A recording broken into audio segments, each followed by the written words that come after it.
Congratulations on being first. It took a while, but we got there. I need to come up with something to deal with the whole VBAM situation because 90 seconds is a long challenge period. Um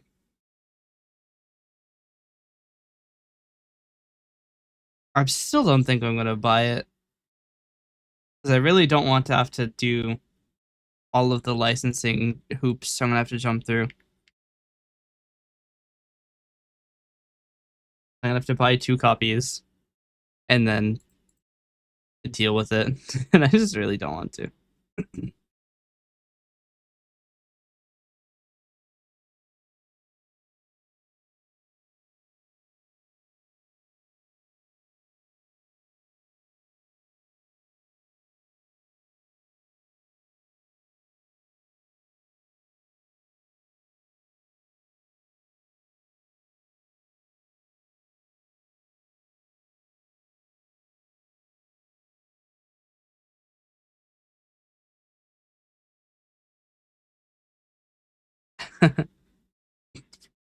I like that it says that the response code for activation is delivered by the web shop after donation.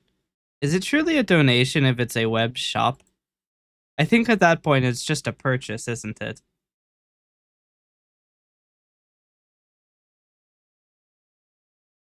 A rose by any other name is still a rose. A donation by any other name is still a donation. And a purchase by any other name is still a purchase.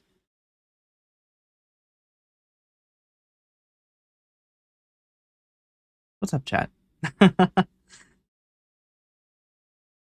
I can't even connect to vbaudio.com. This is so sad.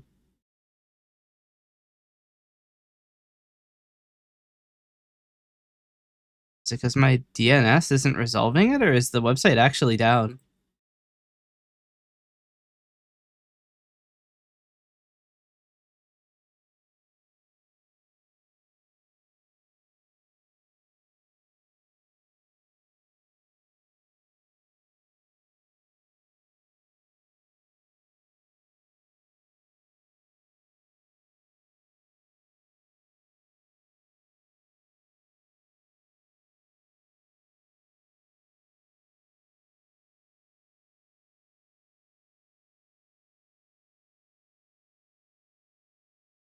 Hey, Kenyon. Uh, I'm reading the see. I'm looking at possibly purchasing VB Audio Matrix, and their activation code doesn't specify a lot. And then the how our activation code works page is a dead link. So I love VB Audio.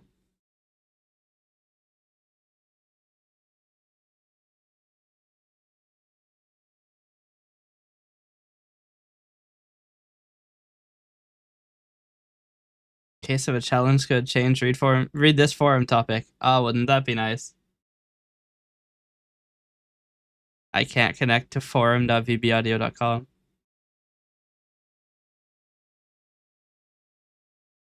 I have a YouTube account. They uploaded anything? No. The last thing that they uploaded was a year ago. I have 2 more notifications.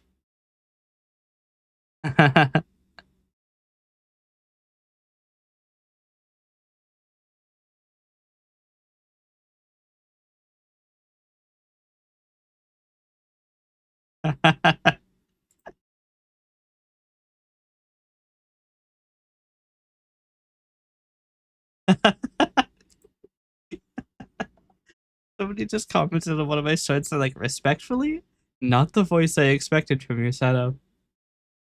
Fair. It's funny too because there's like 6 seconds at the beginning of the short where I'm just not saying anything. So it's just like, ah, that's not That's a guy.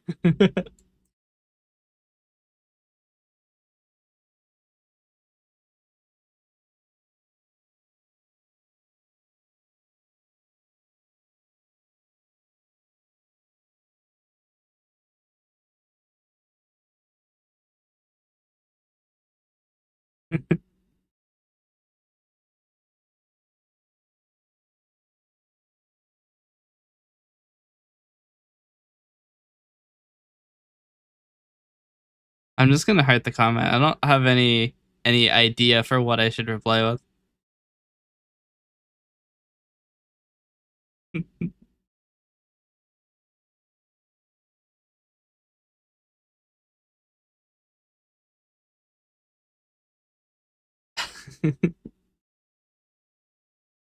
I still have to upload a bunch of shorts actually. I have I think 10 in queue. I should probably upload a lot more while I'm looking at this. Um because I can only upload 10 videos a day because YouTube refuses to give me advanced channel features. Honestly, I might make a new YouTube channel because I don't think I'm able to get advanced channel features without doing like straight up like ID verification. Are you yapping? I can't hear it.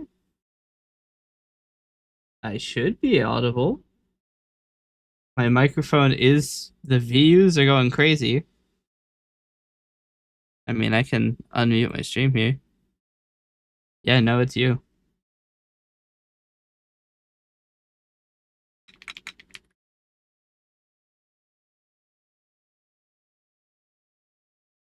Yeah, that'll do it. um, but yeah, because like I might make a new YouTube channel because I can't get advanced channel features without ID verification. That was off, yeah. Because I mean, like let's I can show you why I'm considering remaking the channel because it's gonna be a lot easier to do before I get more traction. But here's the deal. Too old for not knowing that. I mean, it sometimes Windows does freaky shit. Like it happens. Windows is very weird. So here's why I'm considering remaking my channel. It'd help if I clicked the right one, wouldn't it? Um, you see this link here or this page here? Establish channel history for advanced channel features.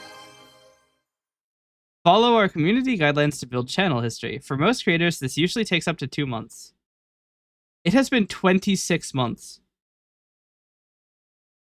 It's not happening. It has been over 2 years. Drink, I will. We'll get there. But yeah, no, I'm considering remaking my YouTube channel. I actually might um I've considered changing my name.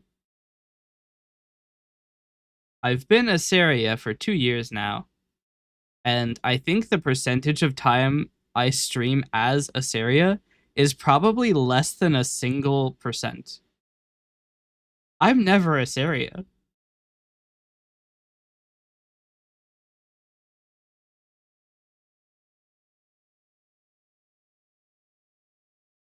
I'm just never Asaria.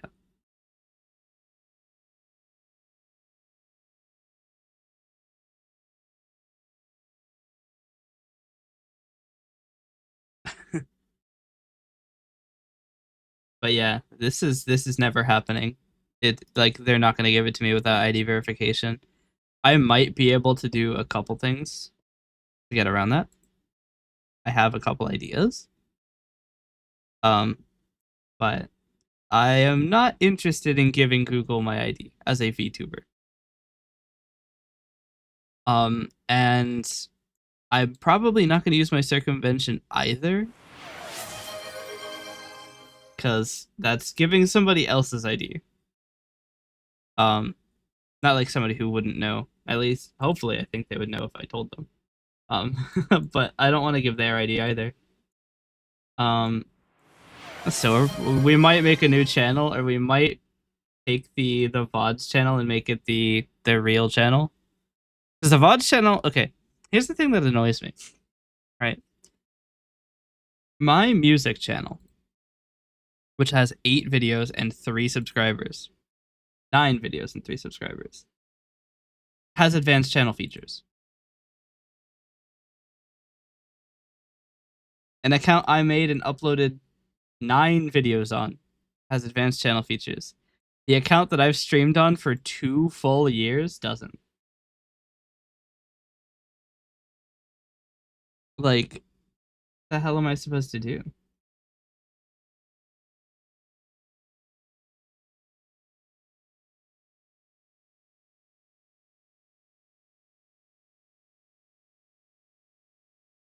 I'm not sure what I would change my name to, though.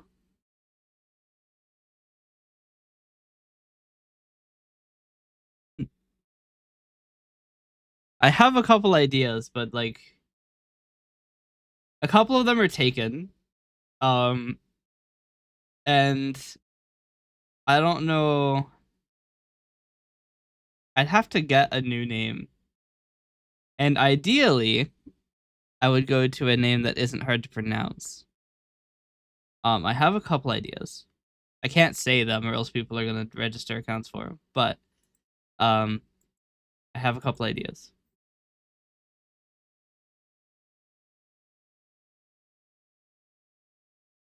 I'm gonna have to register a new website if I do that though, which is gonna suck. Then Elmay is gonna take the .NET version. How many ideas? I have like only 2, but um, who knows? One of the things I might do, I don't know. What? What do you say?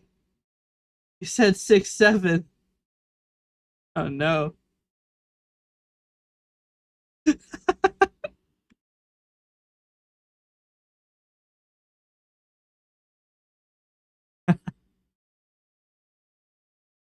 Yeah, no, it's in emotes too, links too. Like if it contains the substring 6, 7, you get banned.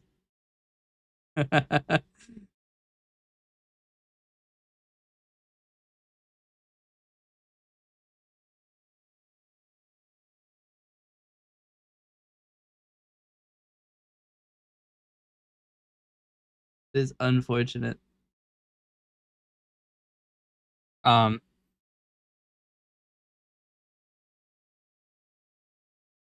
how could you do this to my emote? We don't tolerate brain rot here, even though in the Discord, like a few hours ago,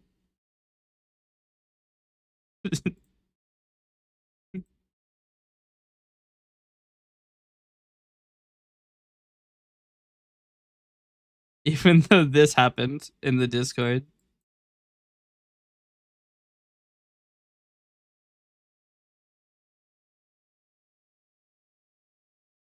we don't allow brain rot here. It's only available in the Discord.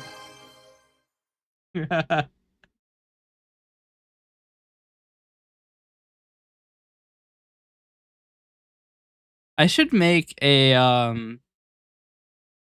I should make a model RGB variant that stops it at a random time without actually doing the reset to 0. So that I can just be left at a random uh hue.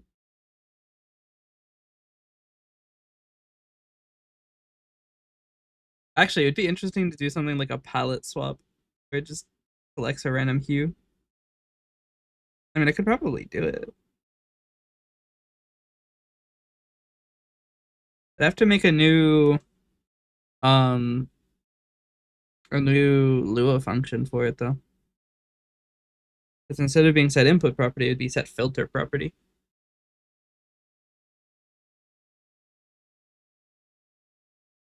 But I could do it. I think the Lua context still has random. I am very afraid of women now. Actually, it does say I'm scared of lemon.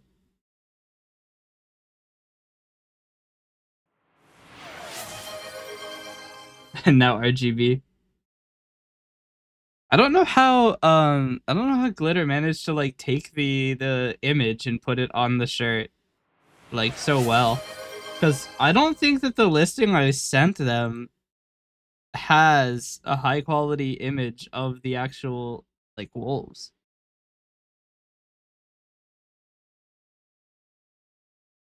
That was it. Hold on. I'm curious now. I'm gonna go look. It would be crazy if they like redrew it. I doubt it though. That'd be a ton of work. Oh no, the shot I gave it was actually pretty okay. Despite being a JPEG. We hate JPEG around here. Oh, has anybody seen the last Meadow thing on Discord? That shit is so bright.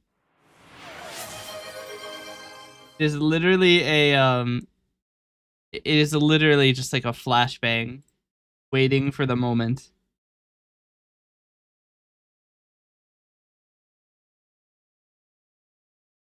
Maybe we take a quick detour to work on Coalescence to add a random model or a random hue shift. Let's do that. OBS script provider. This will only be available from scripts because I can't be fucked to do it for the the messaging system yet.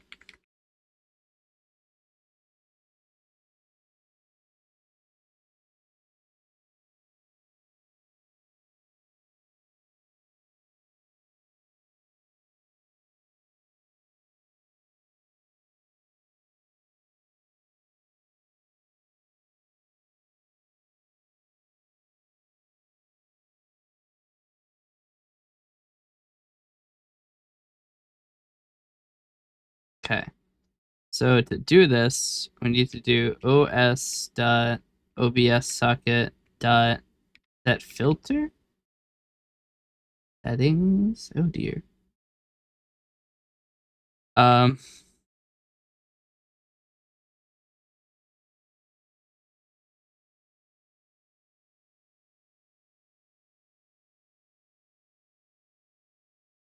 do I not do get source filter?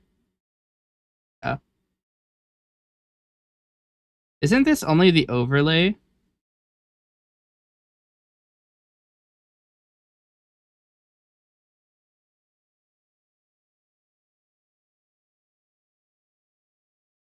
Hold on.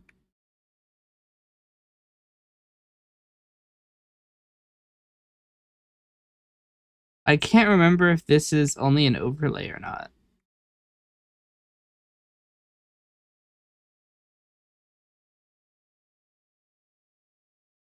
Huh? Can I not do this with a J object? Oh, settings dot settings. Prop name equals new value. This is nullable. If settings is null, return. These should probably be booleans, actually. Should probably put this on the screen. How am I? I'm doing pretty well. How about you? There we go. I don't need to worry about. Wait, I was holding Alt. I don't need to worry about accidentally doxing my NuGet API key again. So this needs to return booleans. This will return true. This will return false. This will return true. Return false. This will be settings. Apply over existing settings. I'll say true, just because I don't know if it will be good or not. So if settings is null, return false. We now need to change both of these to be Lua value type dot boolean, and a return value of true if the operation succeeded. False otherwise. Debating whether to play Hades or Truck Sim. Look at it this way. How many hours have you played Hades in the past 2 weeks? Hmm? How many hours have you played of Truck Sim? I would wager that the number of hours in Truck Sim is quite a bit higher. Very few in both?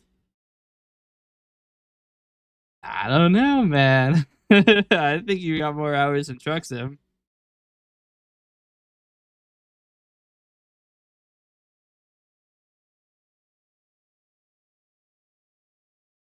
Let's see. Recently played. You've played 37 hours of Truck Sim in the past 2 weeks, and you have not played Hades in the past 2 weeks.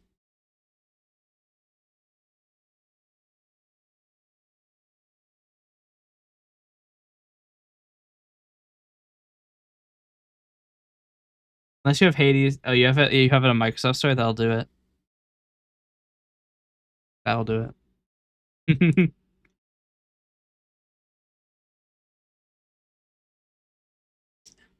Wondering about that. Don't out me like that.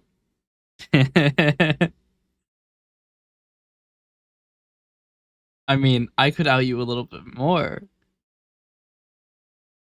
Nearly, actually, 1/5 of your playtime has been in the last 2 weeks on American Truck Simulator. Your addiction is getting worse.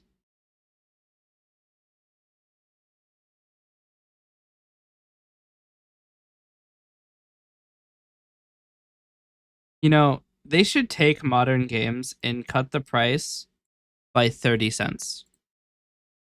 Like, if you're gonna charge us fucking $70 for a game, right? At least make the fucking price. At least make the price 69.69.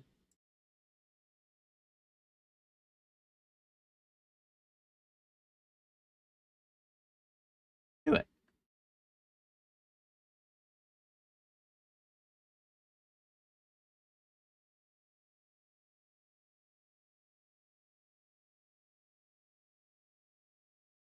Can't put that one on TikTok.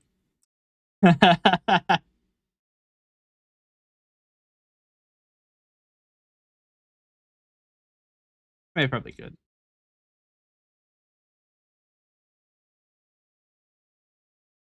That filter enable. Oh. Wait, what? Oh. uh sure. That's not what I meant to do, but that'll work. Oh, I meant to make this a boolean. Return true. It gets out of this block. It failed. Okay.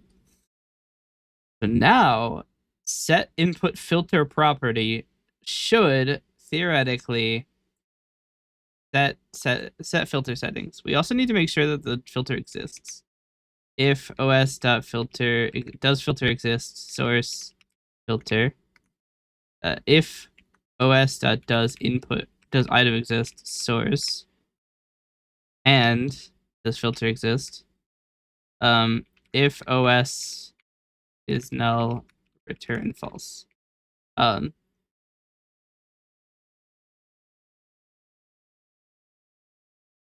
if not this,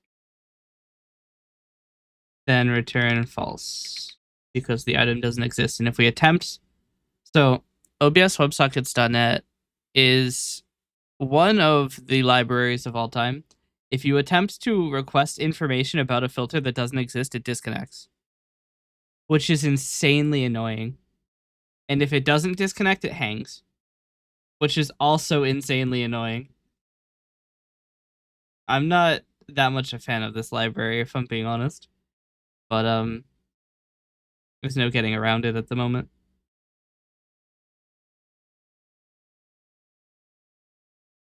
Let's see. This should work. So let's see if it does.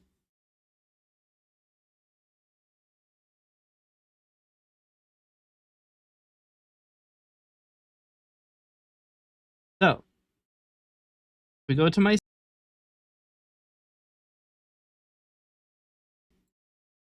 Okay. I go into scripting and I do obs.set input filter property. And I go to model lay, which is the name of where my models are. Color correction. Property is hue. I turn it to 180. This should change the hue.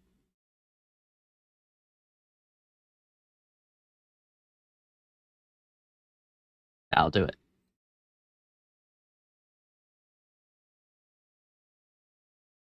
Still no.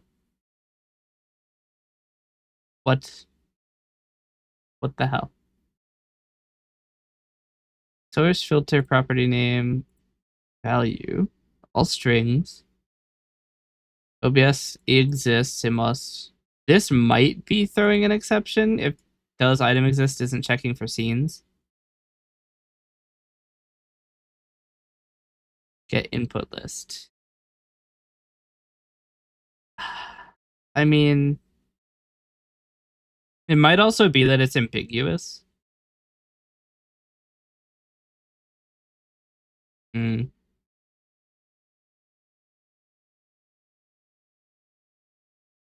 I can check the OBS log really quick and see if it says anything. I really doubt it will, but we'll give it a shot.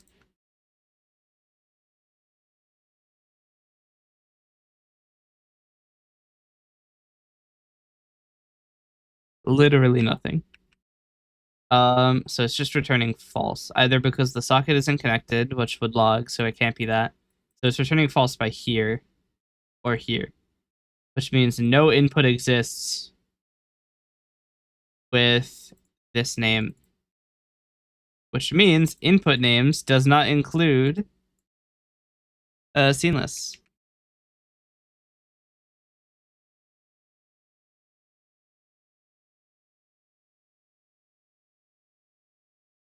So that means we go back here. We change this.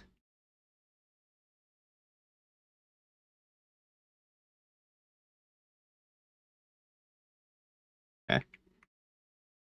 So does item exist is exclusive to only inputs and not scenes. So we have to check, does scene exist of source as well? Which should check if that exists, hopefully. If we're very lucky, it might just work. I need to make that over, like that window that opens have an accept key. It doesn't. Okay, obs.set input filter property of model lay and color correction. Hue shift becomes 180.0. Still no. Okay. Why?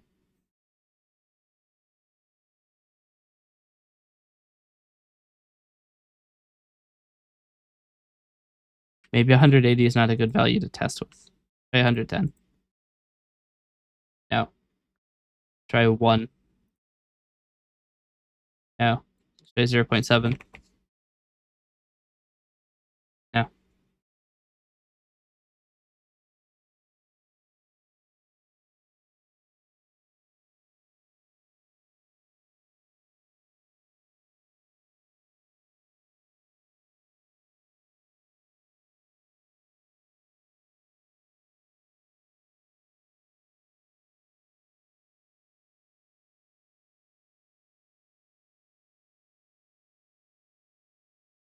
This is gonna suck. All right. Let's try this then. Create a function to get an input property. So these are JObjects. So this is actually a table. A Lua table. Actually, it's just a Lua value.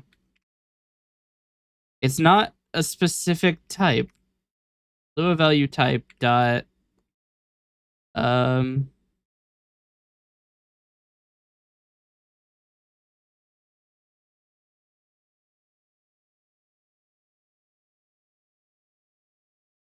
I guess it's user data.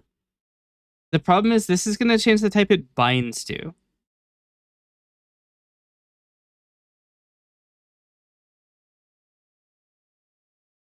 A table if the item was a table, or a primitive if it was a primitive, or nil if it did not exist.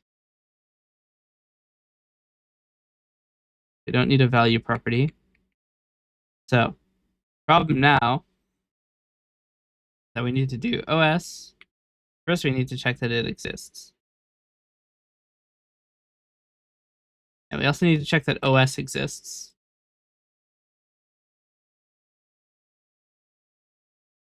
Then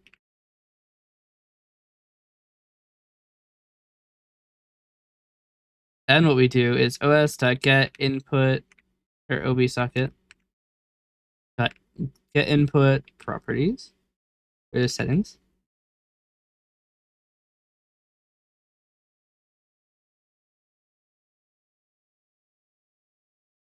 Does not include defaults. Grand.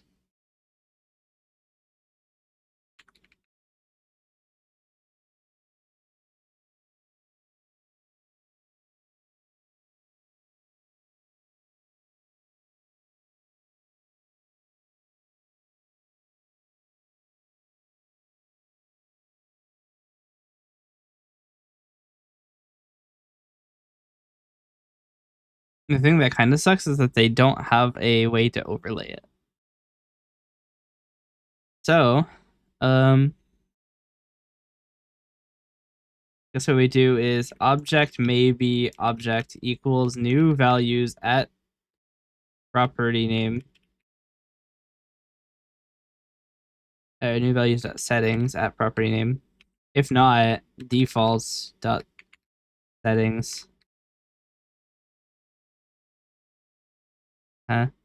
Is this just a straight up? Oh, this is just a J. No, this is J object. At prop name.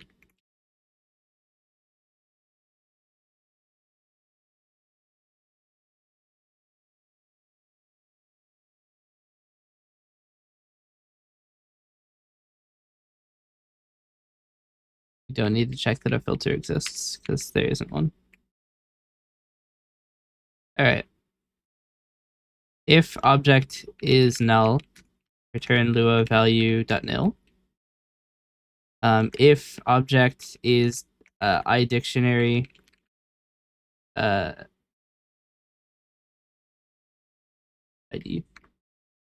then we do Lua table equals Lua table dot or what ID dot to Lua. Is it? Oh, it might be string to string only.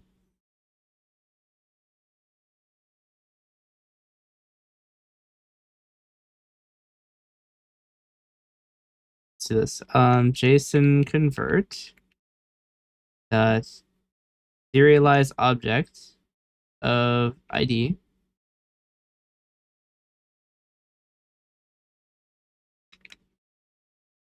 Then we have a dictionary of, it's an object to object dictionary, isn't it? Huh.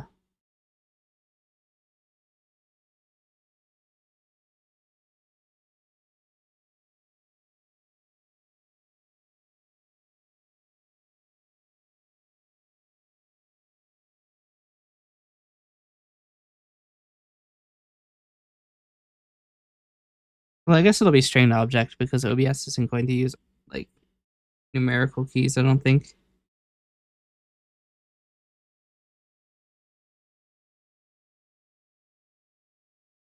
Huh? I thought I had a thing for this.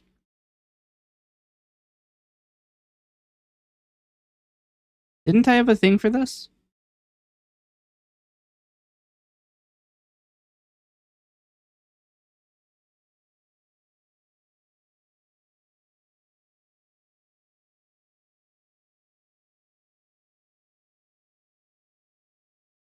I thought I had an extension method to convert a dictionary into a Lua table.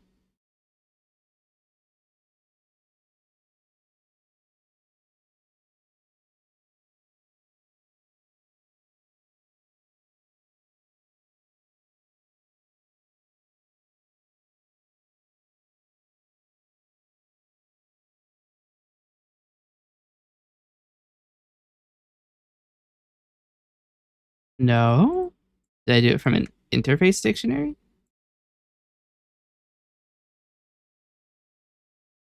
No. I don't have such a thing. I mean, it is kind of a problem though. About dictionary 2. Object dictionary to Lua table. Yeah. It's in OBS script provider actually. This should probably be a generic thing that's available everywhere, but for the time being.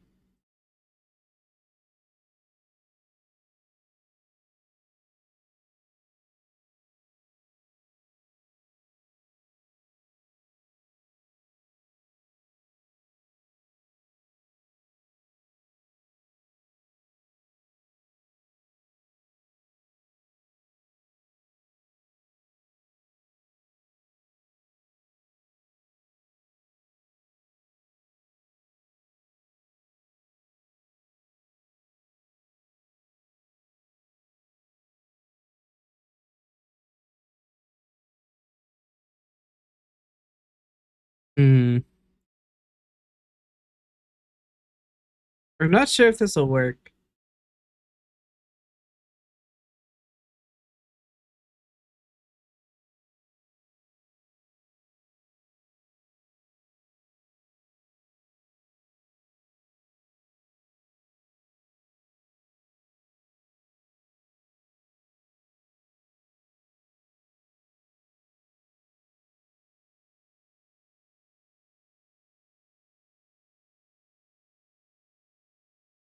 Uh, we can't do that.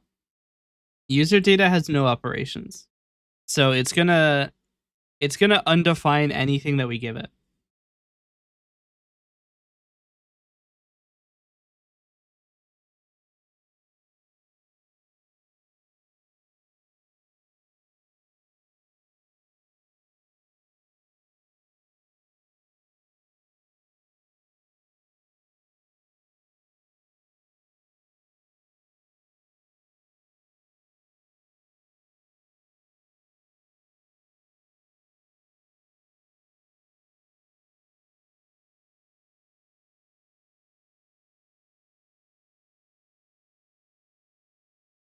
Nope. Light user data won't work either. The problem is we don't know what its type is. It could be a number, it could be string, it could be table, it could be Boolean. It can't be a function. At least it shouldn't be a function. We don't know. Problem.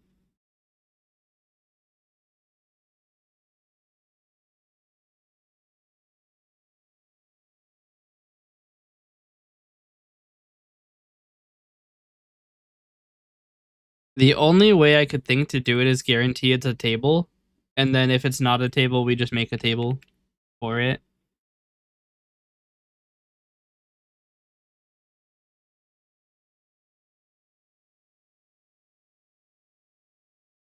If we define it as nullable, then we can return null.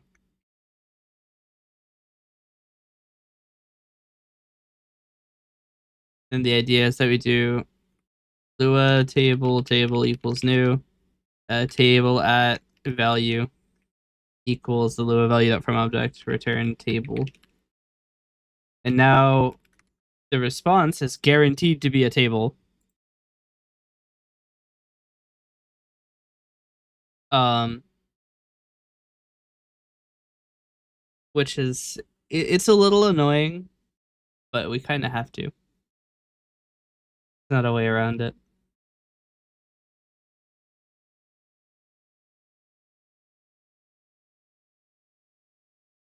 We'll make another one, get input properties.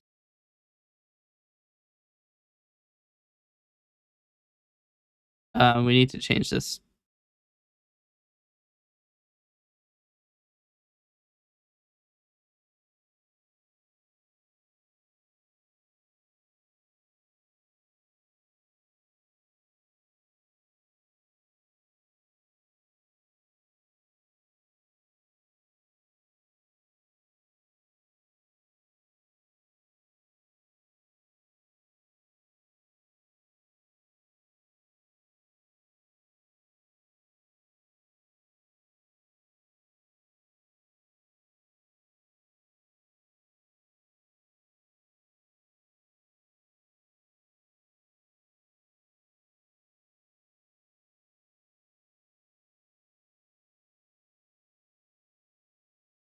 Okay. So no property name specified. We then essentially um string keys equals defaults dot keys. We don't have a way to get keys.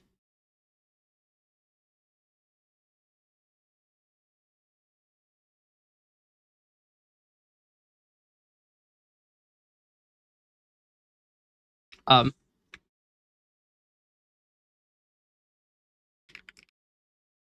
Here we go.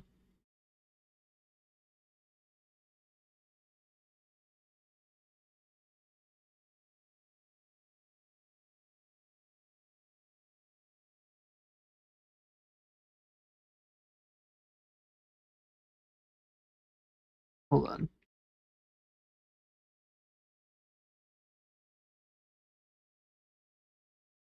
Okay.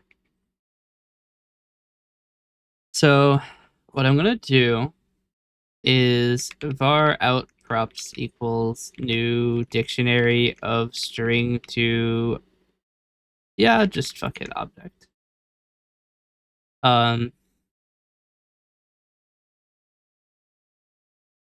For each var v in defaults out props dot add v dot key v dot value.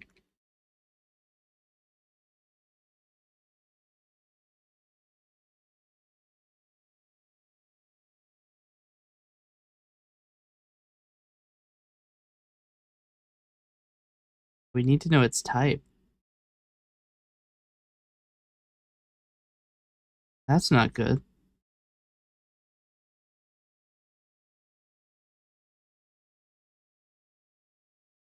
Essentially, we need to deserialize it.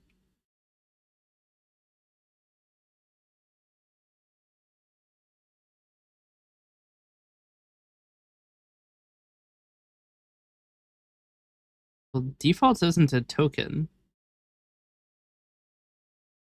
Defaults is a J object, isn't it? Yeah. Okay, hold on.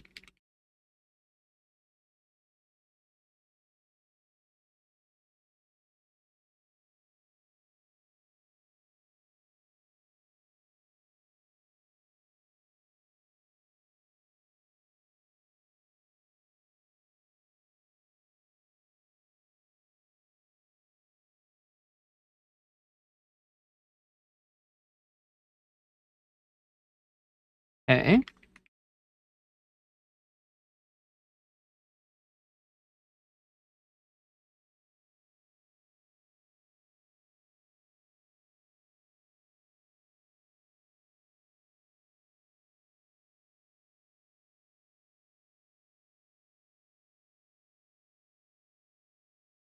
Okay. Why is this nullable but the other one isn't? Oh. Okay. So now what we do is for each var v and default values, out props add v dot key equals v dot value. Then we do the same thing for new value.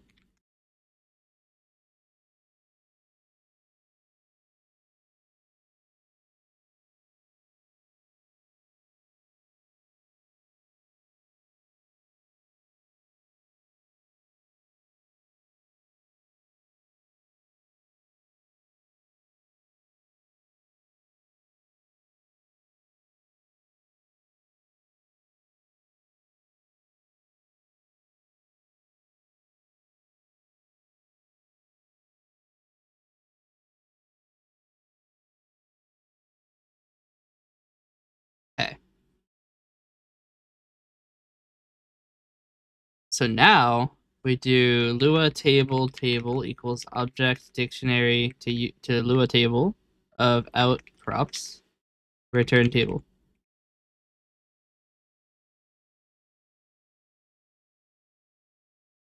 There we go.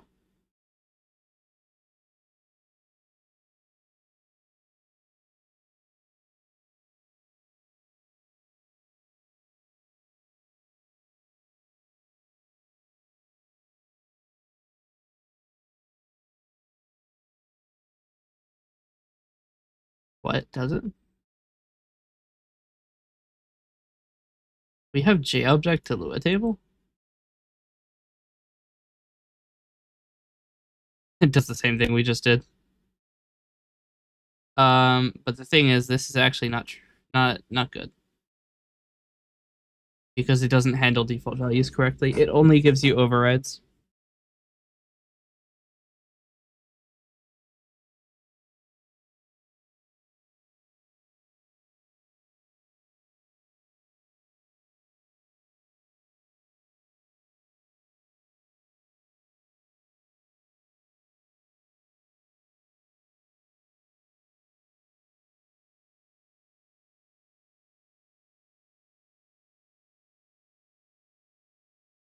And this is super easy. If overrides only file defaults equals new array. We could also just not do it, but then I have to change how this flows, and it's gonna look weird. So we're just the kind of slow way. But I mean, I think OBS WebSockets shouldn't be that slow to get the settings.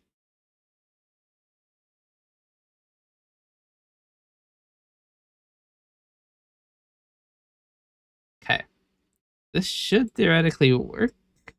Hopefully, we're lucky.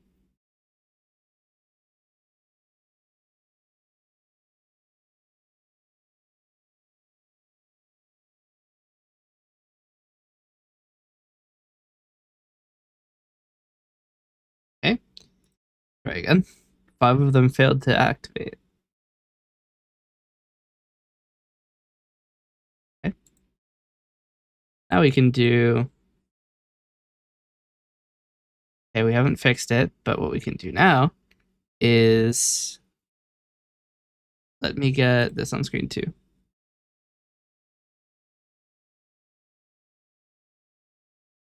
So what I'm going to do is OBS get input properties of model A and not overrides only. Save that into table. Or we'll call it T. And I want to do table to string T. Go into local S. And I want to do coalescence open message box of S. What is the? Oh, it's this. This should give me. Okay,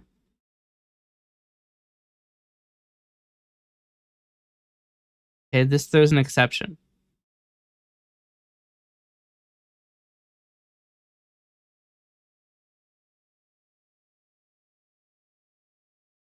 The problem is I don't know why it throws an exception.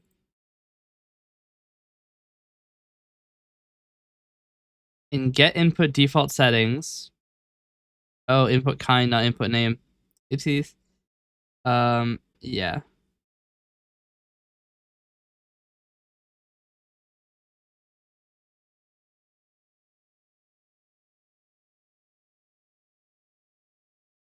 How am I supposed to know what?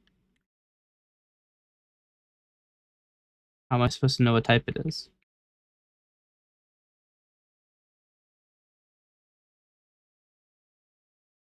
Easy.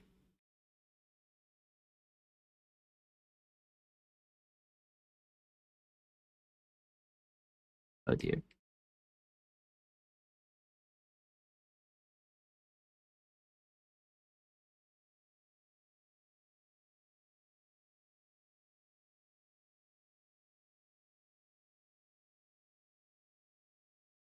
Okay.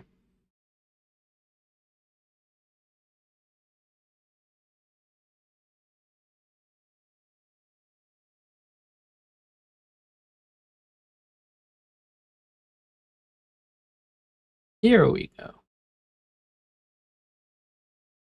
Now we go into scripting.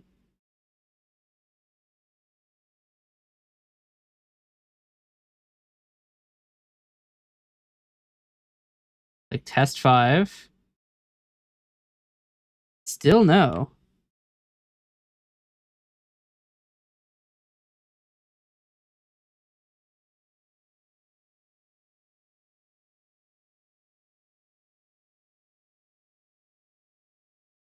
Error response exception thrown.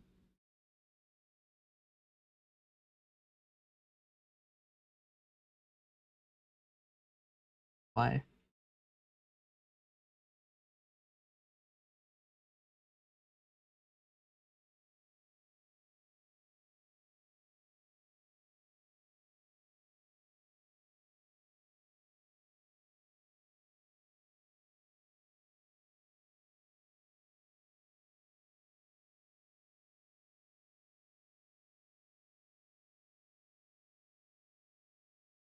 Let's try something.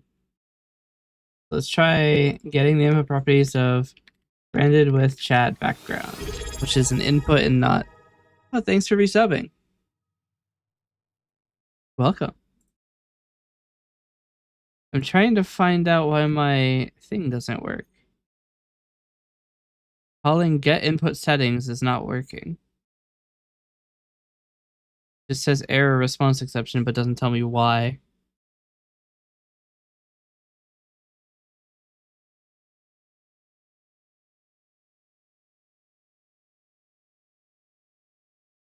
What do I do now? I don't know. I just work here.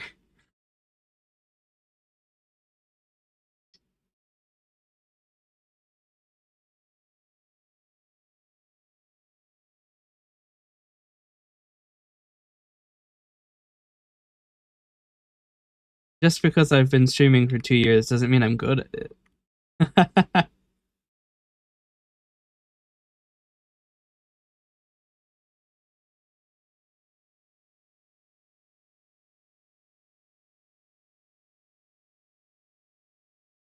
Yeah.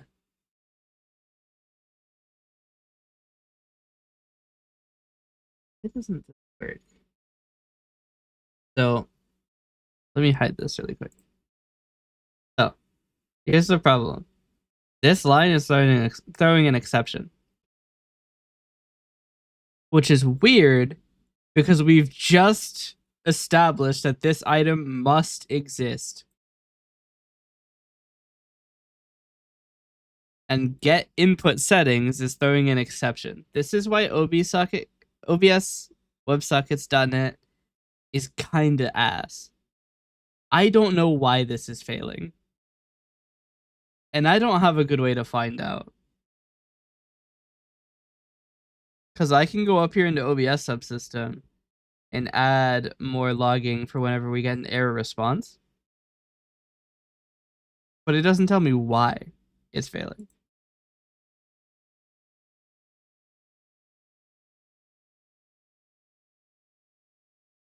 I mean, we could try logging for inner exception, but I don't know that there is one. We could try that, see what happens. Hopefully it'll tell me something. Because otherwise I am really shit out of luck.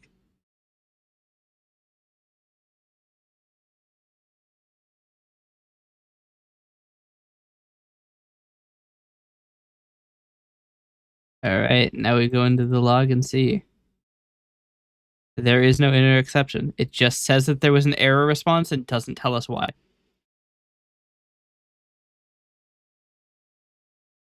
Fucking grand cinema. How am I supposed to debug this? You tell me that it failed and then don't tell me how.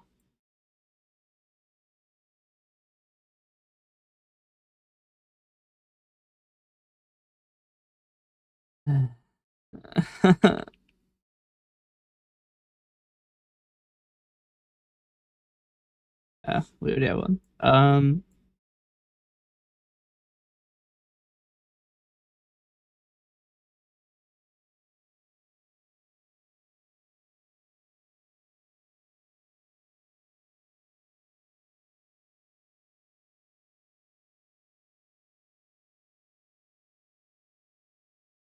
I mean, I guess I could catch a more specific error response exception.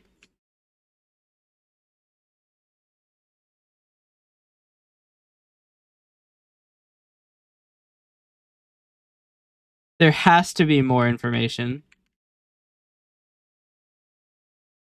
Okay.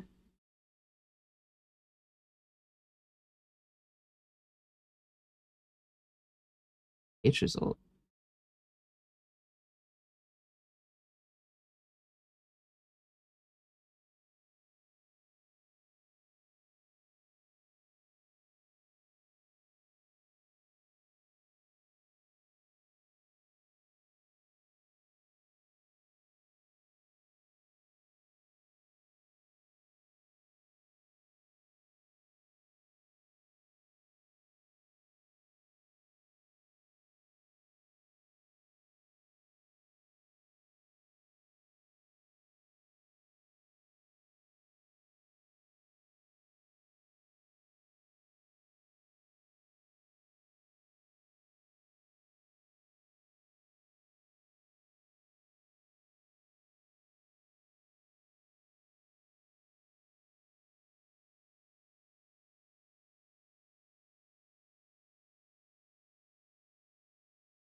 Wait,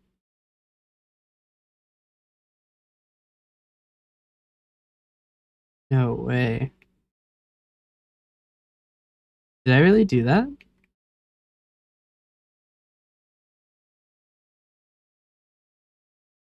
Oh no. The reason that the fucking shit is undebuggable is because my dumbass put the exceptions type name and not the message. Oh man.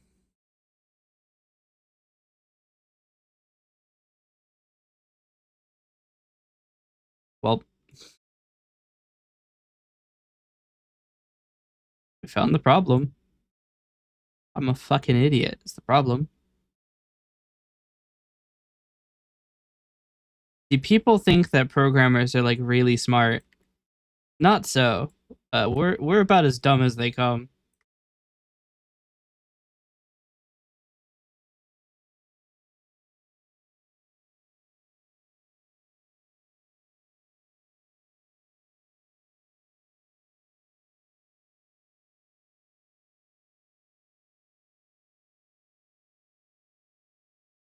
My entire fucking my entire system to log exceptions logs everything except for what went wrong.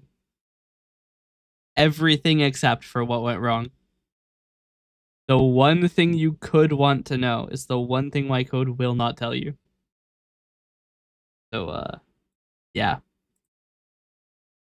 Professional programmer, by the way. I've been doing this for fucking 12 years.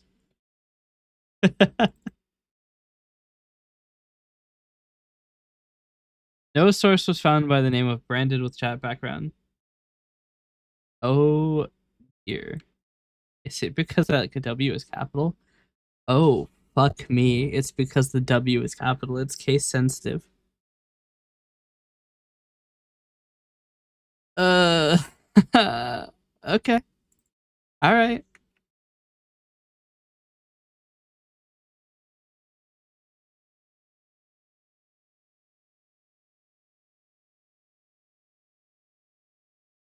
Got it. So you can't get scene filter properties with OBS WebSockets.net. It's just not possible. Because get input settings doesn't work if it's a scene.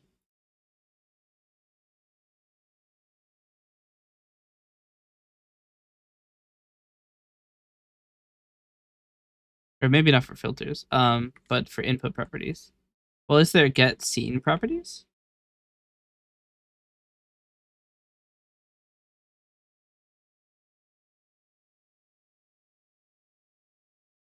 Nope.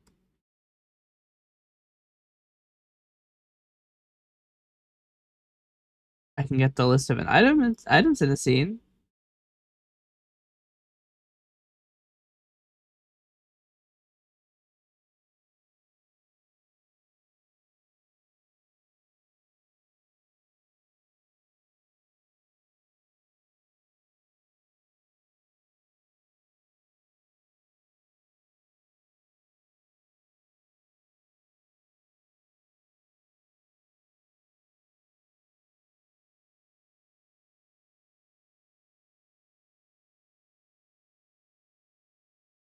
Oh, hell. I'm gonna have to overlay the settings for get filter settings as well.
Okay. So problem I have now that this doesn't work for scenes.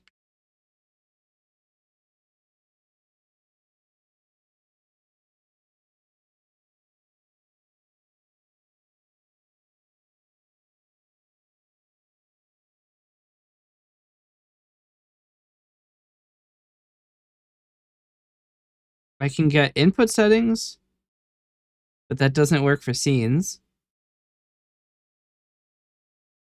There is no get scene filter settings.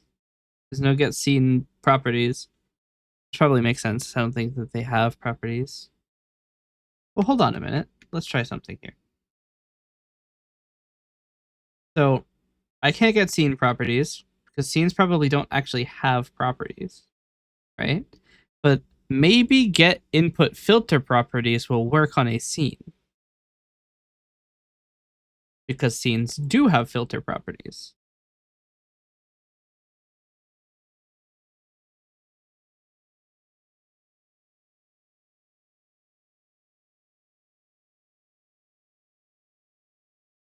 Unsupported key number. Oh dear.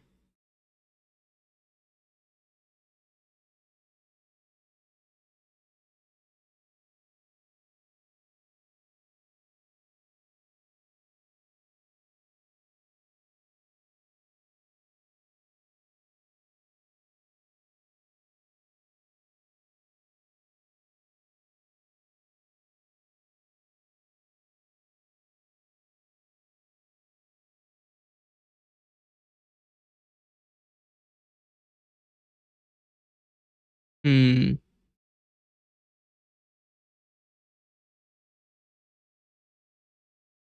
So what it's showing me is it's showing me a table with two different things, filter settings and default filter settings, followed by the filter settings. And it is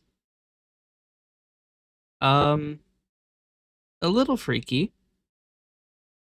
The filter settings and default filter settings are filled with unsupported key number, user data, and then a pointer. The unsupported key number means that they are not strings, but they're numbers. which is not what I expected.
Okay.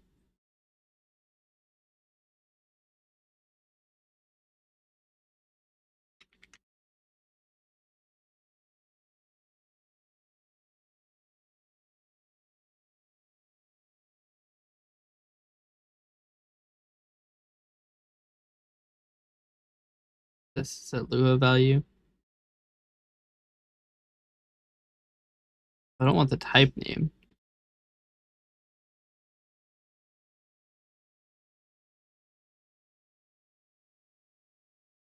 I will see. See what happens.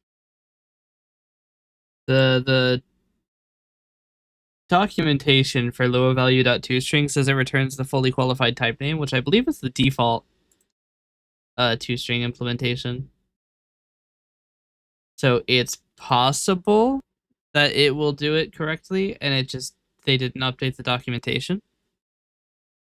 Lua C# is still in development, so it's not even like at version 1. It's version like 0.6 or something, but it's like pretty good. So um,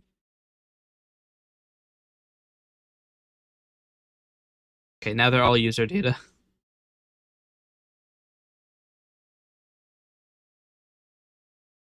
I know that that's not the case because the key was a number, so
Just realized I forgot to close the scripting window. All you missed was me making this. Okay. See if this works.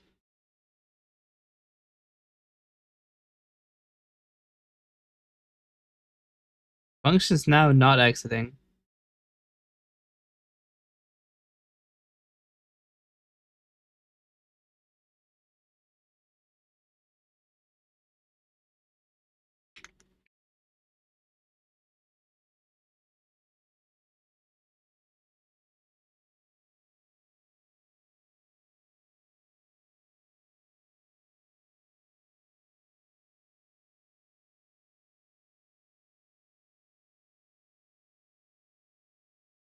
Most likely what it is that reading this as a double isn't working.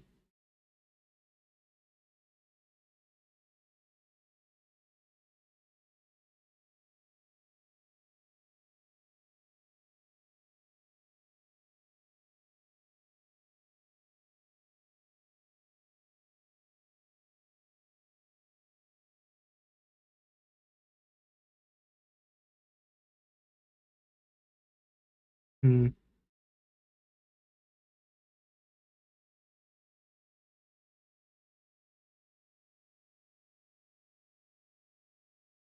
This. Try stringify Lua uh number. If v.try read as double, out double d, return d.toString. Else, if v.try read of float, out float f, return f.toString. I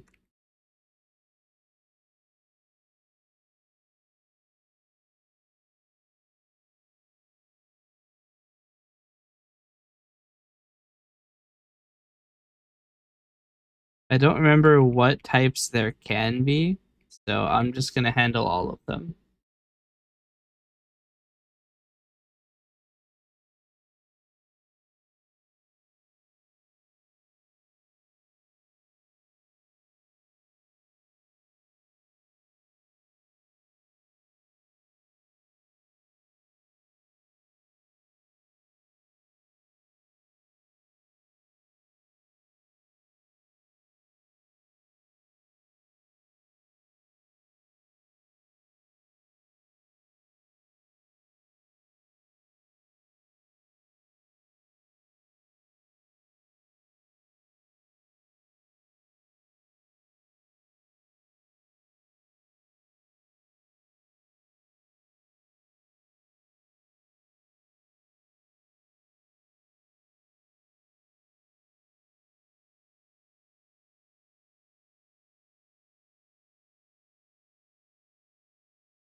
See, the major issue is that Lua numbers can be a bunch of different formats because Lua doesn't discriminate between an integer number and a floating point number, whereas basically every other language does.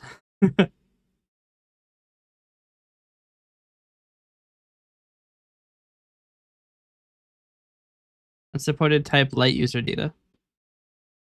No, it's not. It was a number before.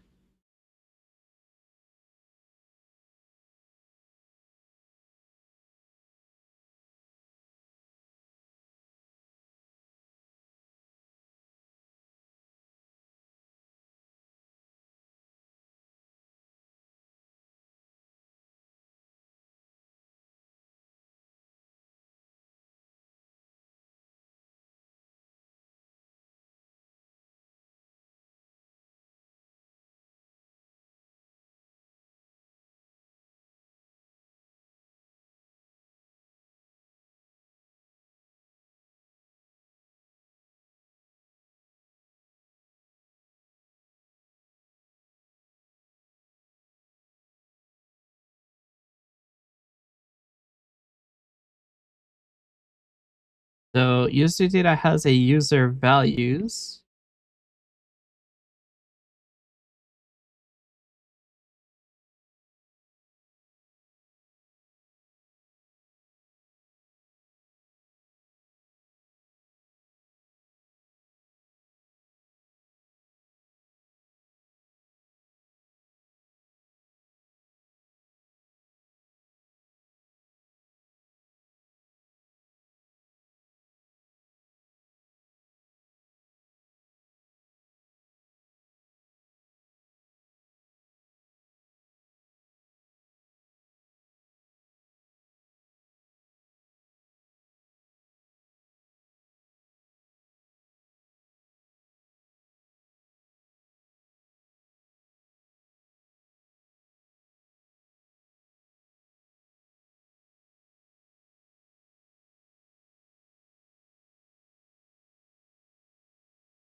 We'll see how that goes. That's a light user data. This is a full user data.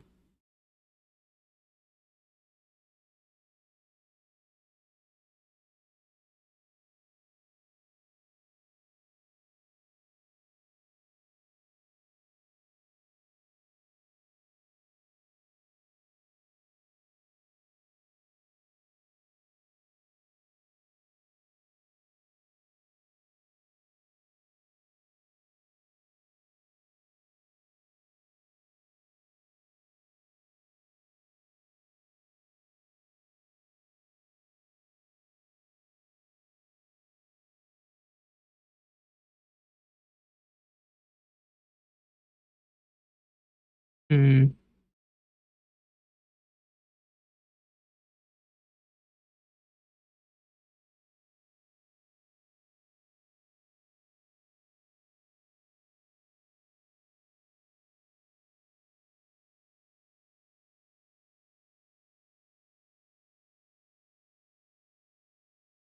The issue is we don't have a way to determine what the light user data points to. We know that it is creating light user datas. That's what's in the output of the table, but we don't know what they are.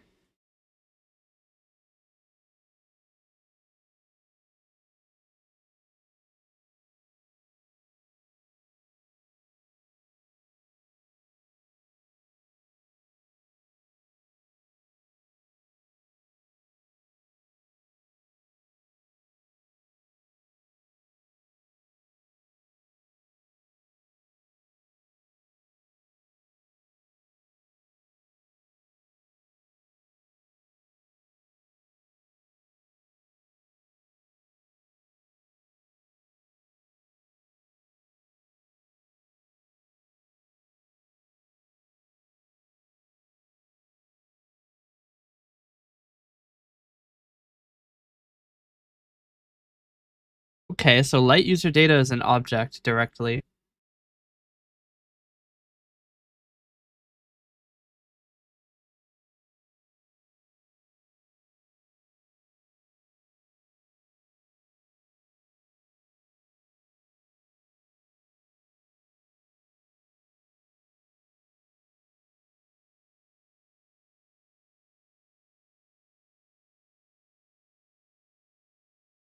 I mean, if I do read object, it's just, I mean, it's going to give me its type name at least, which is something. Um,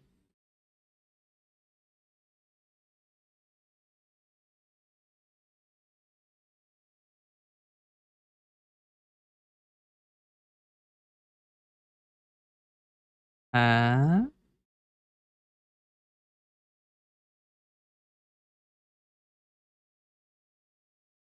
oh no.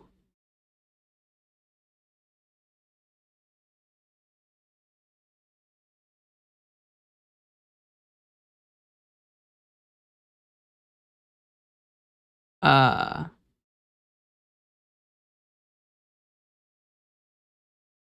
so I might have fucked it a little bit. Just a little bit. You see, the problem is I have created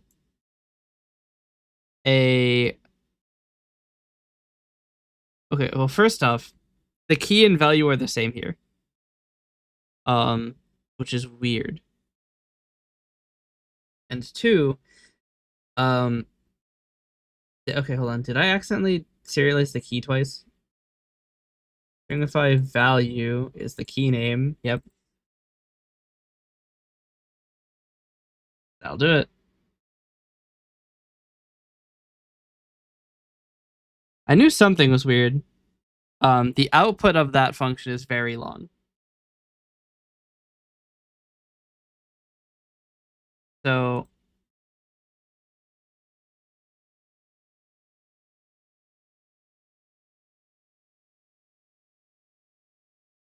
the other problem is every time that I have done these um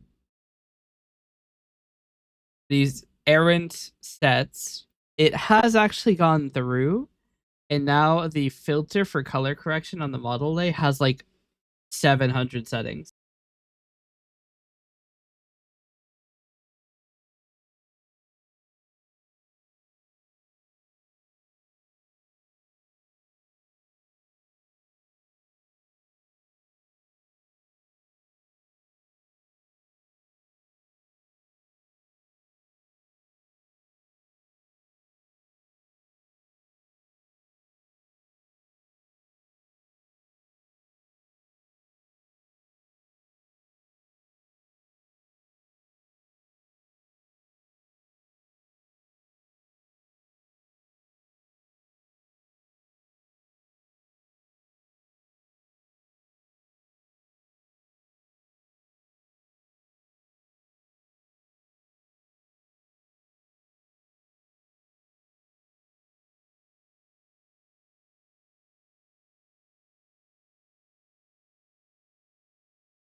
I've just realized I was on the wrong scene. It's okay, we haven't missed much.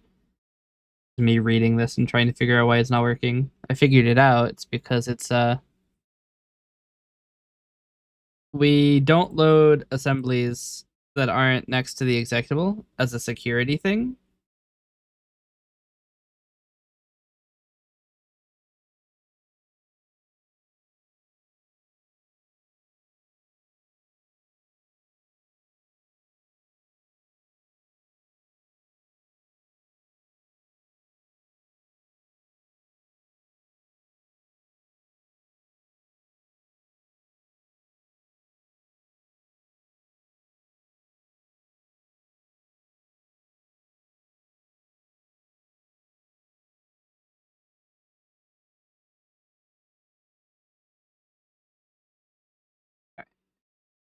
Also, yes, one of the modules is not being, it's like periodically not being detected. Okay. So what I want to do is I have my output now. I want to unset this barrier and I want to go into the script provider and see what it is setting in the filter properties.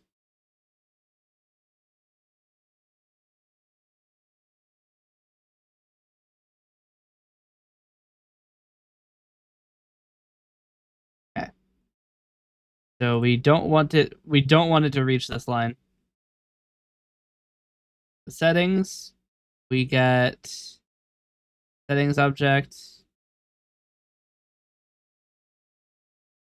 that has not exactly very easy to read.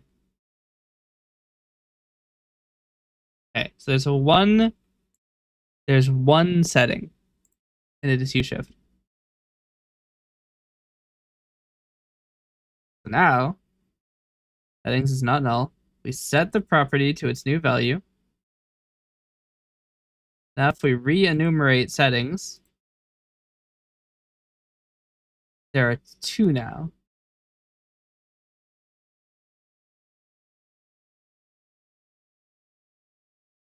That's because the name was wrong. Okay, let me cancel this by going straight to return false.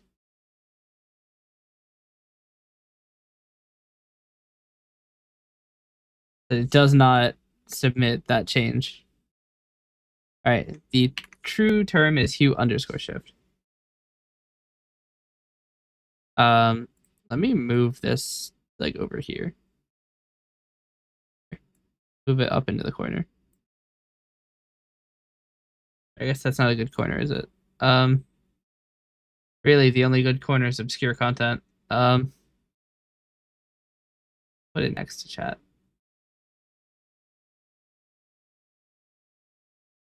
We'll cut out the list in the documentation.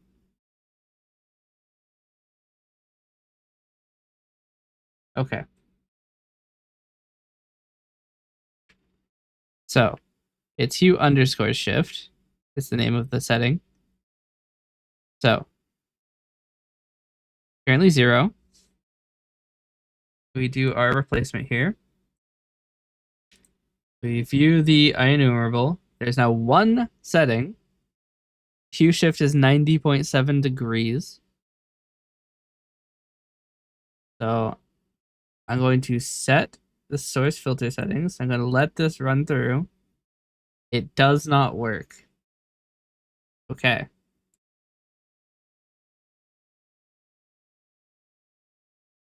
If I run this again with this commented, that it will not set the property, we see that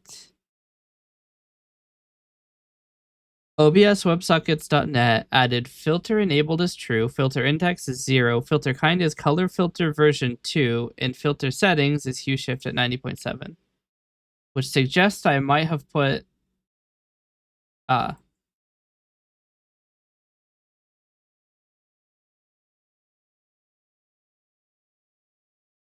okay. So I might have done a bad. Hue shift is still 0 internally, but If I uncomment this now, and I let this run, and I comment it again, the hue shift is now being set. The problem is I now have all of these weird filter settings that I need to get rid of.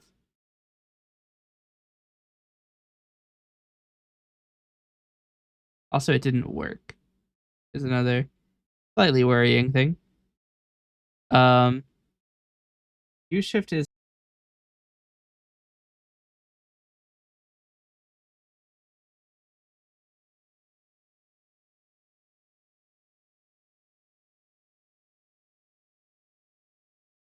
what does this Discord bot do? This is actually a bad example. I'm trying to edit my my streaming tool. Right now, what I'm trying to do is set up the ability to directly set the hue shift on my filter, and it's not working, which is it's not going great. So if I set this, execute this again, so it's not just having to be an integer, and it is being set. OBS doesn't seem to think it's being set.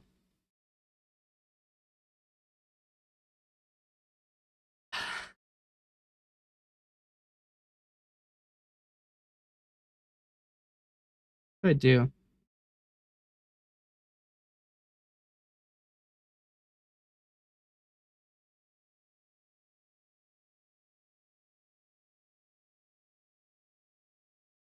We can set it directly on color correction 2, which should mean it would be fine and not broken at all. But even hue shifting 90 degrees didn't work. What am I trying to set it to? I'm just trying to set it to anything, really. But for some reason, the hue shift isn't working. Like, I've just set it to hue shift 90 degrees right.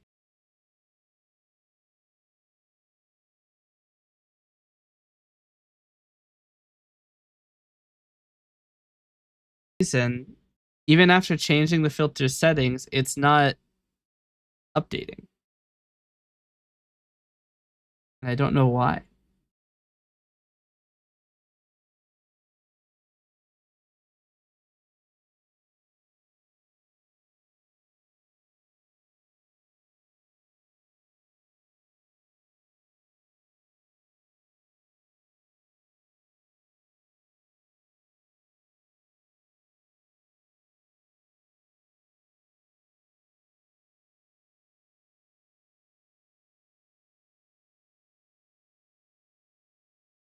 No, this should be an overlay. Hmm.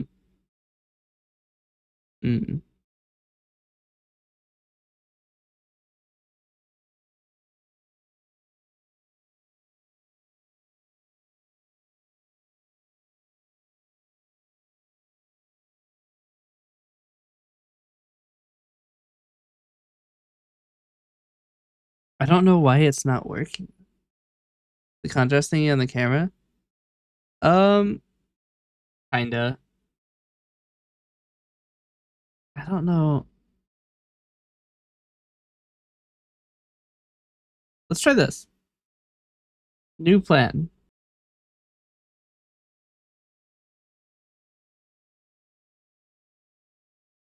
Color correction, right?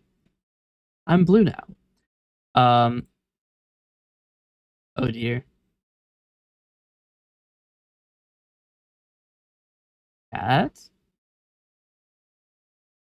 I have clicked the stop debugging button and my computer is now at 1 frame per 30 seconds.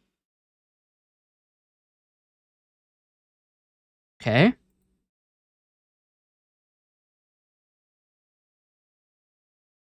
We are supposedly back. My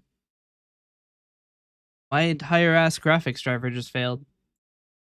Grand. Okay. The idea now is I have a color correction, which I have set the properties for. If I read this, it should tell me what the properties are. Okay. The hue shift is set to 113. Right? And now, if I uncomment this line and I change it to edit color correction 3. Oh my god, this editor. All right, color correction 3. It doesn't modify the hue shift. What? It's a string? Yeah, I can't have variadic types. Wait, now it's doing what the fuck? It's dumping in a bunch of hue shift stuff now. It's dumping in a bunch of like filter stuff. I set this to settings. That settings. It shouldn't be dumping all of the old stuff. You know what? We're just gonna set it to false. This is fine.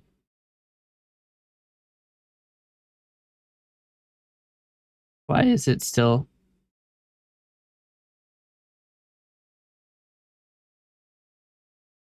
Why is it doing this? Hold on. I'm gonna rebuild the solution. I think something failed, and that the version of Coalescence I'm running in this debugging is not the correct version of Coalescence.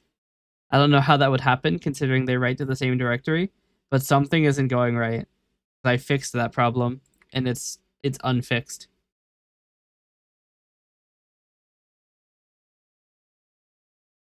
Maybe I did it with hot reload and then didn't rebuild. Probably why. Okay.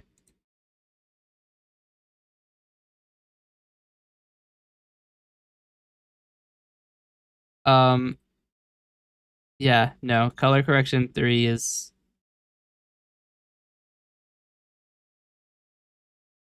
color correction 3 is about as fucked as they come. Uh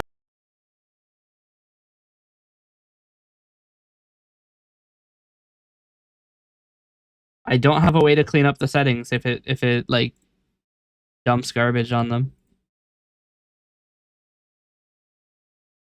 Okay.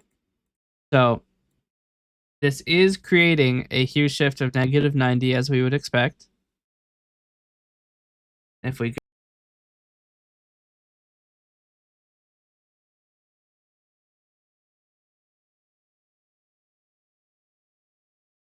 something like this, right?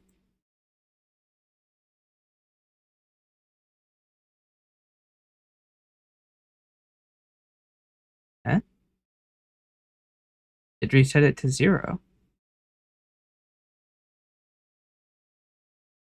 Okay. Let's think about something for a second here. Let's assume that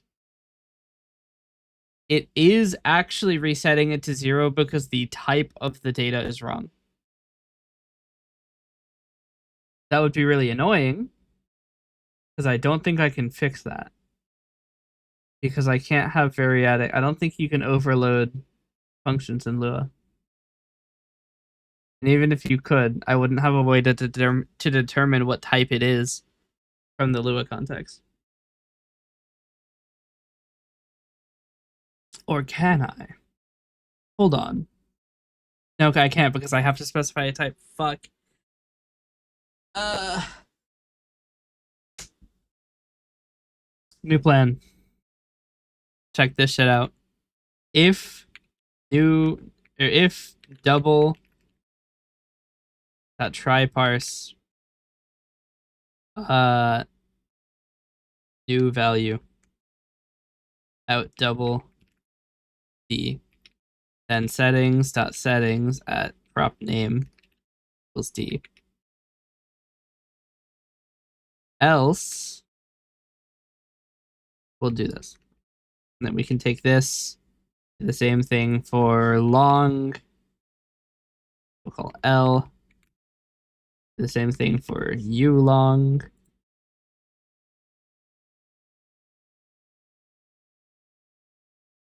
I don't need to do it for smaller types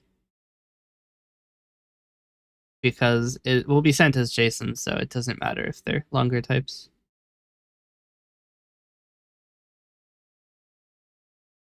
Let's execute this. Nothing has changed. Hmm.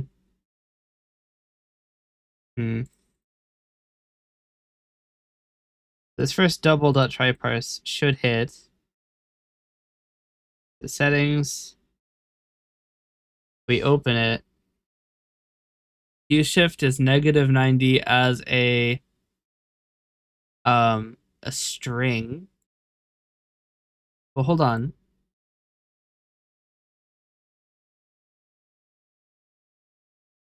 It should put it into something that is correct in OBS.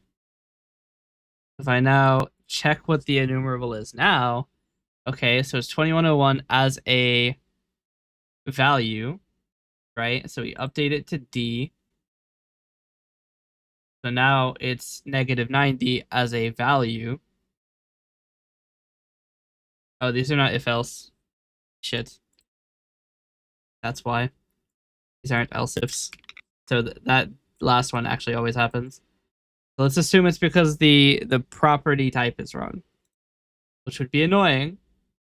But I mean, to be fair, who wants to convert strings to internal types? I don't really blame them. It's just unfortunate. Chat. We're so back. All right. Realistically, this double should probably be the last type it tries. Um, this shouldn't start with an else if. We want double to be the last type it tries because otherwise it'll always be a double. Okay. So now we build the solution and we can now create a new channel point redeem. First I have to make the script though. So be CPR random U shift. Actually, it has to be called. It has to start with control panel. I have to make the entry of the control surface. New node group redeems. New entry. Random hue shift. Okay. Now what I can do is local degrees equals random of 180. What is the Lua random?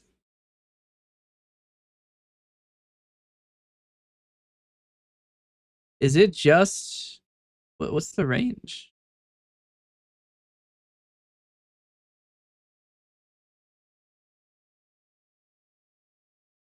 No arguments is float between 0 and 1. One argument is an integer between 1 and n, and two arguments is an integer between min and max. I want it to be, I mean, we can make it an integer. So it'll be -180 to 180. I think they are exclusive bounds. No, they're inclusive bounds, are they?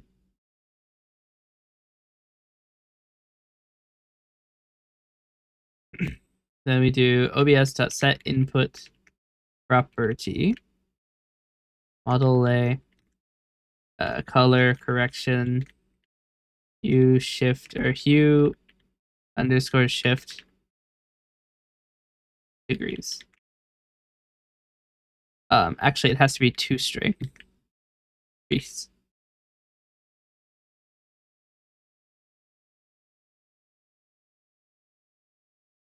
Random doesn't exist. Is it math.random?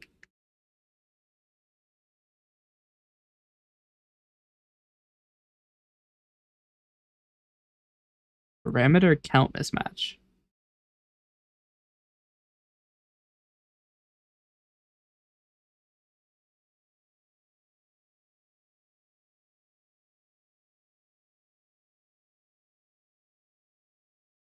Oh, it's an input filter property. Okay.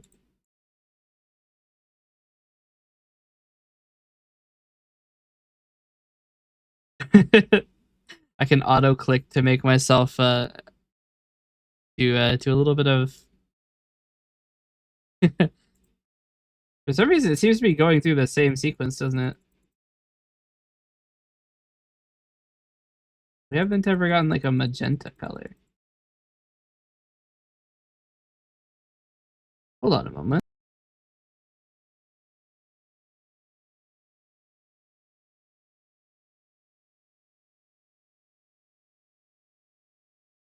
Okay, hold on. So then we'll do coalescence delay sleep for 30 seconds. And we'll do set input property, the hue shift back to 0.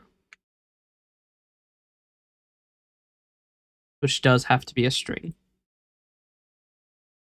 Check coalescence sleep to make sure it's not in seconds. It is milliseconds. Now, theoretically, this will change my color, right?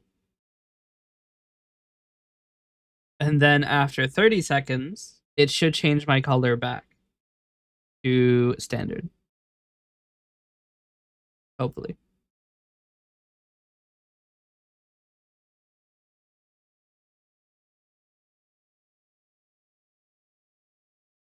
We're lucky.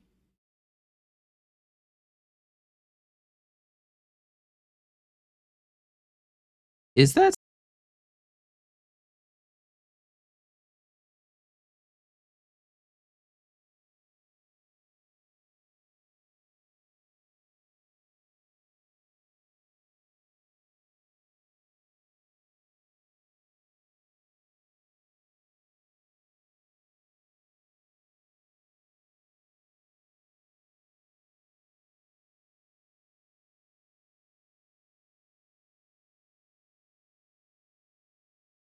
Okay.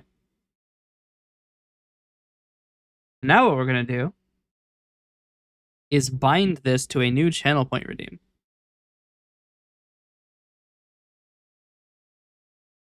Call it palette swap. 150. Actually, you know what? Fuck it. You know what? It's permanent until dismissed.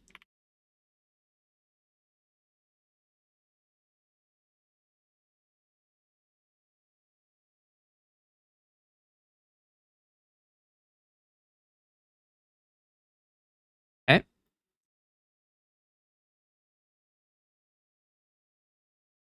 Now we close this, which will create the random hue shift button, which is not working.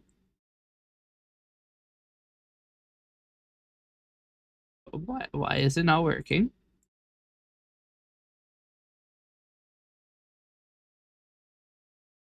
Why my button not working?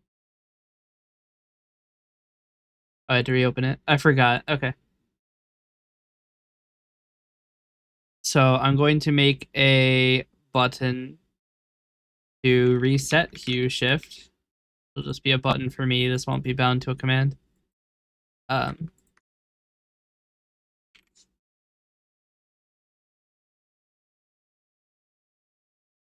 if I close the button editor, it should bind it. And now if I click this, nothing happens. Grand. Why not?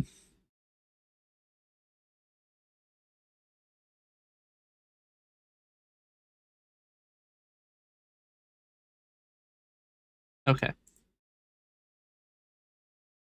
There's some weirdness with the control surface. All right. So now I can edit redeems. I want to create a new redeem. The redeem is named palette.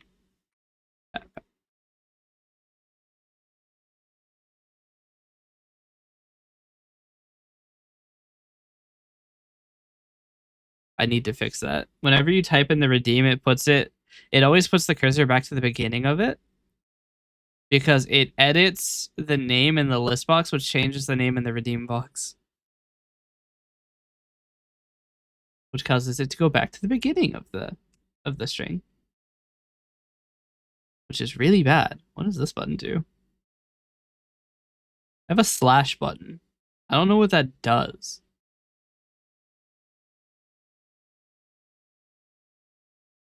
Anyway, Palette swap should be live.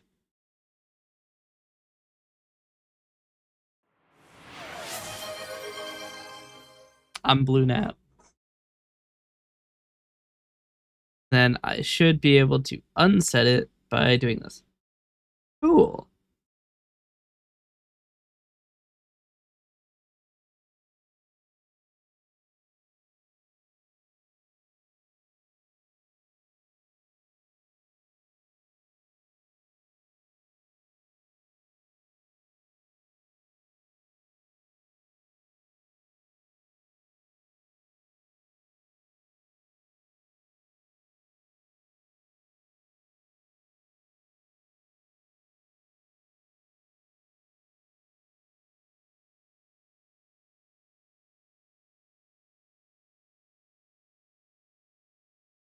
Okay. Have a test button, and I don't know what the test button does. Oh, it's the test for the alerts. Huh? Does it not do anything?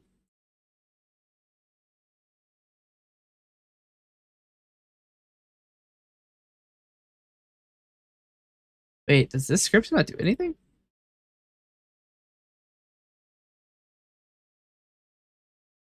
Oh, right. Wait, this test script is bound. It's bound to super timeout. Ah.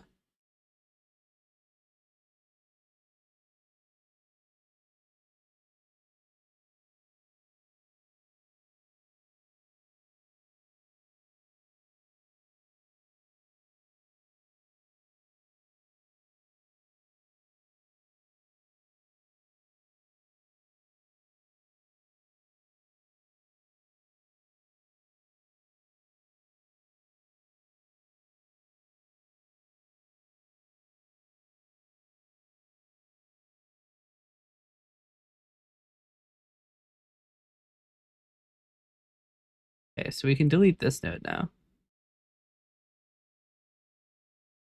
Cool. So now, theoretically, if you redeem super timeout, it'll play the alert. So let's try it.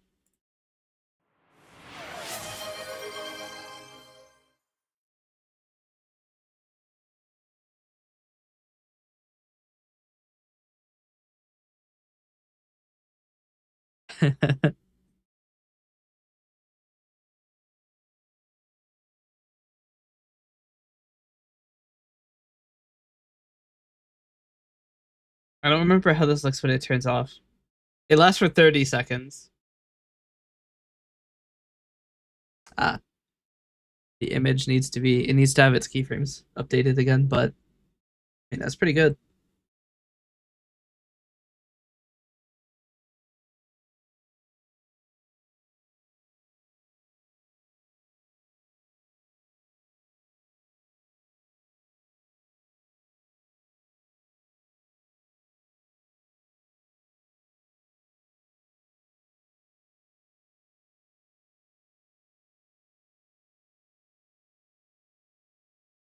All right. Remember when the stream was supposed to be about my Discord bot? It's been 2 hours and I haven't even opened the project. To be fair, yeah, I know it is just that bad. Let's copy this to set input property really quick.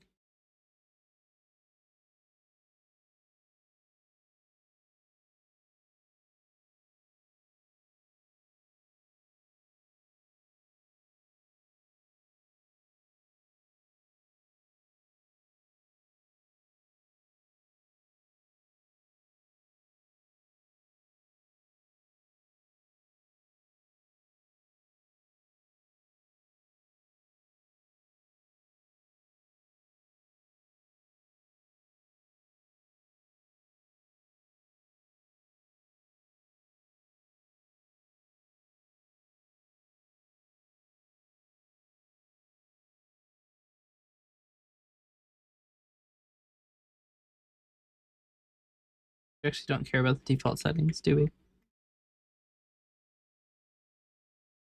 All right.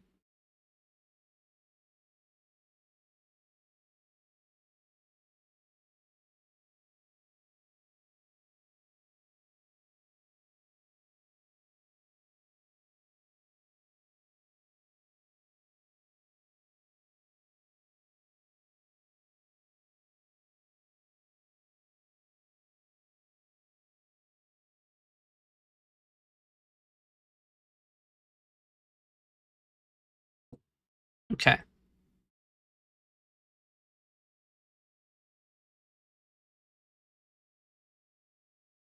Let's fix the control surface problem really quick because it is so annoying. And I know exactly what I need to do to fix it. So in the control surface node editor, nope, the redeems form rather. Here's our redeems form. So when you type in redeem name, it renames the redeem because it is a bind into this list box. The problem is changing this changes this, which changes this. And because the text box you're editing is being edited by the list box, it sets the cursor to the first column of this text box. This is not showing for you. Did my capture fail? Wait, what happened? It's still not showing on my screen. Oh, you know what? My my video card failed.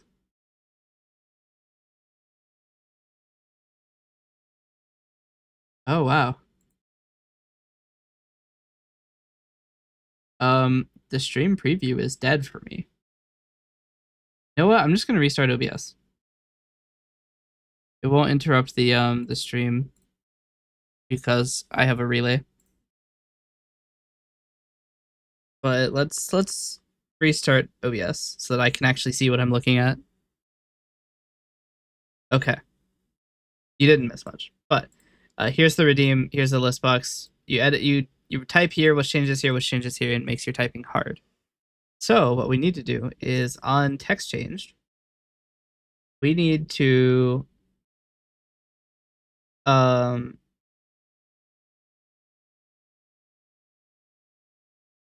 this is text box 1.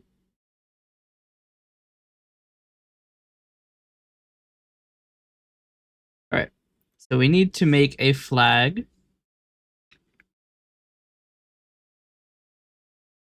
We want to turn on suppress.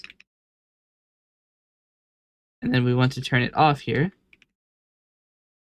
Then if in listbox1.selected index change, right?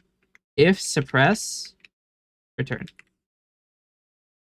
And this will mean that if we're editing that text box, it will suppress the event to forward the list box selected item into that text box 1.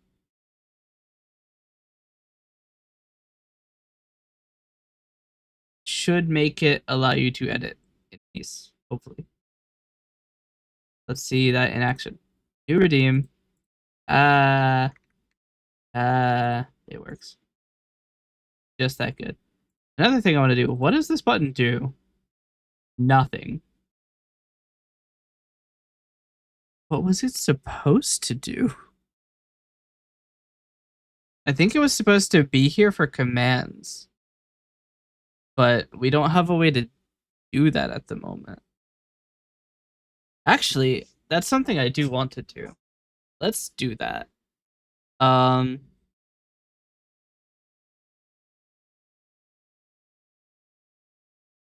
hmm.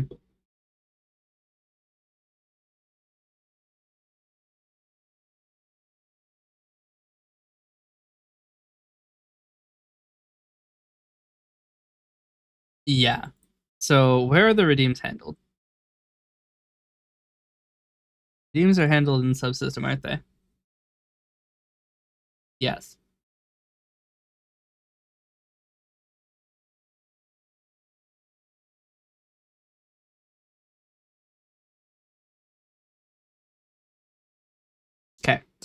So what I want to do is this button.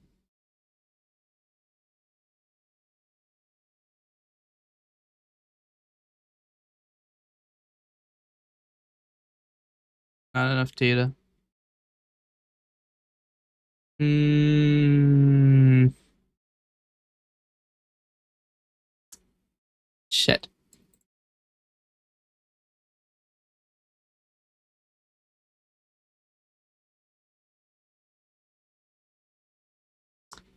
Dicks. Okay, so here's the problem.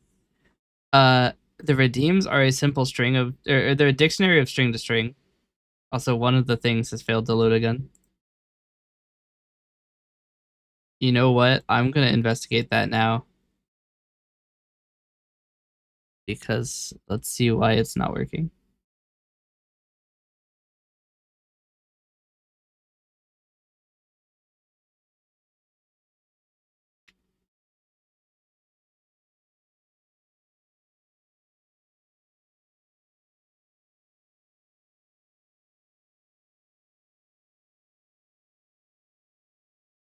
What? Cannot access file coalescence log model change log because it's been is being used by another process.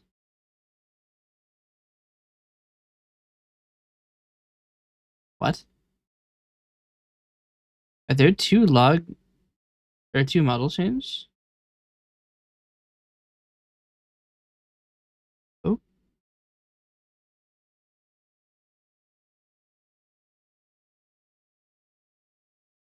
okay.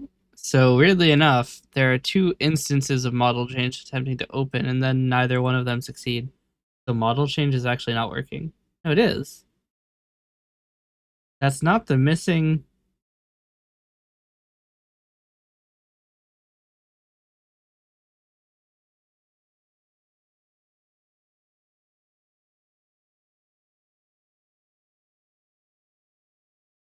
Oh no, there are two model change subsystems. Is that why it's been loading too many the entire time? Hold on.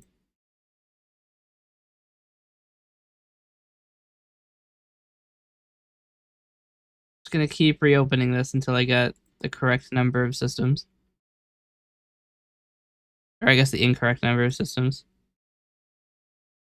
Okay. Yeah. It is loading too many of them. Here's what we'll do. We'll delete the entire thing and rebuild the entire solution, which should bring over all of the current stuff. The reason that I had an inconsistent number of um, things running is because there were two copies of model change. That's why it was causing issues. Got it. All right. So what I want to do is change coalescence from using a string to string dictionary, probably to using a JSON file. There's already a JSON file for the nodes. Actually, I could do it in the node editor. Hmm.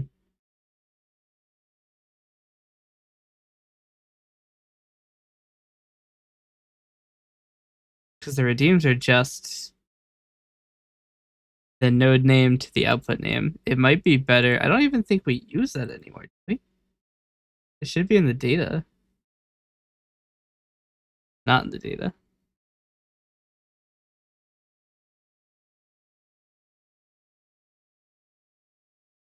Okay. So let's do this.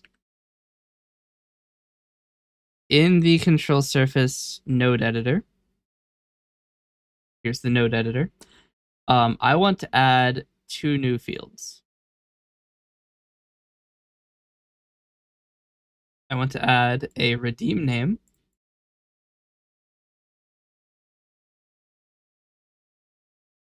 and I want to add a command name.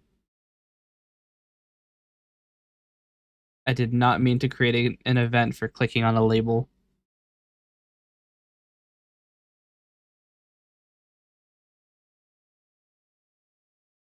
Anyway, this will be a command.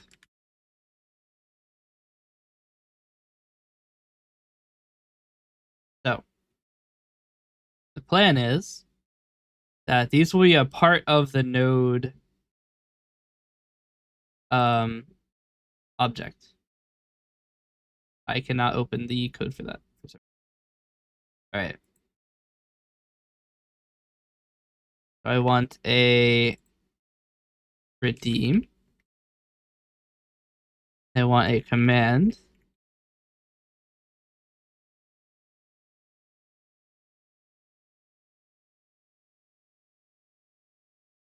So in control surface,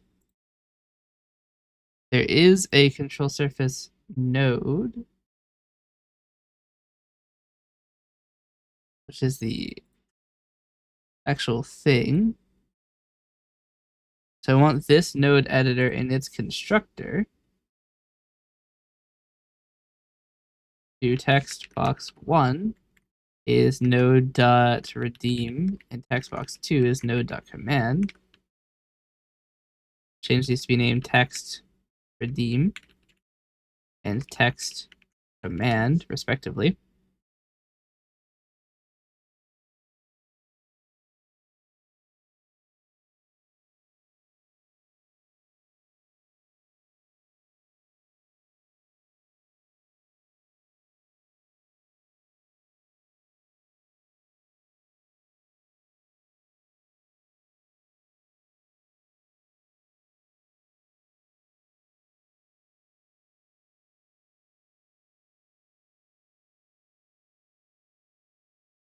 Okay.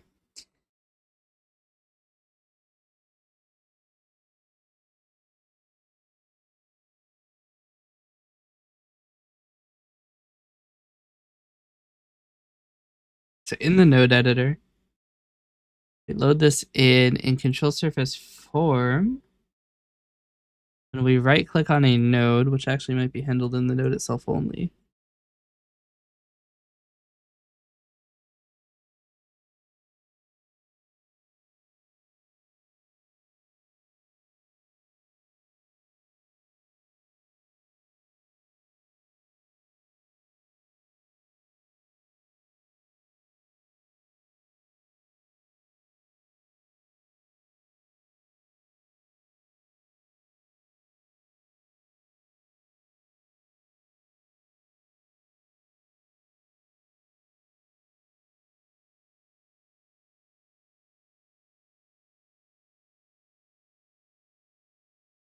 Okay. So the idea now is to get rid of the node redeems settings object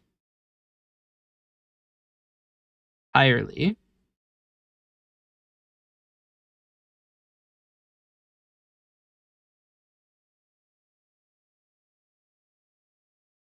So we'll do for each var v in nodes data, maybe data dot node groups dot select many x dot nodes. If v dot redeem equals redeem or dot equals redeem name invariant culture ignore case, then we will call this block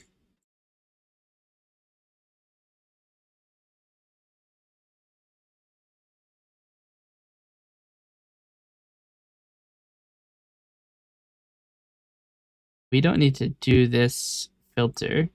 We already have it.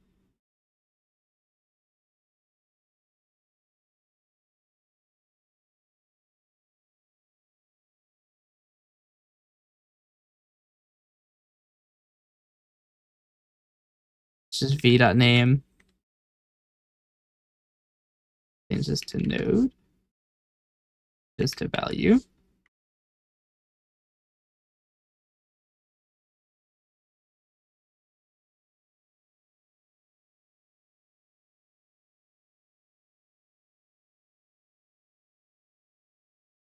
Okay.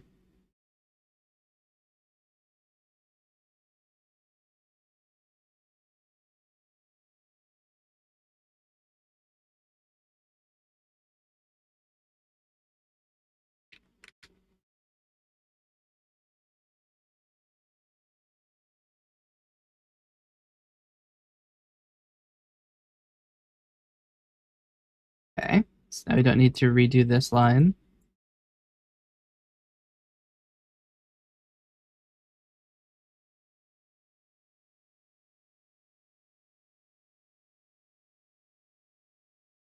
Currently, we only support Twitch messages. We don't need to check this anymore.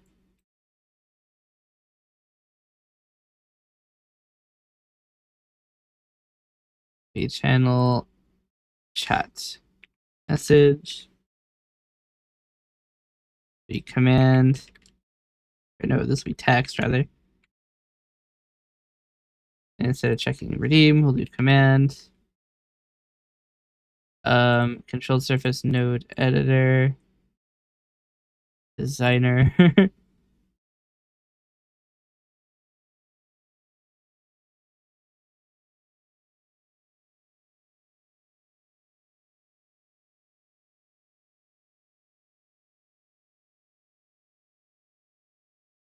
Hmm.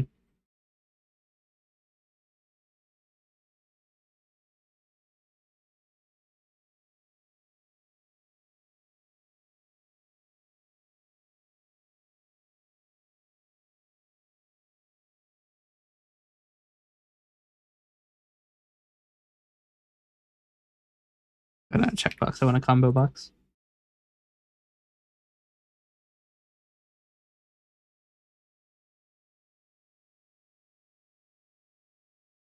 So I want to edit its items. I want to add user mod, lead mod, Jared broadcaster. Or we'll say guest star. It's shorter, and then broadcaster, which will limit who can use these commands. And by default, it will be set to mod.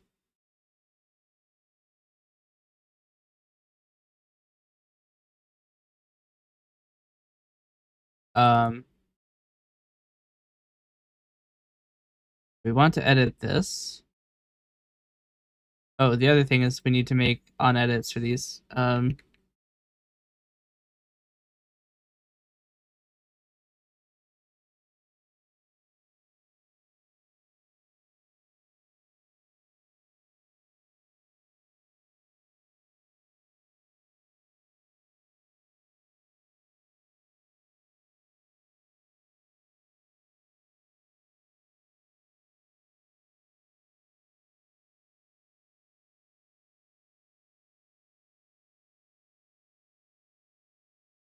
Okay. Want to do the same thing for command.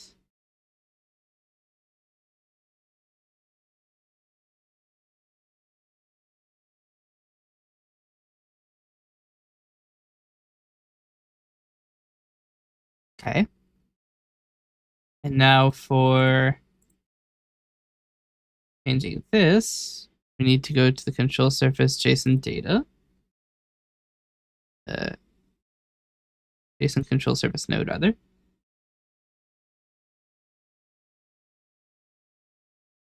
Might change this to JSON control surface data.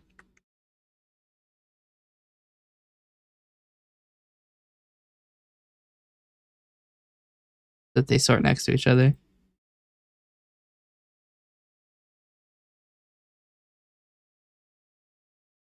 Okay. So now in the nodes, I want to do command privilege.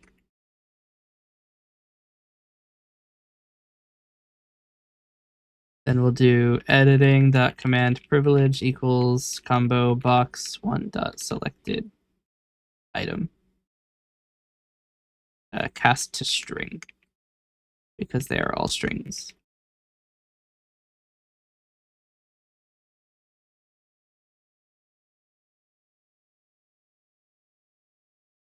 Okay.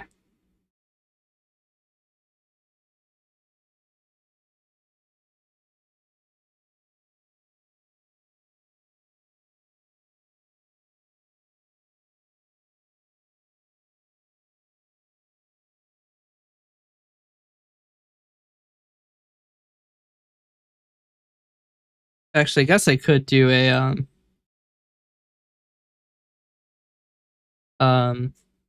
an enum for it.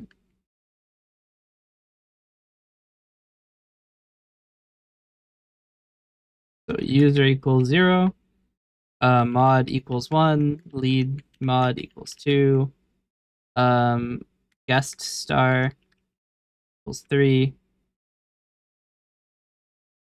and broadcaster 4.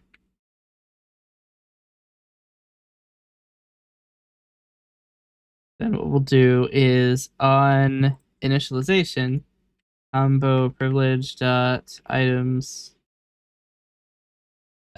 equals or dot add range enum dot get values of type of command privilege.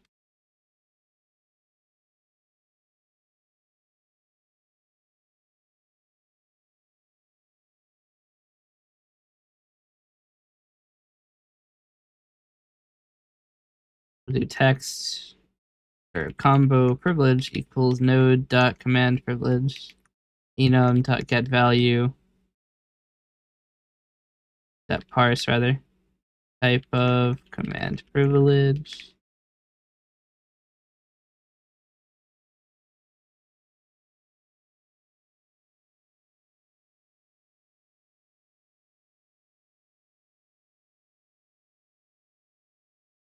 We'll try this because this can fail.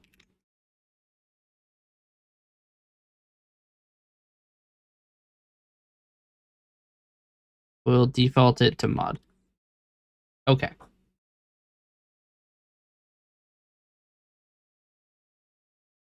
So this should work.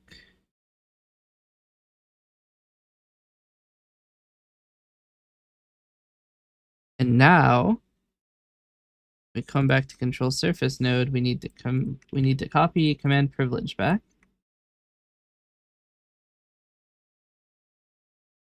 We need to go into the node or the processor here.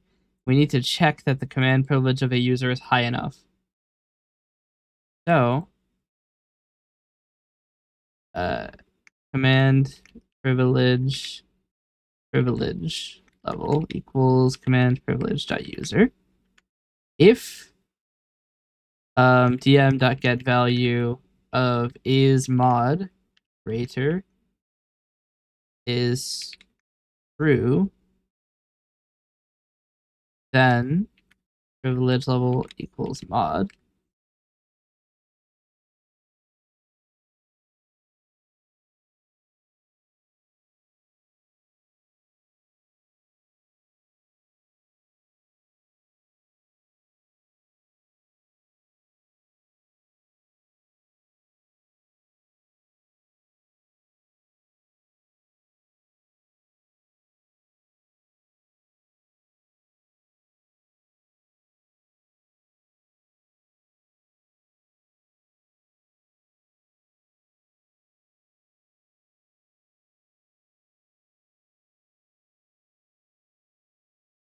Okay. I should probably check really quickly what the output of this actually. I have help documents, don't I? Check this shit out. If I go to the output directory, Coalescence, I've made help documents specifically for this. So we go into the developer page, go to the system listing. It's at the bottom of the page. Apparently, it's supposed to be named developers system listing. Awkward. Go to Twitch. Go to messages.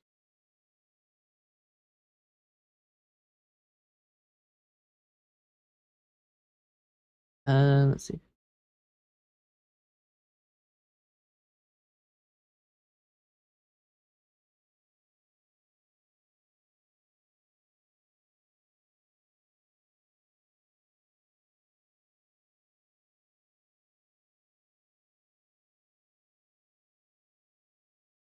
Event notifiers is channel chat message, contains weirdly enough, not a way to tell if they're a lead moderator.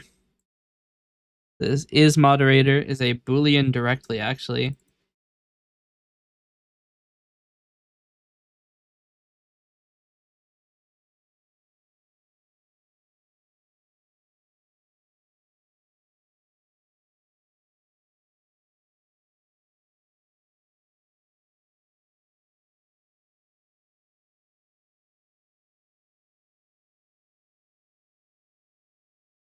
Okay.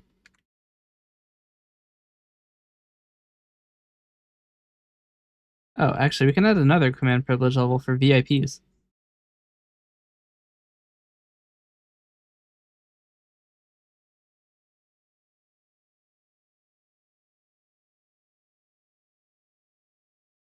Oh, we could also do one for subscribers, too.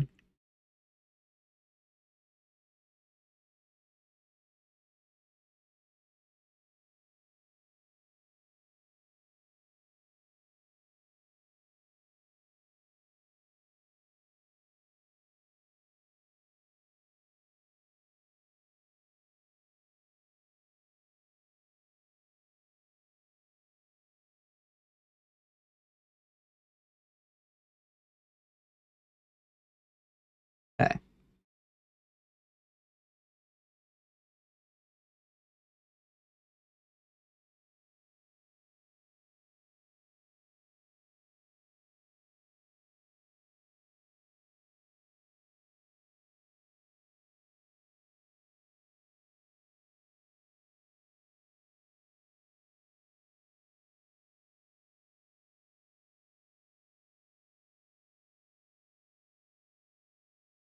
Okay. So we're going to immediately lower somebody's level if they're from a shared chat because we don't want other moderators running commands as us.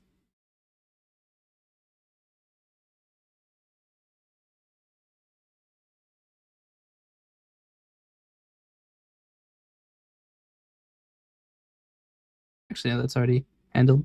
So if you're a moderator, then you get mod. If you are a subscriber, you get a subscriber. You're a VIP, get a VIP.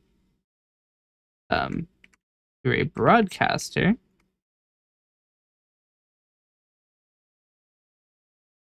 then you get broadcaster.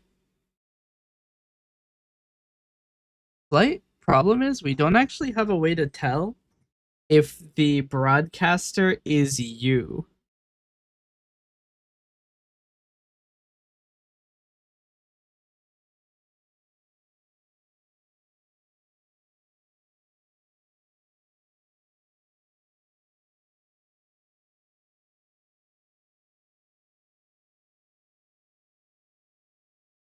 Hmm.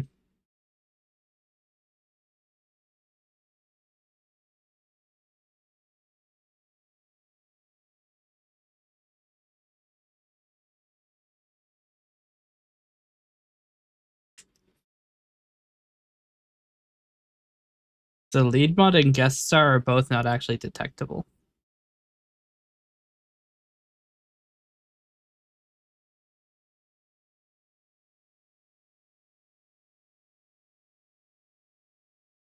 Hmm.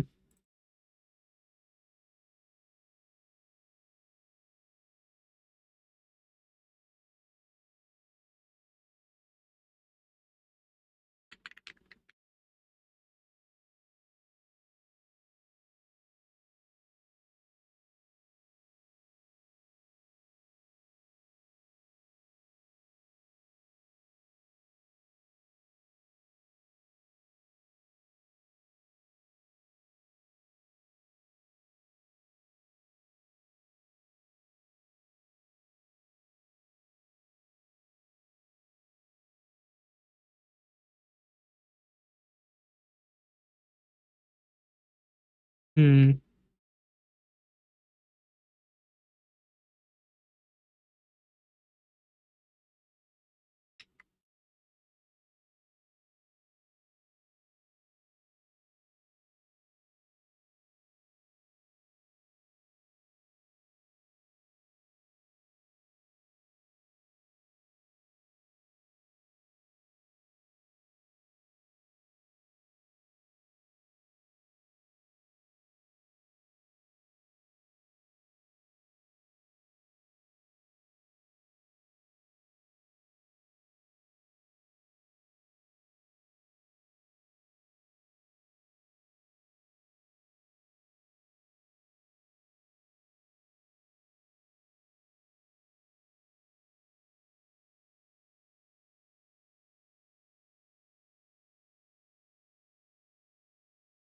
Okay, so if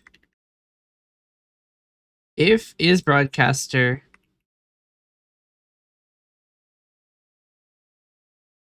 and is current user, then we get broadcaster. Else, if is broadcaster, then is guest star.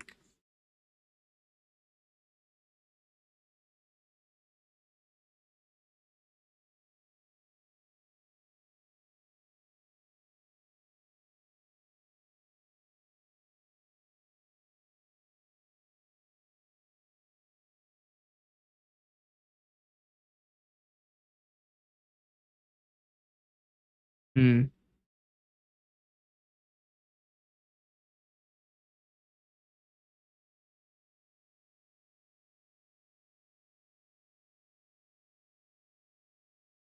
I need a lead moderator message to see how to detect the badges.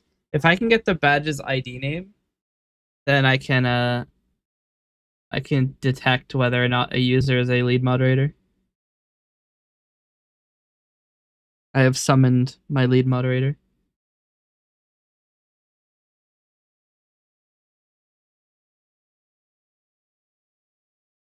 Oh yeah, it would help if I was running the thing that'll actually log it.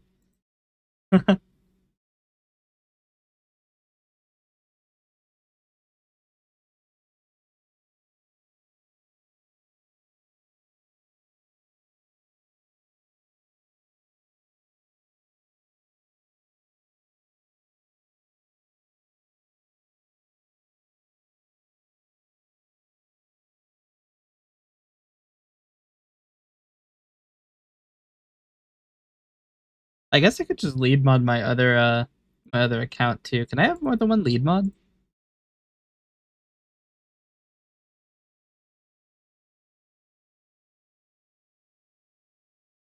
I want to say you can have up to 5.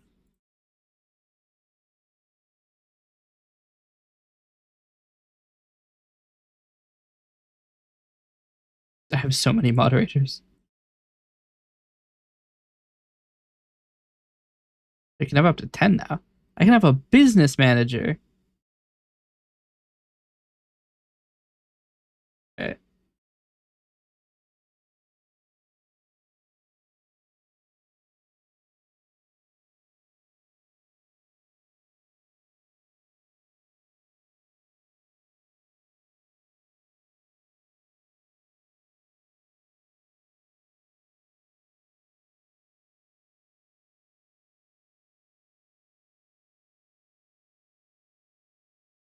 Cool. Now I have the now I have the message.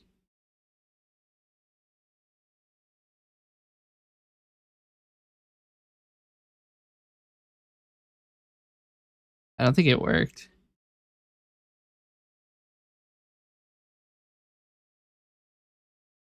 Missing required scope channel read subscriptions.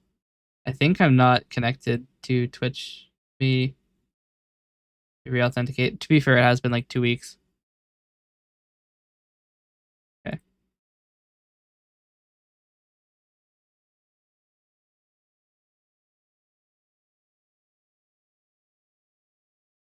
Message. Let's go. It's gonna be called something. Yeah, lead moderator. To be fair, I was gonna put a hyphen. It's an underscore.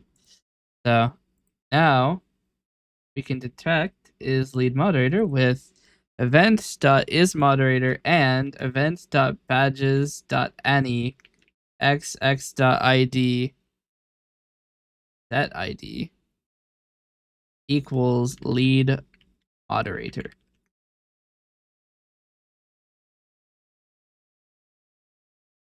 And not event.is from it is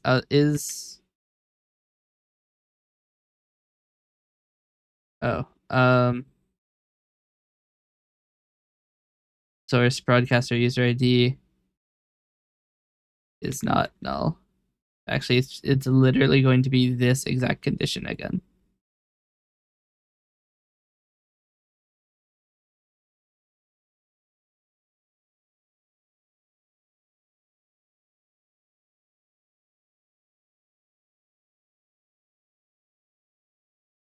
The long condition, this one.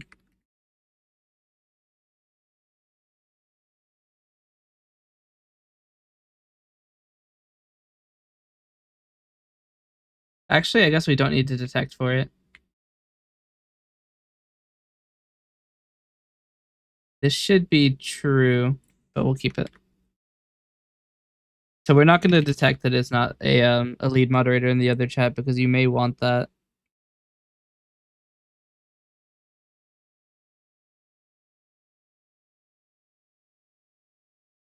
Okay, so in this, we now have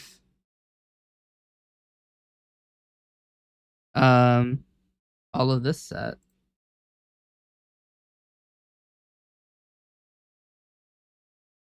All right. Are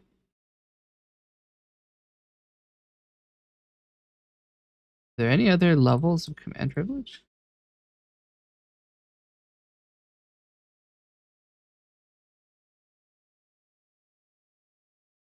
No. I mean, theoretically, we could do a quick lookup to see whether or not you're a tier 3 sub, but I think that that would probably not be worth it. It would be a lot slower. We don't actually explicitly get your tier.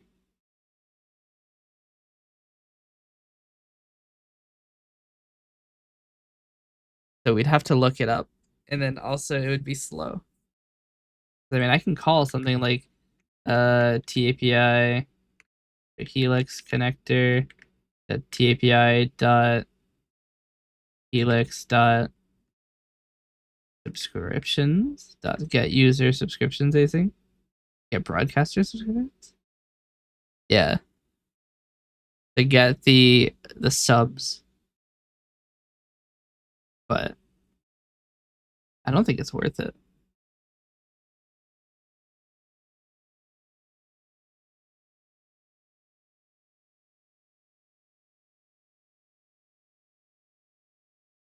So theoretically, we're very lucky.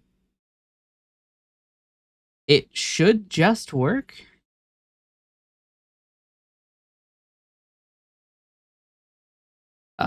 Right. This is just gonna be erased code. This will be erased. This redeems form, if this is successful, will be removed.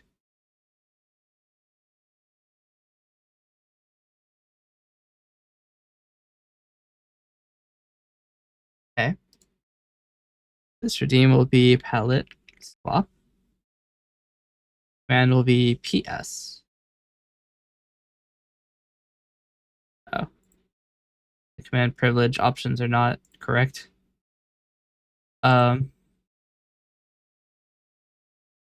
Because enums by default give their type and not the actual name of the enum.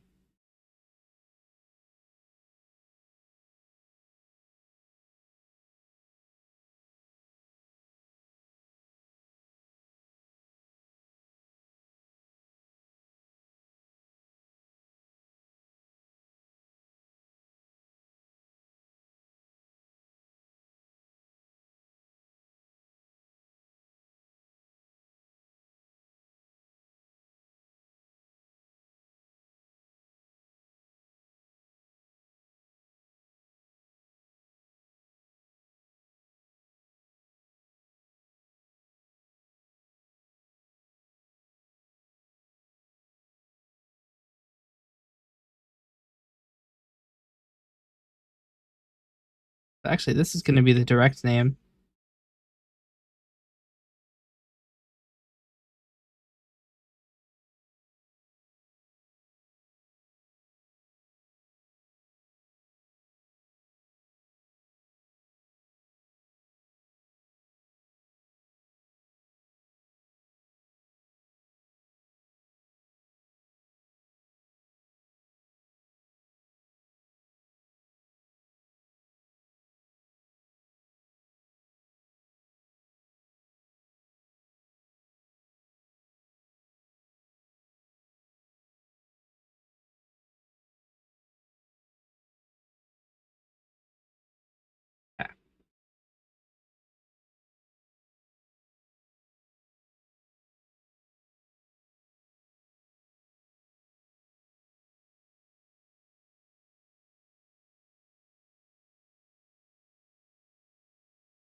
I don't know why this is erasing my items.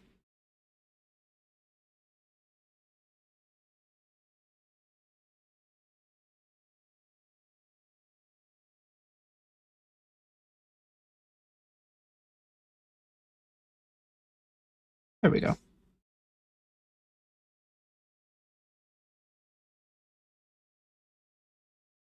Okay. So theoretically, anybody should be able to use PS. Oh,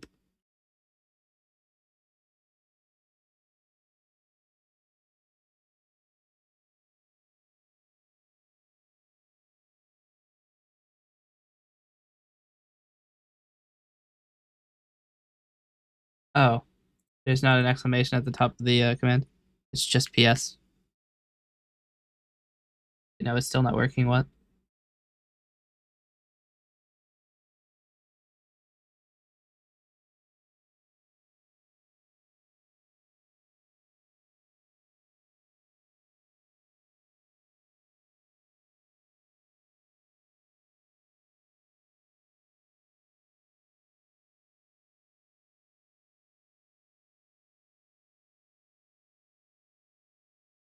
Huh? Only runs once? Oh, this is null. Um,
I also want to set the dictionary at command equals the redeem name. Uh,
Theoretically, if I come in here, this shouldn't work because I'm not the broadcaster.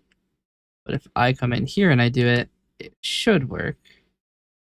Well, now we actually haven't determined anything because it didn't work either time.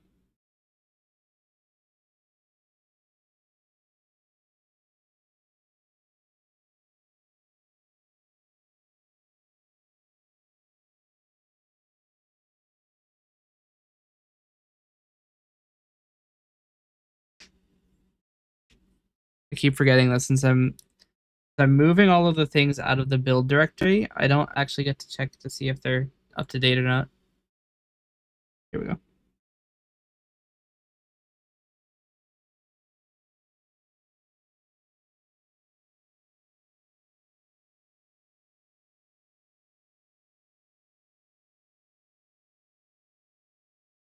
If we ever make it in, we do. I am a broadcaster. Required was determined to be broadcaster. Privilege level is not too low. We dump in all the settings.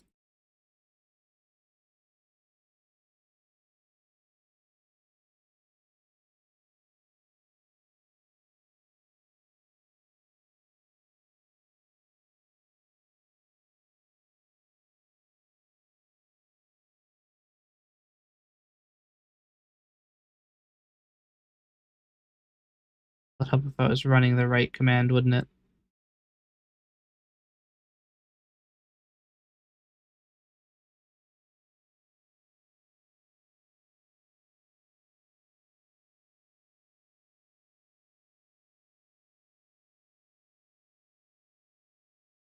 It's just that easy.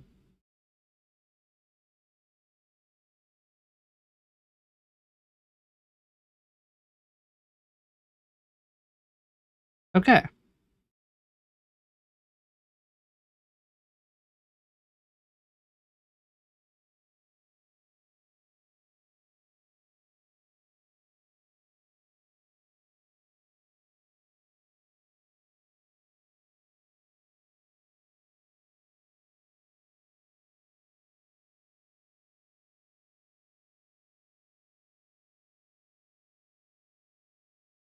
Okay.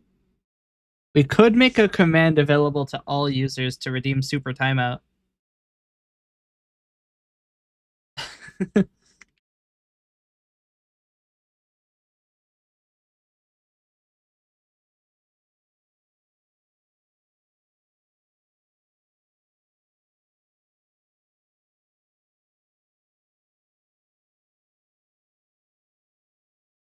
Okay. This still works. This doesn't work. These two don't work while model RGB is running. They're overridden immediately. Work?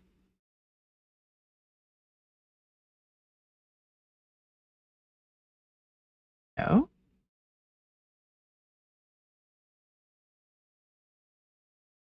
But the script's not.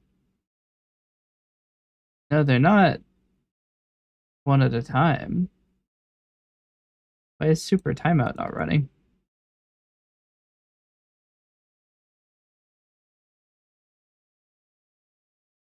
Oh, super timeout doesn't work if you click the button because there's not enough context data. Interesting. So because there's not information about who ran it, it fails. There's actually something on the control surface that cannot be done with a.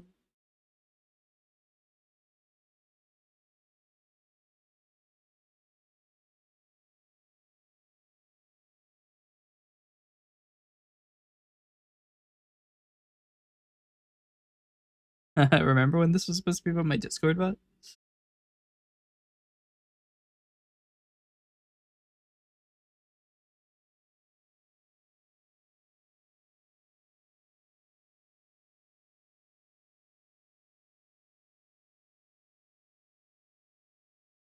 be fair though, I have made some like very good quality of life changes to Coalescence. Like now, here we'll make a last commit. Wow, I changed 292 files. Oh. I need to git ignore this. Hold on. The problem is that it's all in the signed directory is new, and most of those files are artifacts, which we do not want to include.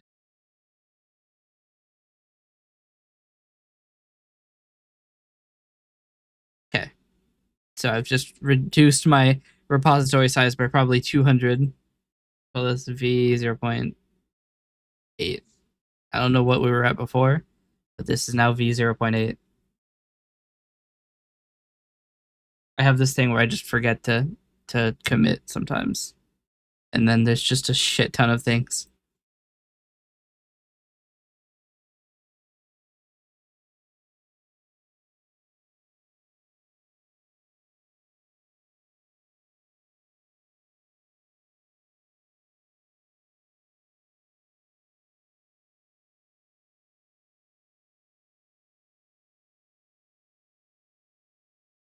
Okay, remove control surface redeems form. See, I remembered to commit this time.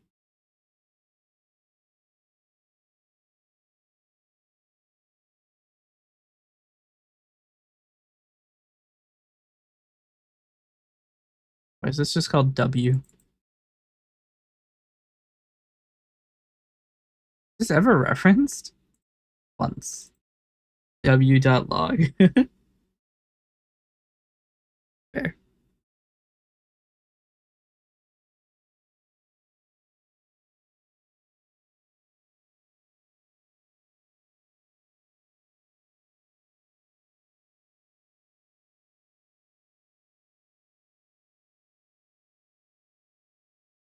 Okay. All right. Is there anything else I want to do to the control surface? Because now, where I've got all of the edits fresh in my mind, is probably the best place to do it.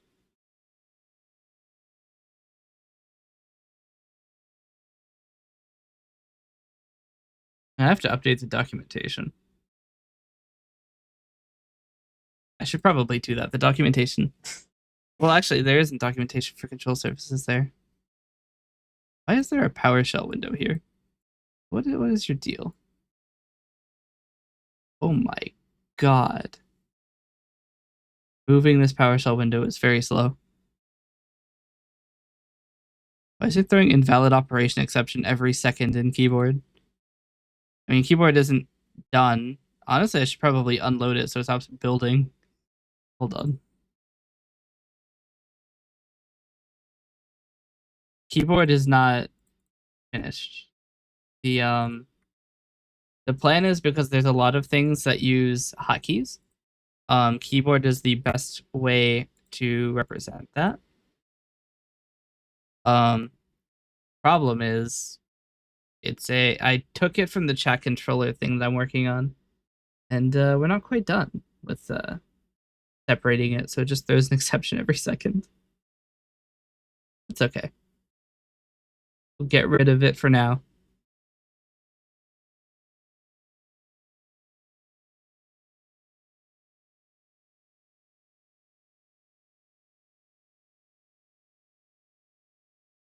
Okay. What happens if I have so many scripts? Oh, that's another thing I wanted to do is add accept and reject buttons to this little name script window that appears. Let's do that now, because it's not going to take very long. This script form button. It looks kind of atrocious because it gets all of the style information gets overridden. I mean, I can set this just to make it look a little bit easier on the eyes. So I want an accept button, which is button 2, and a cancel button, which is button 1.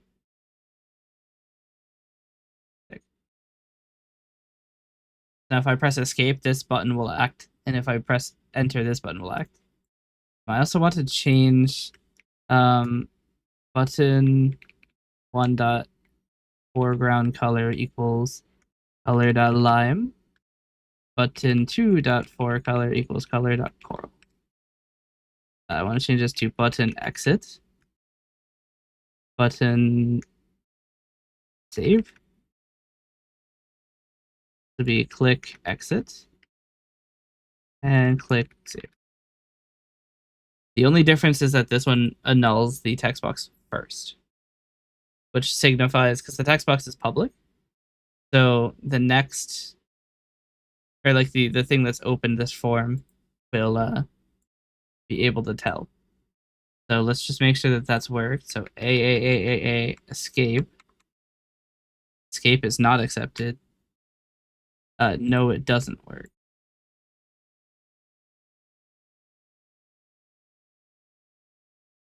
Neither one of those button assignments worked.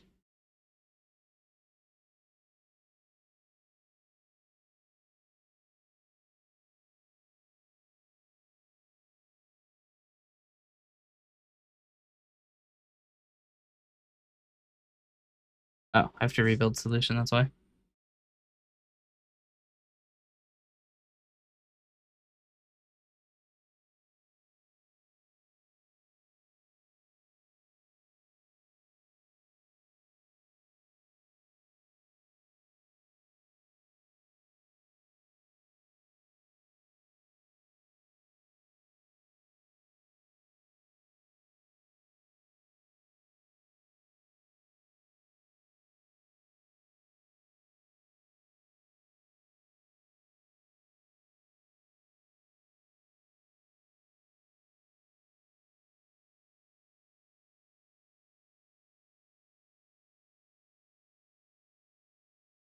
Six.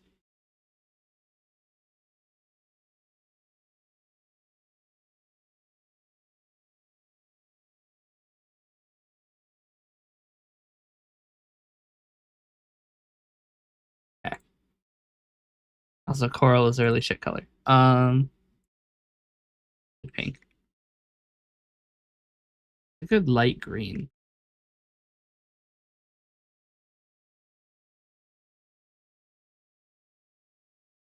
A lime green.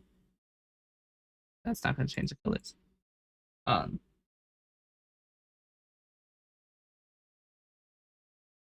the coral color is like really weird compared to the other. Yeah, this looks.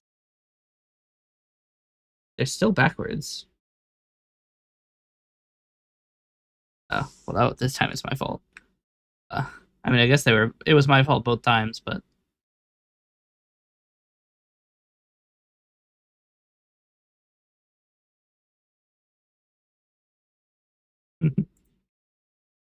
I could just create another one.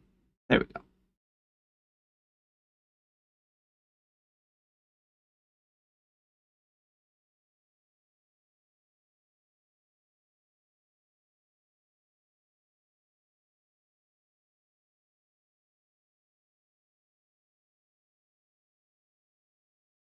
I could actually make this public.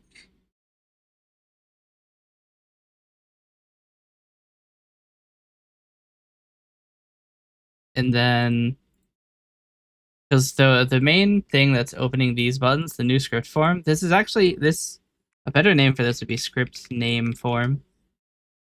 This would be button cancel. It'll be button save still. So now, because in the scripting form, we have several buttons that open the script name form. So this can use create and cancel. It's fine. Is it create and exit? Yeah, it's create and cancel. To rename and change its form dot button save dot text to save instead of create.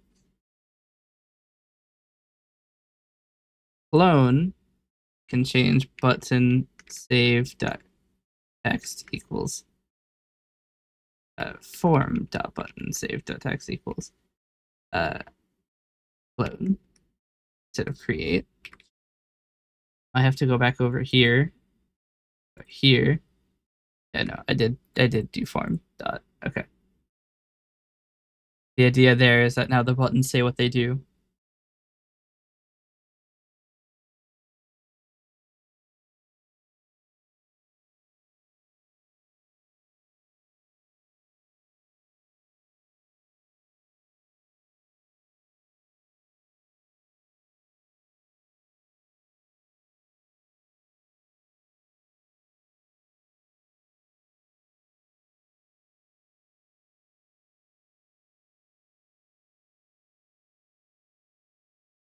Kind of would like to place this form at a specific location.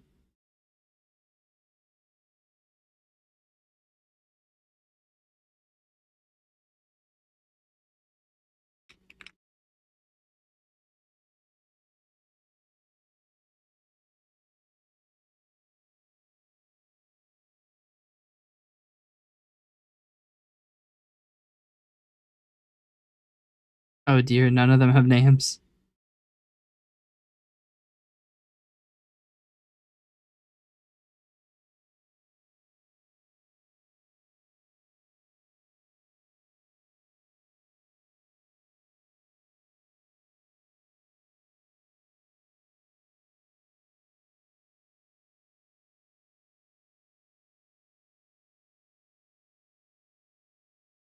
See how this goes.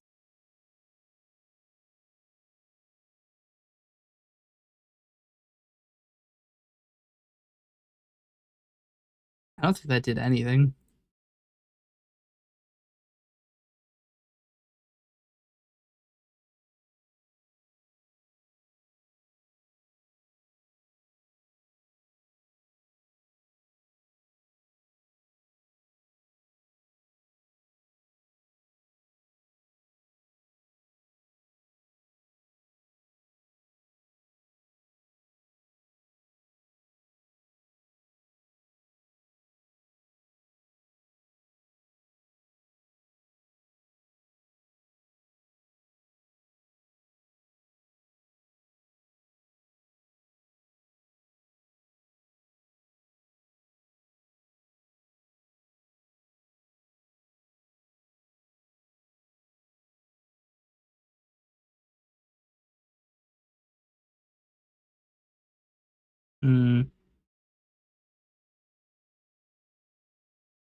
Hmm. Why is it not taking the location that I give it?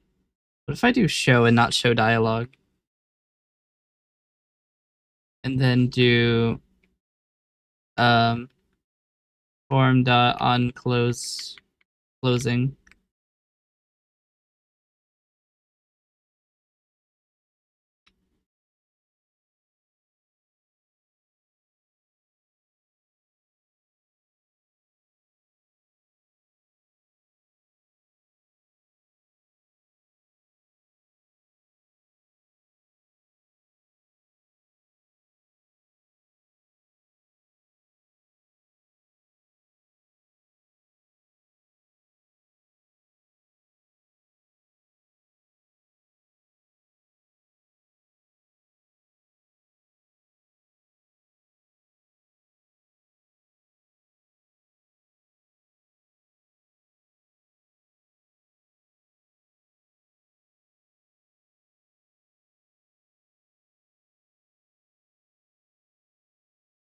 Okay, so 224.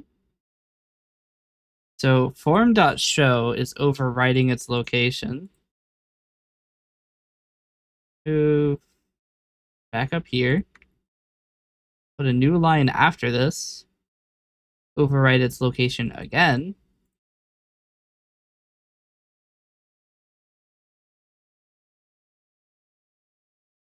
Okay.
I don't know how large the caption height is.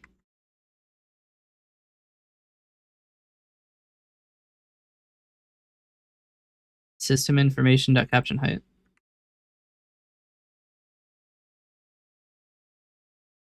Found it.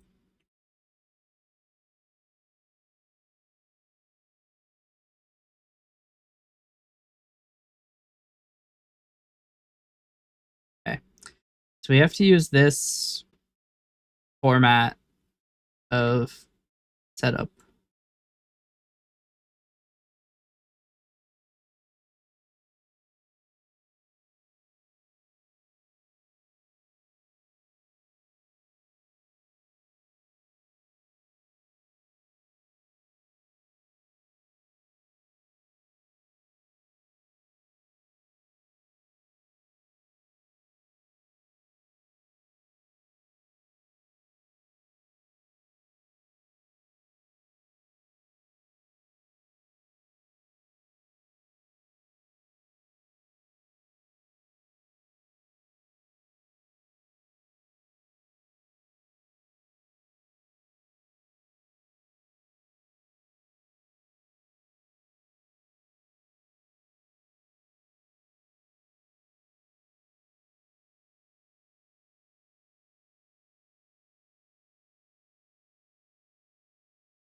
Okay. I think that works.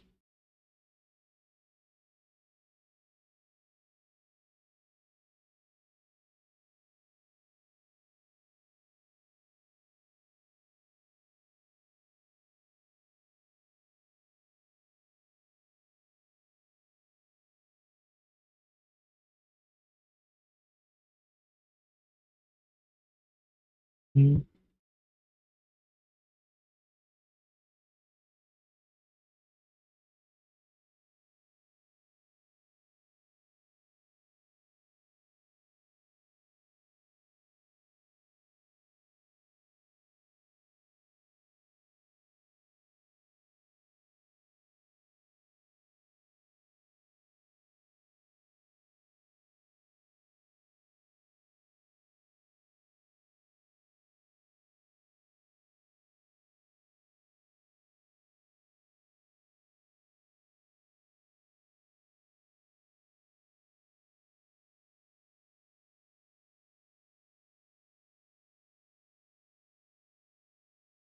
Okay.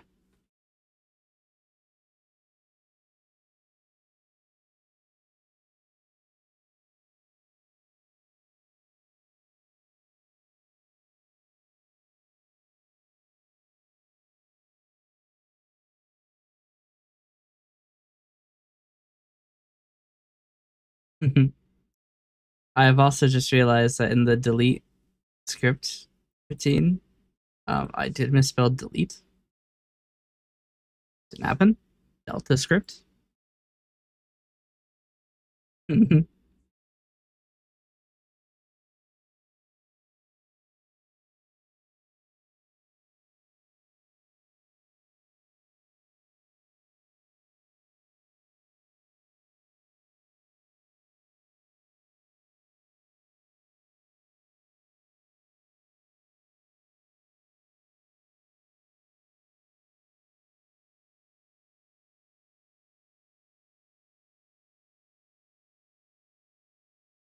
Okay.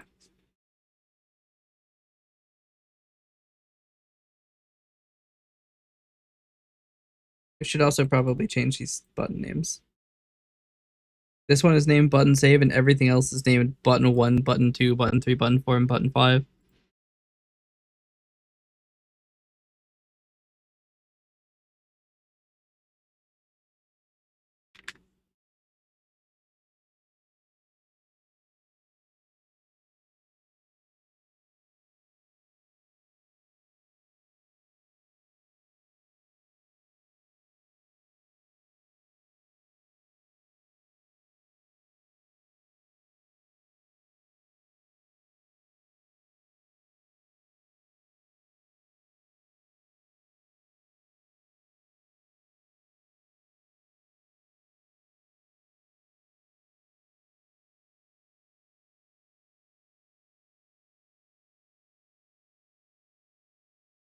Okay.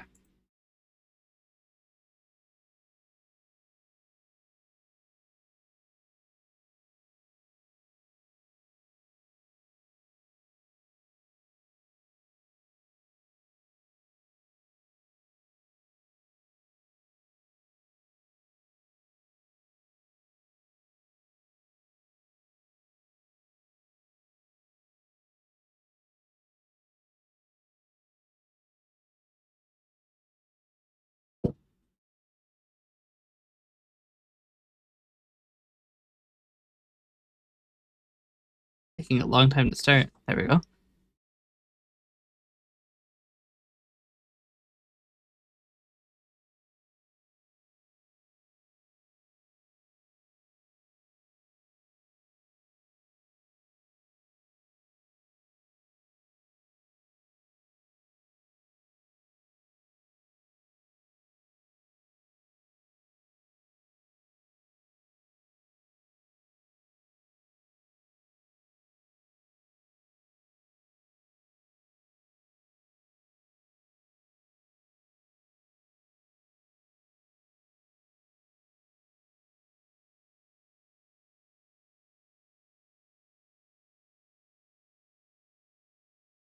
Also, just realized the control surface should probably be a resizable form.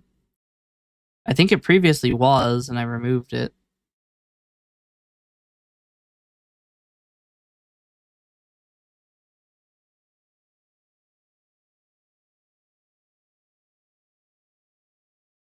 I dock bottom,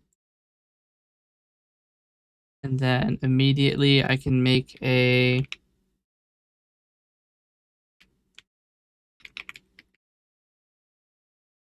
do FL1PHD equals height minus flow layout panel 1 dot height, and then we call on resize.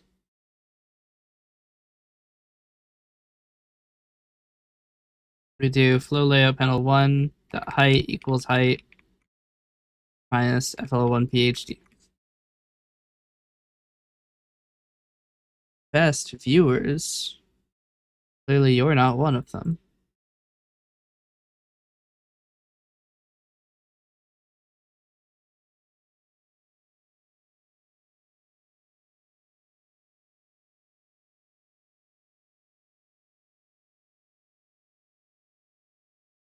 Oh, I forgot to change the size. The size handles.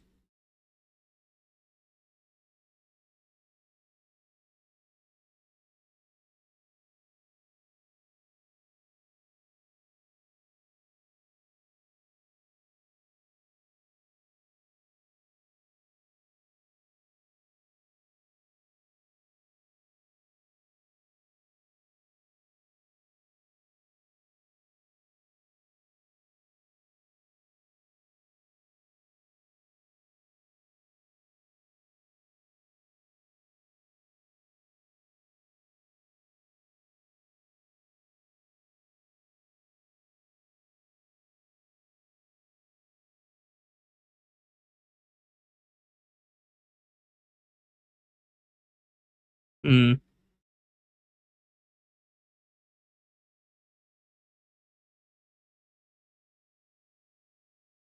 it doesn't flow well.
I keep forgetting that I have to click rebuild solution every time.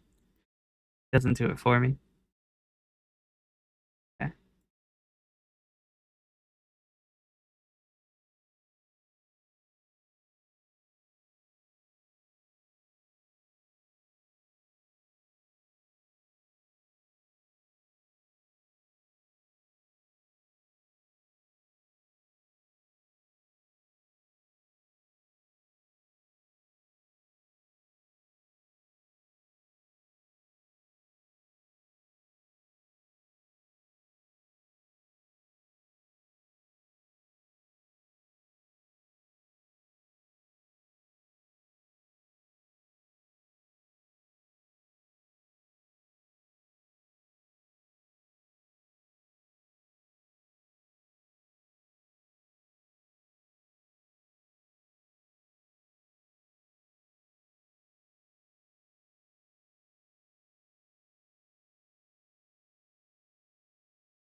Mm, um,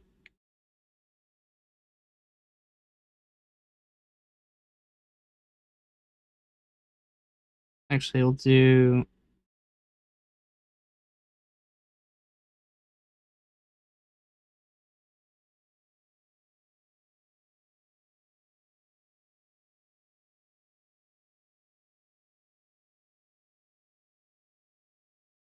Want to move this button to be placed correct. I didn't restart the fuck. All right. I want to move this button on the control surface. I know you can't see the control surface. You're not really missing a whole lot.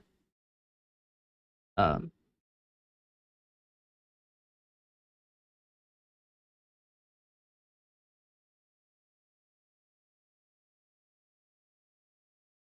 Okay, so quick reload doesn't work with this.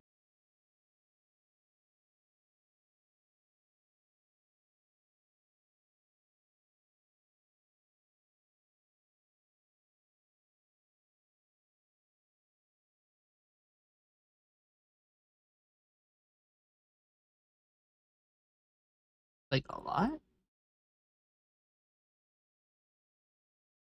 It's weird because like the I mean I guess I could put the control surface on the screen. Let's see.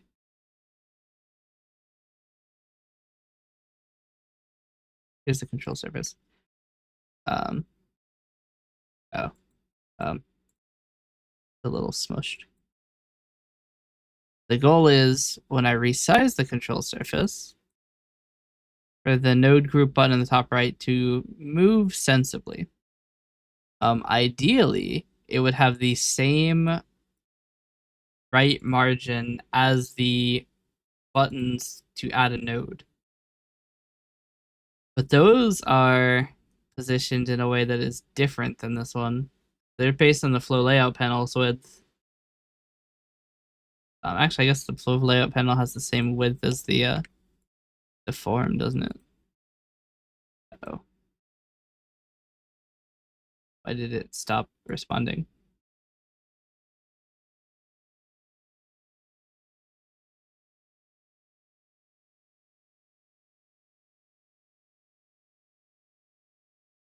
Oh no, it still works. It's just I cannot deselect this button. I didn't mean to do that. That's an issue. I can't actually get rid of that. Uh,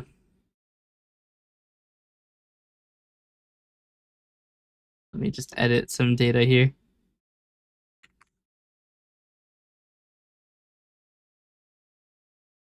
It's still there.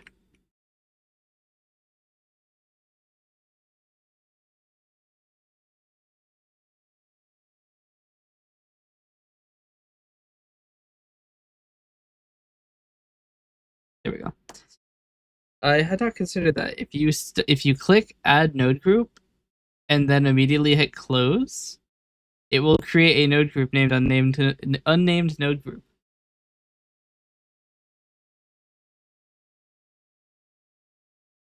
So that's something that needs to be fixed. Ah,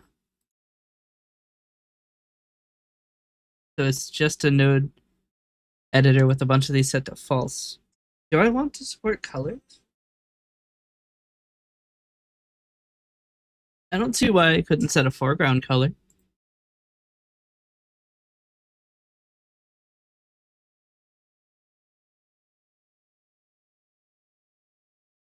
I'm not going to set a background color, but I set a foreground color.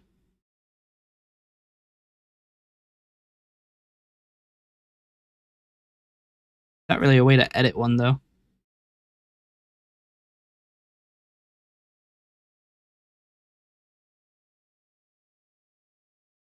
Actually, we can. All right. Well, then create items.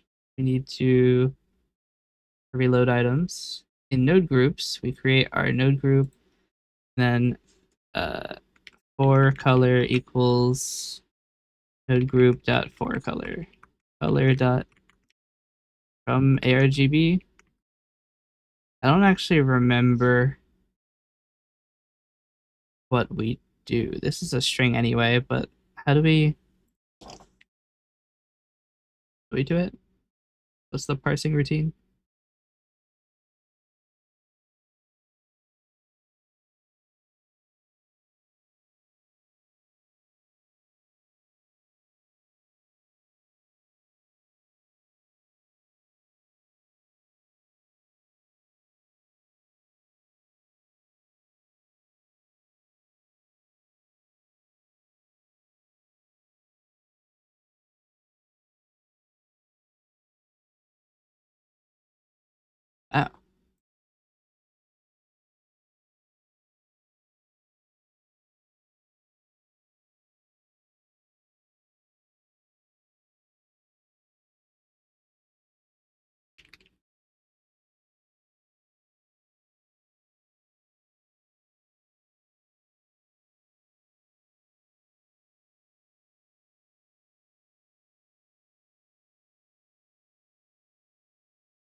Okay, see if this works.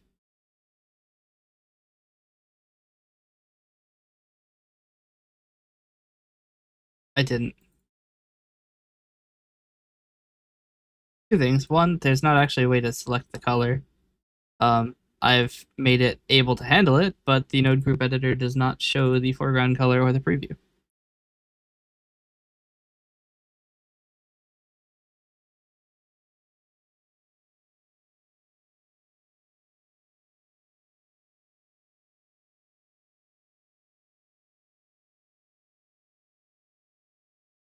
And now we do.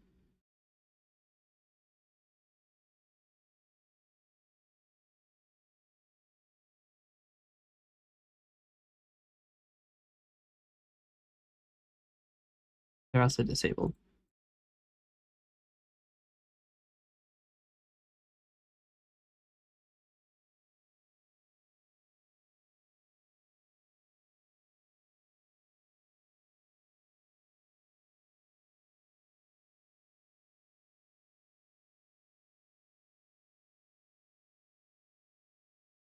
Okay. To be able to set this to a color. And with models, we can change this to a color. And redeems, we can make which purple. It looks kind of trash, but it works. Honestly, I think we just take this and like move it up a lot. I think dark colors don't work on this. All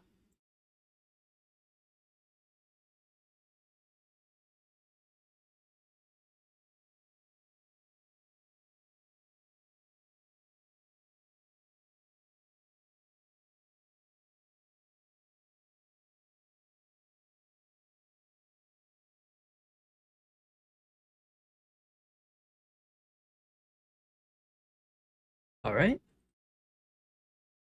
Now, the first thing I want to do once loading the control surface form is immediately call not reload items, but resize end.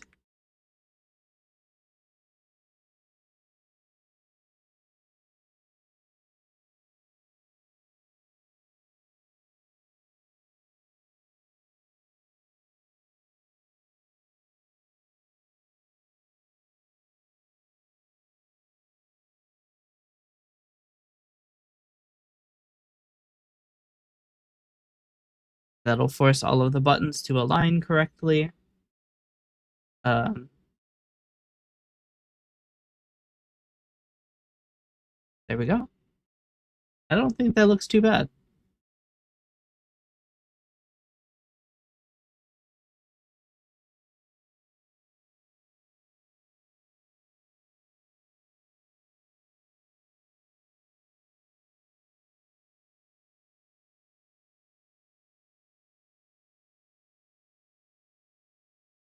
Trying to think of what else I would even do.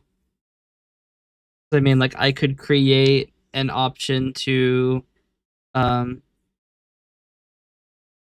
like scripting things to create buttons, but the buttons just run scripts, so it's like you might as well just create a new script. There's no point in going into a button and then like doing that. It's not necessary. I mean, maybe triggering buttons, but then again, they just run scripts, so it's like there's not really a need for that either. Everything is just a script by another name.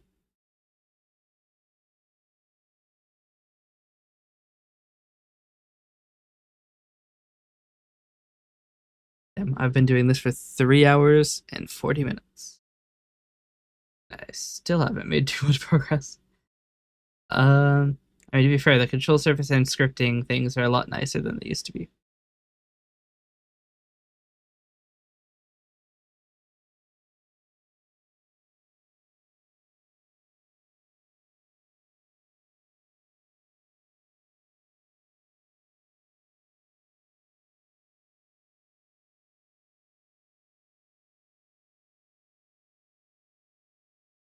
Yeah.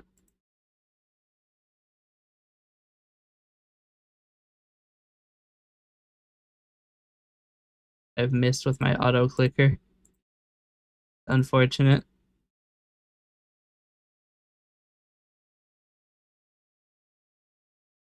Surprising how like slow it is to run these actually.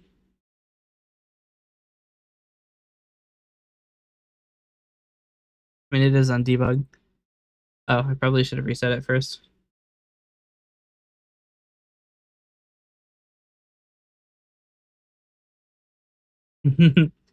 Okay, so I want to clean the solution.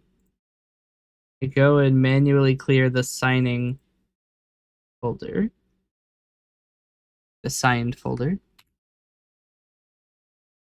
of all artifacts. Okay.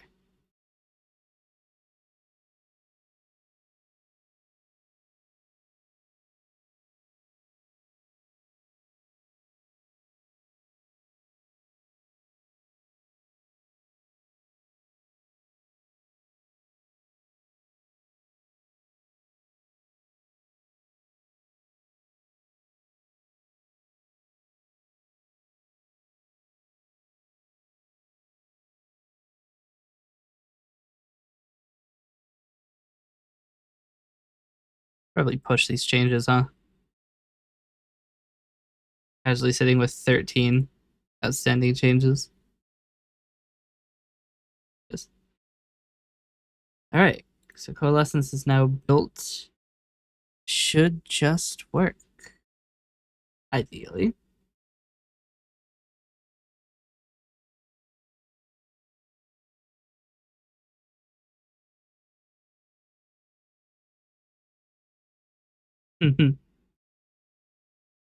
Model RGB is actually supposed to be in the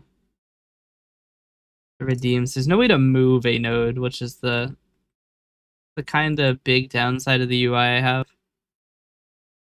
I can just grab it though. I have to find it.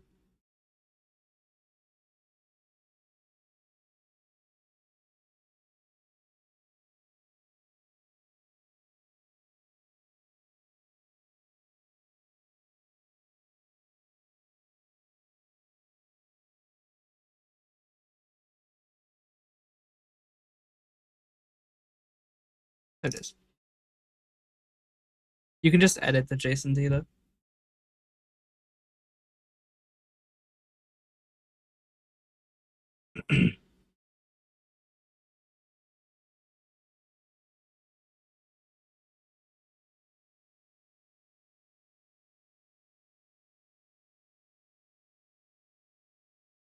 I could probably make a back color now that I think about it. Maybe we make the back color. Hold on. Because there's no reason I can't.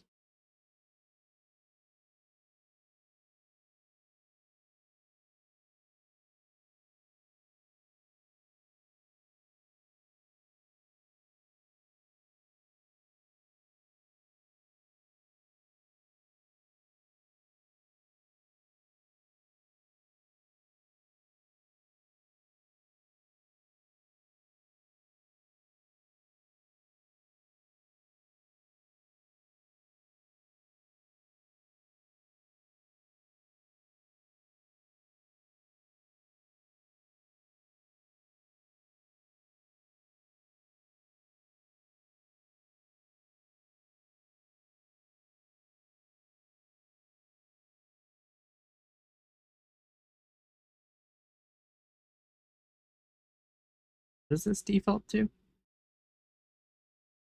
Mid gray.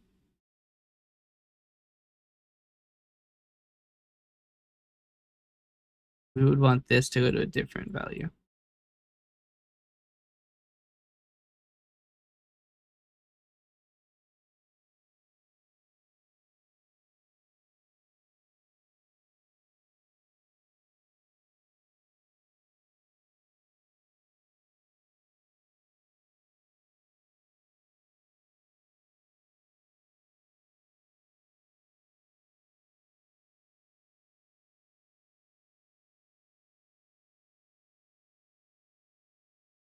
Oh, the panel only includes the top of it, does it?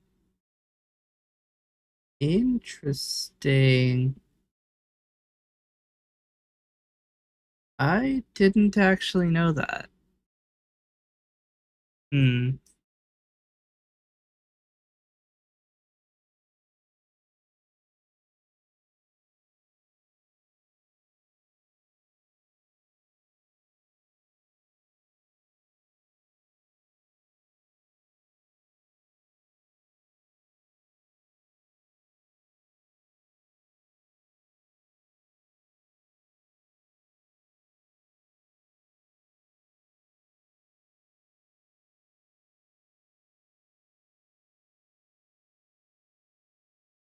The other issue is that the this specific font compared with this panel height, the font is placed too high. So I can either increase the panel height by something like 4 pixels, which will fix that by making the control surface even larger.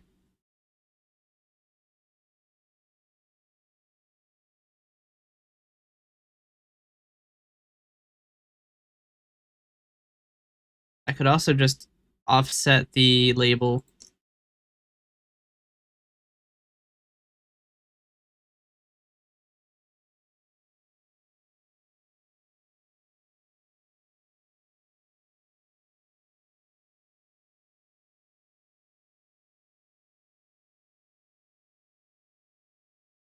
I think I'm going to take the panel back down to 24 units, or 24 pixels, and then move the label up 4 inside of the panel, which will actually move it outside of the bounding box of the panel, but I think that it'll stay under the panel and not go to the above controls. Yeah, I think that looks better. What you do now is if you set the background color to something like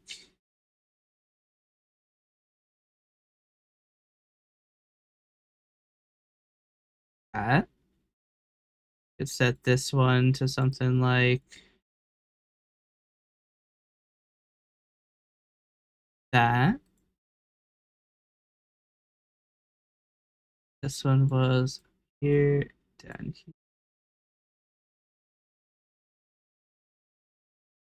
Oh, wait, I'd want it down. Like the same color. I think it's supposed to be closer to like blue.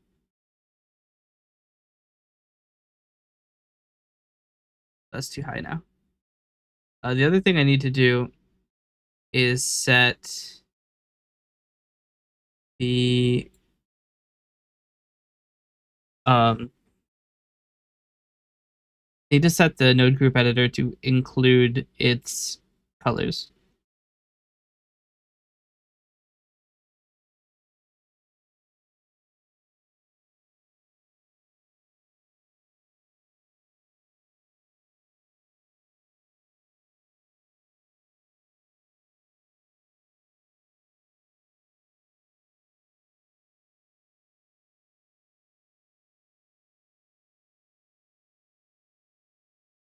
Oh no, actually it's in this in here. So I don't know what the labels are.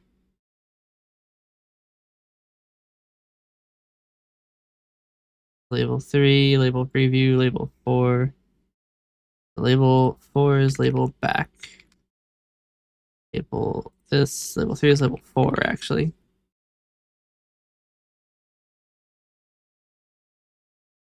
Right.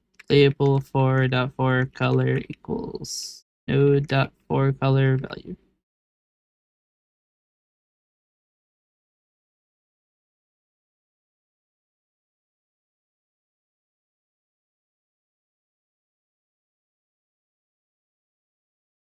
Okay.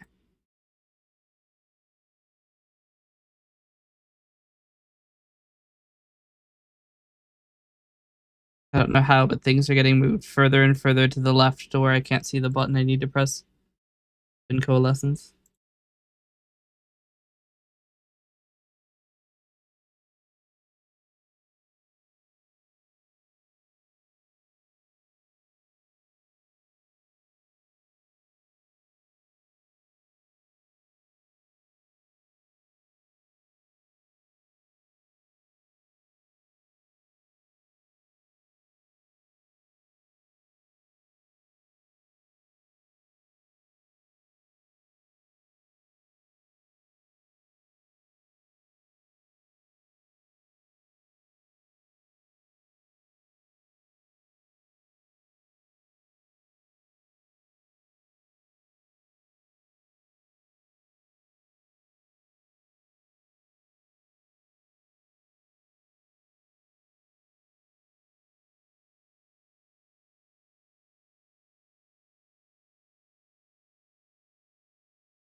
Another thing I can do is I could do flow layout panel one dot controls add range. They control thing.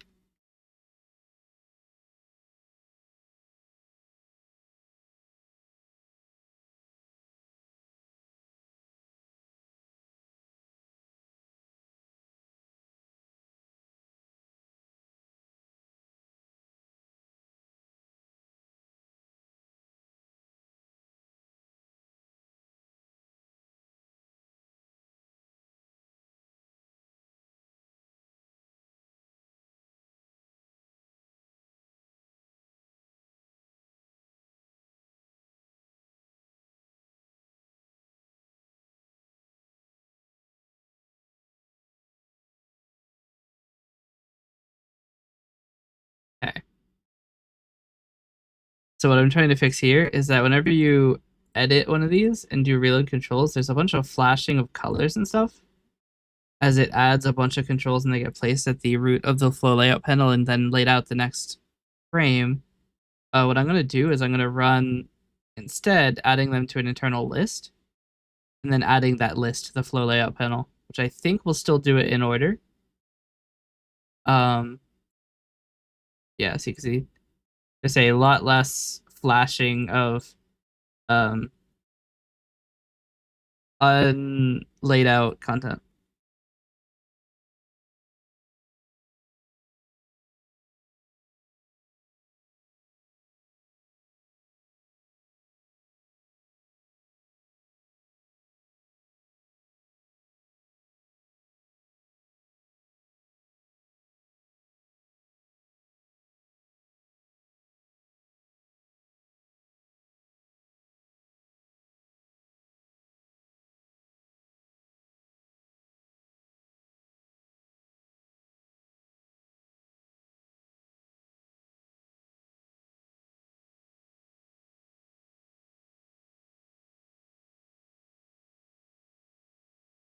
Another thing I can do is store your windows size. So on resize end, we'll do settings,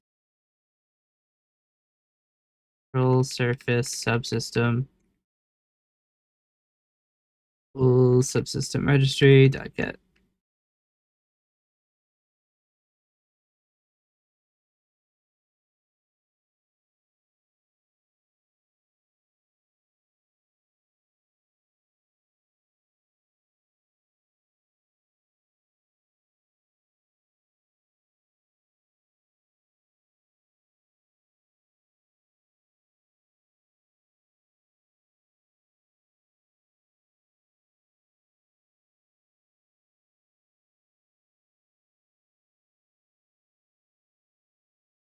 Okay.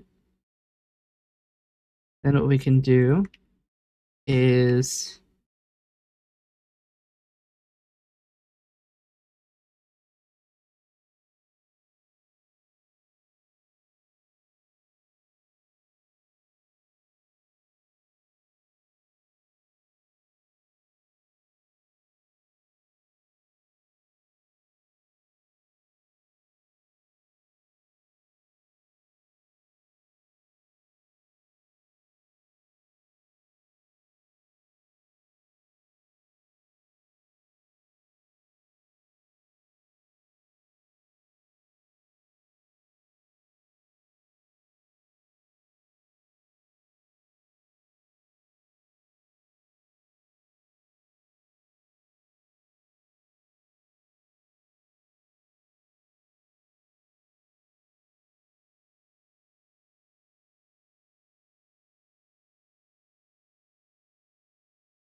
okay.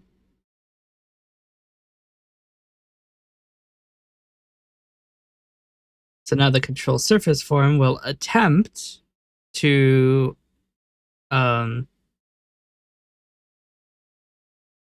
maintain the same window size. So if you resize it and then close it, it should use that size again the next time you open it.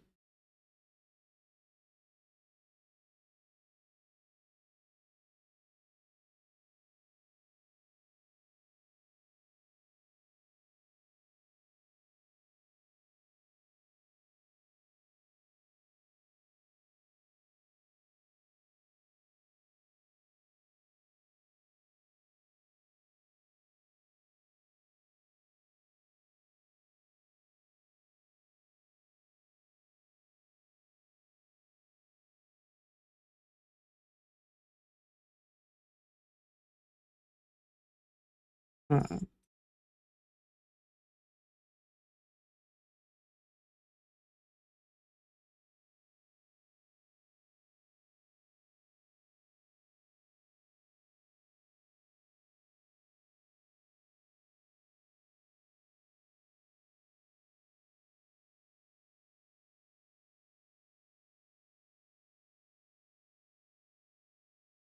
is it not working? Oh, because set settings throwing an exception.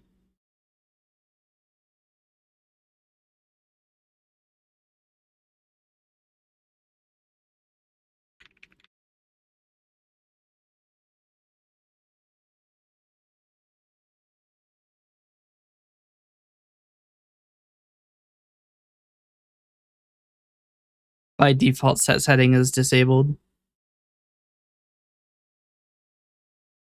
You have to explicitly opt into it. Oh.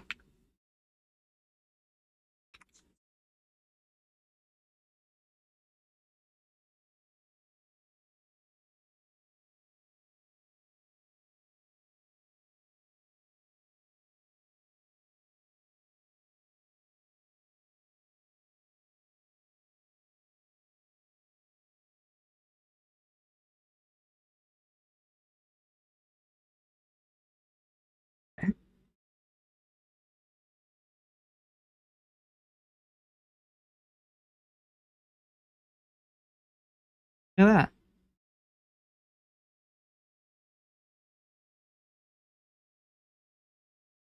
Some things have gone a little bit awry. Um,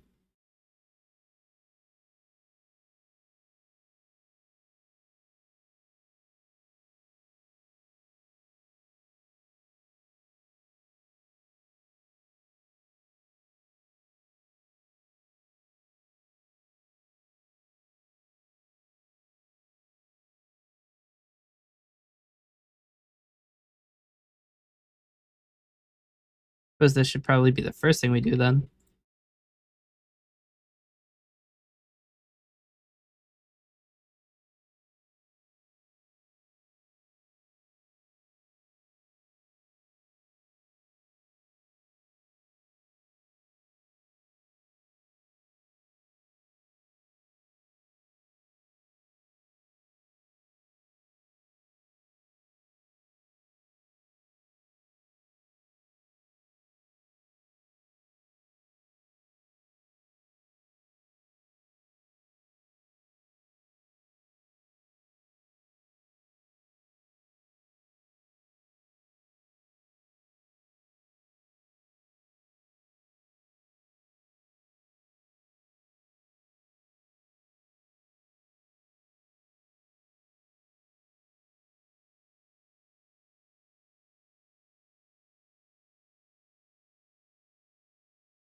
Yeah. This client size thing overrides it. So what I'm going to do is I'm going to store size s equals this, or just size, this dot size, and this dot size equals s. I need to overwrite it before it runs and after it runs. because before it runs, they need to have the correct location values, and then after it runs, they need to have the new size. If I make this a simple size, it's still doing it.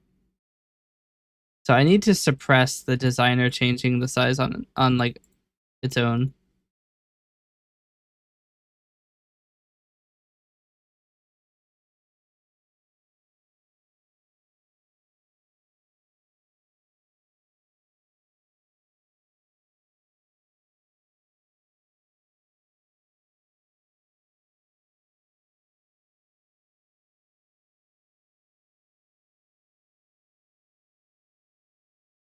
Hmm.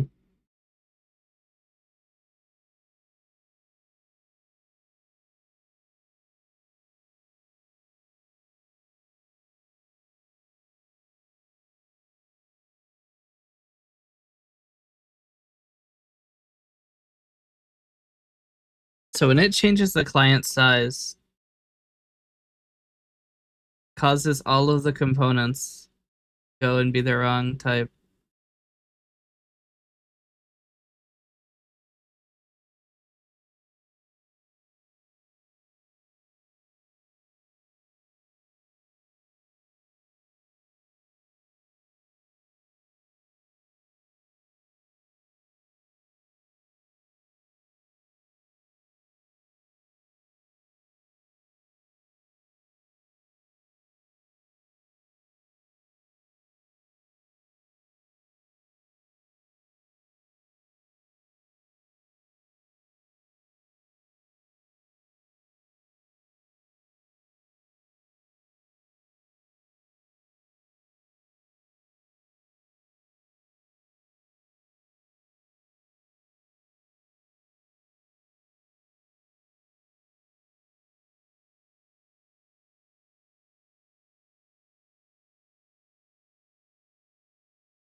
I'm gonna override this and see if this works.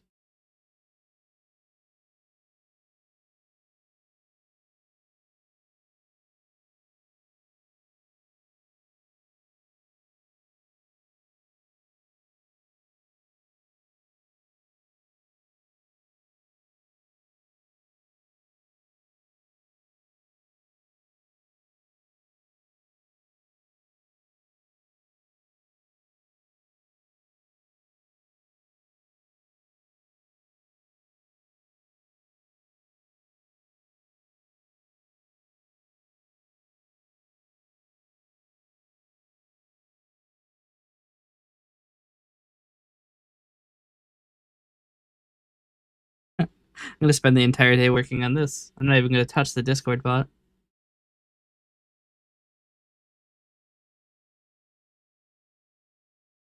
be fair, this was supposed to be fast, and it's not. Fighting Windows forms at the moment.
Okay.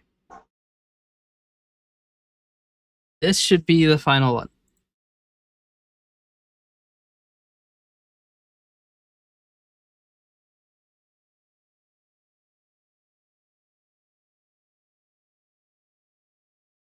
Okay. Now, what if I don't have a preferred window size?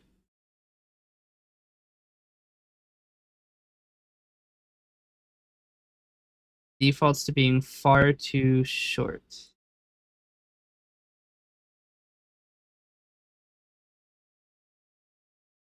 So if you don't have a preferred window size, it'll default to 484, 495.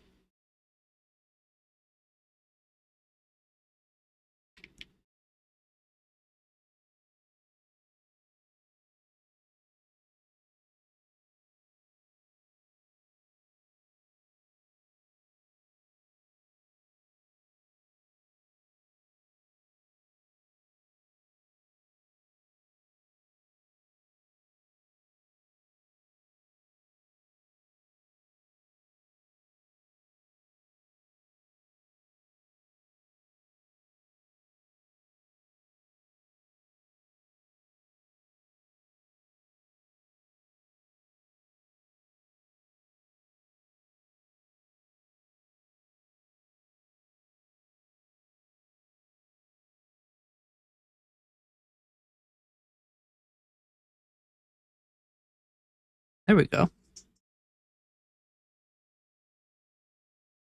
Now the only problem is that there's no way to delete a node group. There's ways to delete nodes, but not the group.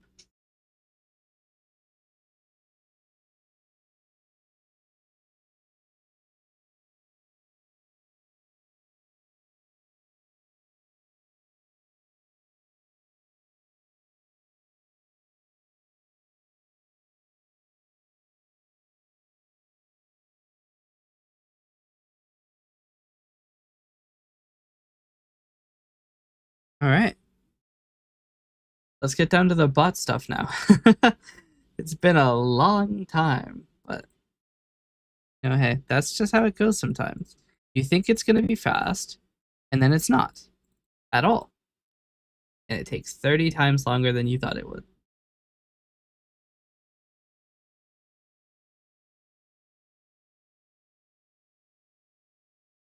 Okay.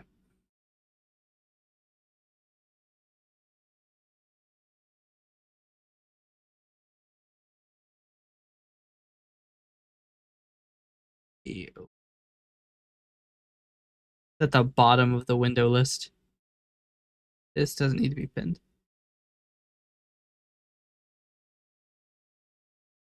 Okay.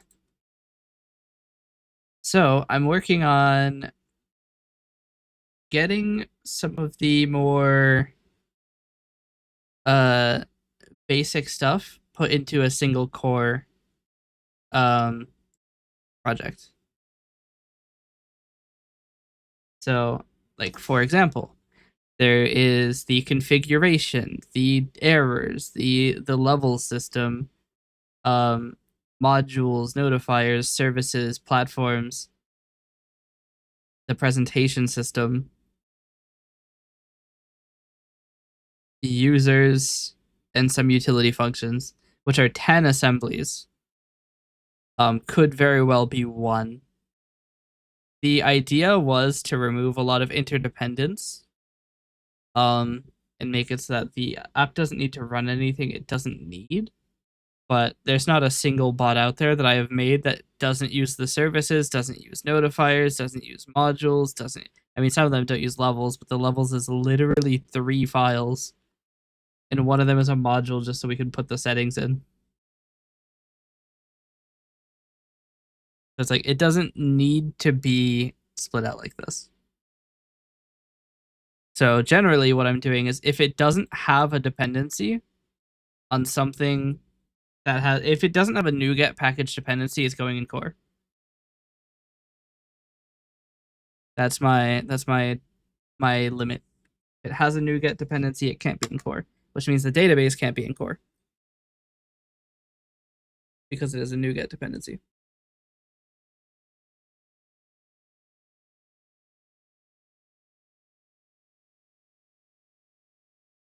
So I've been moving some things over. We have configuration errors, logging, and modules in. So we can unload these projects. Errors can unload, logging can unload, modules can unload. It's not super hard to bring things in. So like notifiers depends on services. So let's go down to services. Let's collapse all down to services. We take the entire thing because there's no dependencies. We take the entire thing and we copy and paste it into bot.core under a new folder named services. There's a global using bot.logging. I think we can live with putting these in here.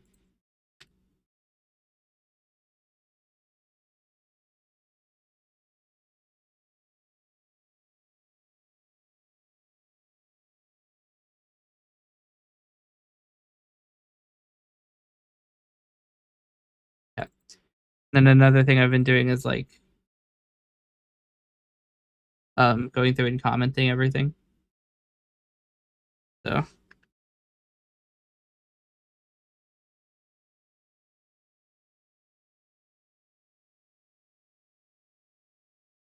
honestly, this is ambiguous with this because this can have no parameters, which means we can then use a primary constructor.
Okay.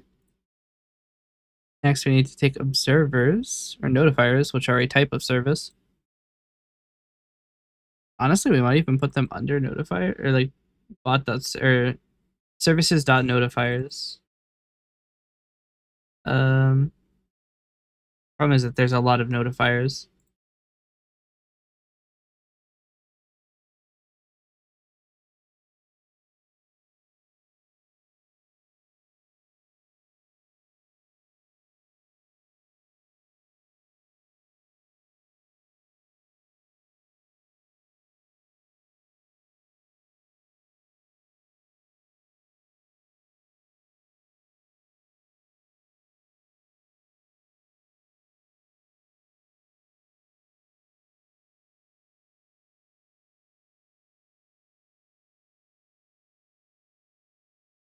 Hey, Nox.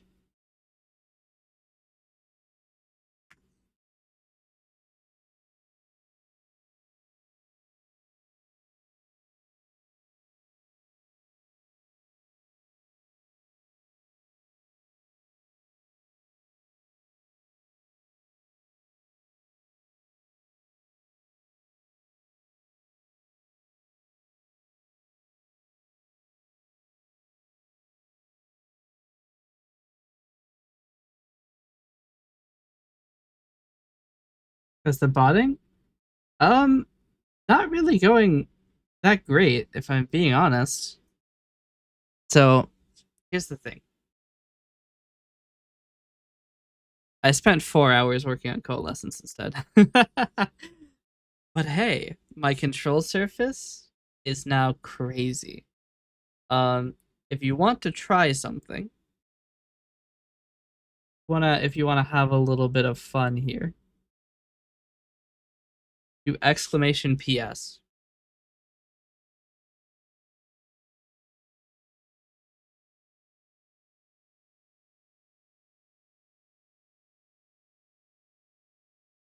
I'm green now.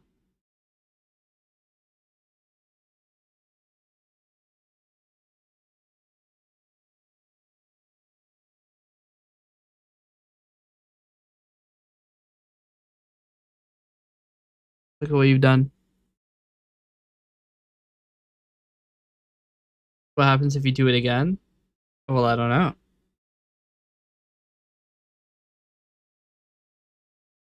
I'm like off magenta now.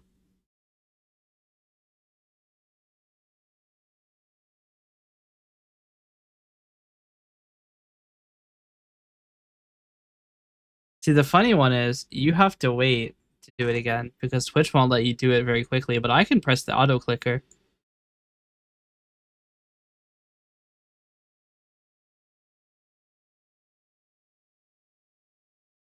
Oh wow.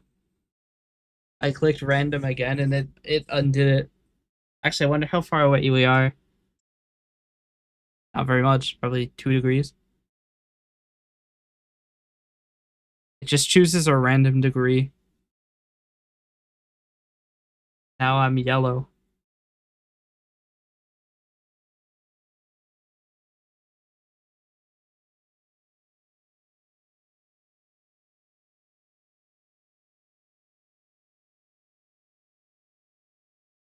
I'm jaundice. Yeah. Jaundice sounds like a it sounds like a Ligma joke now. Should I make it randomly saturate me too?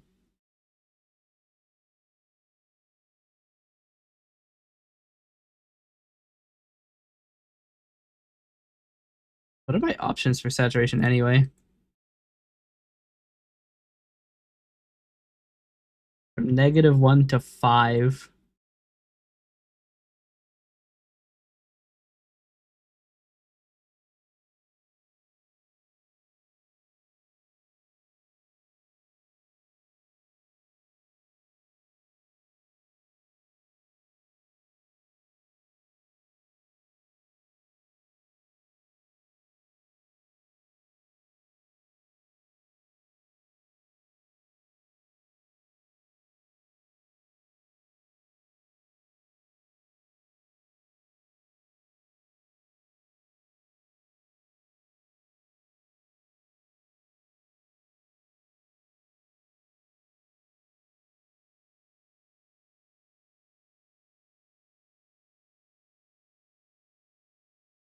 All right, now it will also automatically saturate or desaturate me as well.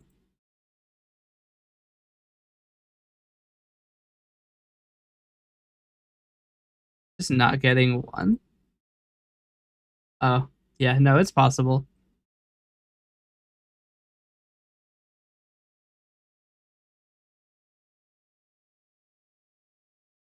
Oh wow. Like old-timey dusk. This is before 2000, before they invented color.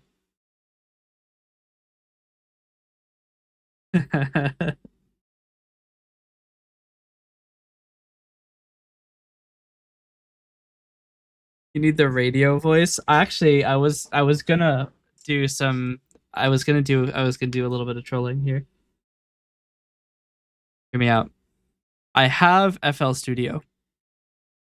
FL Studio has asynchronous I/O. I can take my microphone, put it into FL Studio, filter it, and take it out of FL Studio, then send it over the network into OBS. I have that power. I could do anything. I could blood overdrive my microphone and blow out everybody's ears. I could also use Fruity Delay 3, not to be substituted with Fruity Delay 2.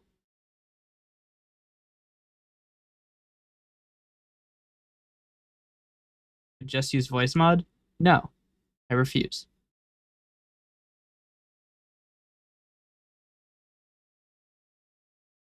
Why would I use voice mod?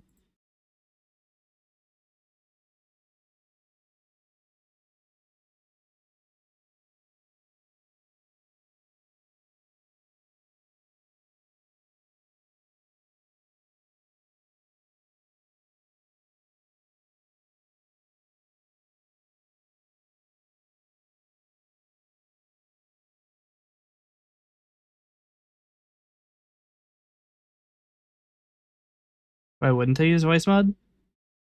Well, it's going to use an insane amount of GPU power. It's AI voice changing.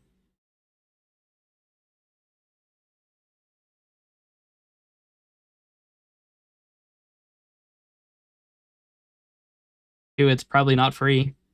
It says download for free, but I mean, in FL Studio doesn't. It doesn't use my GPU. It's FL Studio. No AI in it.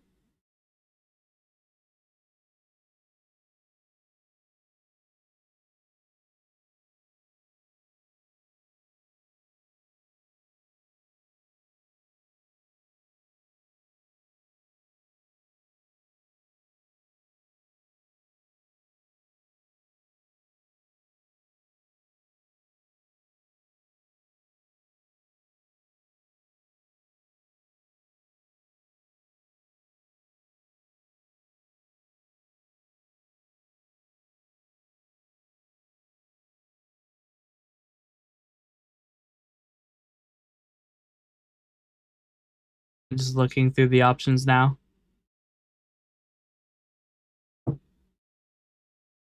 Voice mod has a subscription service. Yeah, I mean that alone is enough for me not to use it.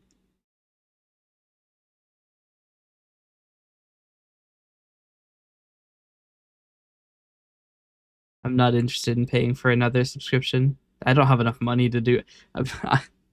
Okay, so I went to go buy water today. Okay, two notes about the water. One, water jugs have the worst fucking cap. Seriously, I shredded my hand on that shit trying to open them. It's like plastic that you have to pull really hard, but the way that you like separate it to get the pull handle means that you're gonna end up cutting yourself when you pull it. So my left hand is just covered in like cuts opening. Weak baby hands. No, you have to pull really hard on a thing that has sharp edges. It's a terrible design. I don't have weak baby hands. I have weak baby ears.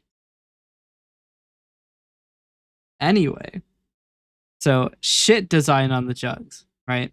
Awful design. I hate them. Next, I went to go buy water today. I had 5 jugs, right? Because I buy water in bulk. and weak baby feet. Yeah, you got me there. Um, but I went to go buy water with my 4-gallon jugs. Yes, 4-gallon jugs. And the thing is, the water stations, like the water refill stations, expect you to have a 1-gallon jug or a 5-gallon jug. So I have to buy 1 gallon of water 4 times, 5 times. So I have to buy 1 gallon of water 20 times. Right? So already that's kind of bad. So I get there with my $10 of quarters, and they've raised the price of the water. It's now 60 cents a gallon instead of 50. So now I don't have enough money to buy water. And then also, if you use your credit card to buy it, you have to pay an additional 10 cents for each one. So it'll be 70 cents per gallon. Yeah. It's you have to use change. They don't take bills. So I'm over here like, not only can I not afford my water because they've made it more expensive, like put a little sign on it that says, "Hey, we're gonna make the water more expensive." Um, something, man. And then like you have to. It takes like fucking 30 minutes to fill 5 jugs. The dispense. It dispenses relatively quickly. It takes about, I'd say, 30 seconds to dispense a gallon. Um, which isn't terrible.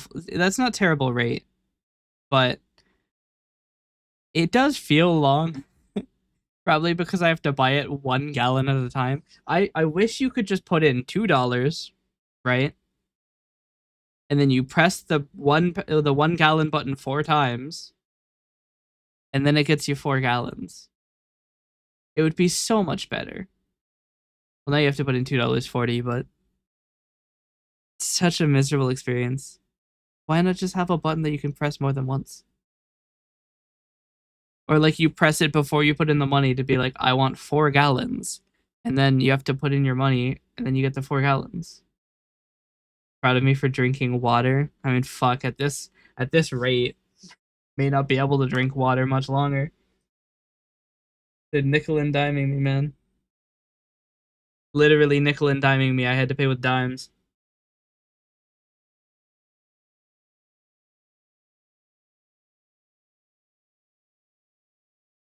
It made me very annoyed. It's also the reason that hydrate is now 20% more expensive. No longer 76, it's 91 now.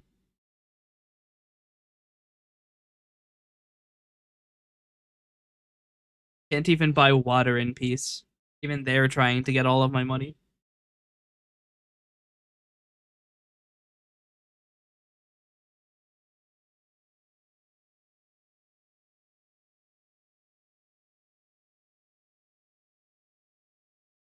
Yeah, it's staying 91.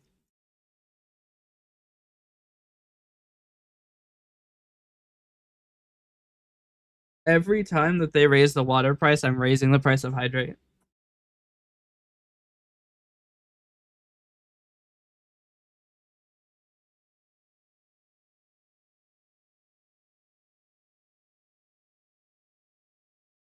I did some math though, and it looks like getting a Brita filter would be probably ideal because it ends up being a lot cheaper than buying the already filtered water. We'll just do it through the fridge or something. It's gonna take a long time to fill 4 gallons, but I mean, deep.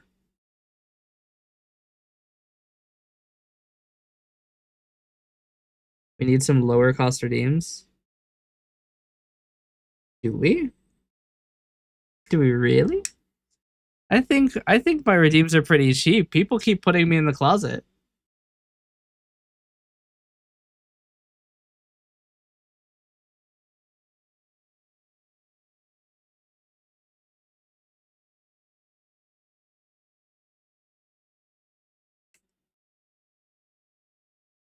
The hell do you mean we need more lower cost redeems? We have two ones that cost 1 goon dollar. given one of them is only available for the first time or for one person, and then the other one gets you timed out for 2 weeks. But like,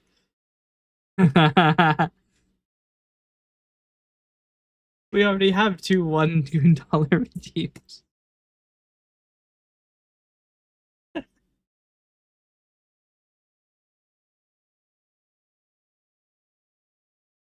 I think we need more medium cost redeems. Goes from 150 to 500 to 1500. We need more funny ones.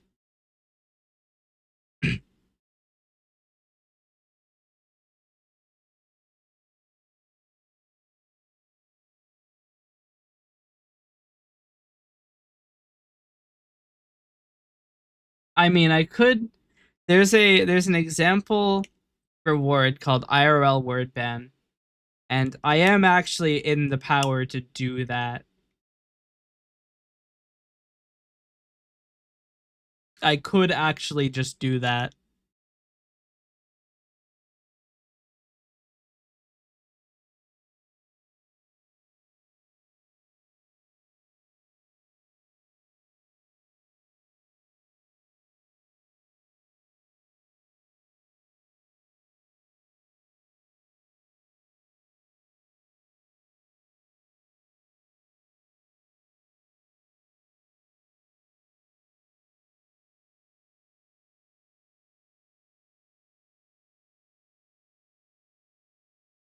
I mean, technically, I have all of the tools I need to do it now with the control surface being improved. Feel like that would affect you too much? I mean, probably. Find out. So if I say words, not working. What happened to my?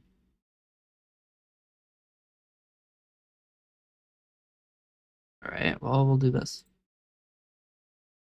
Apparently, I'm having it won't let me switch to models. Install. Fail to change the model to Vosk. Why? Why is Vosk doing mean things to me now? Are they gonna raise the prices by 20%? I'd actually be all right with that because it's free. 1 minute. Let me go take a look at this really quick. Why are you not there?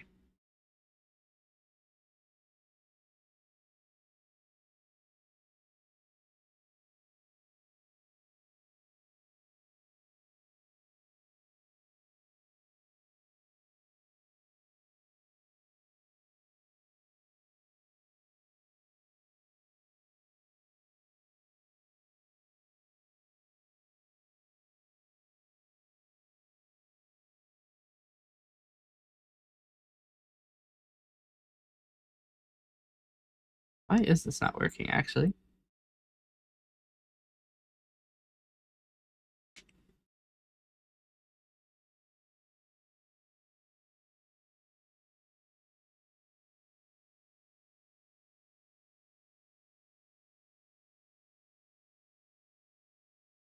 Recognizer is null.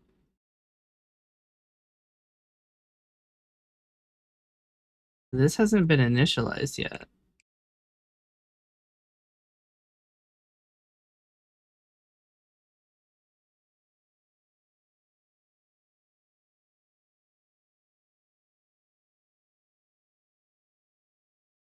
Oh, it's because it's disabled. Figured it out.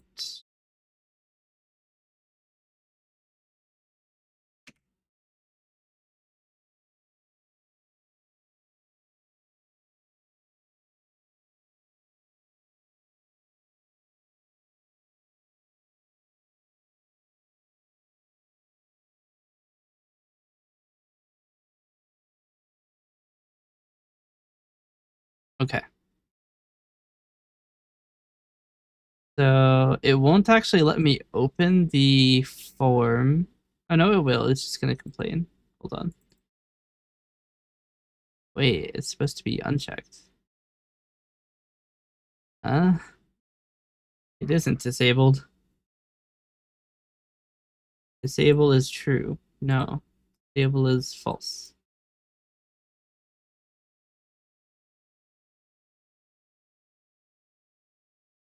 Uh,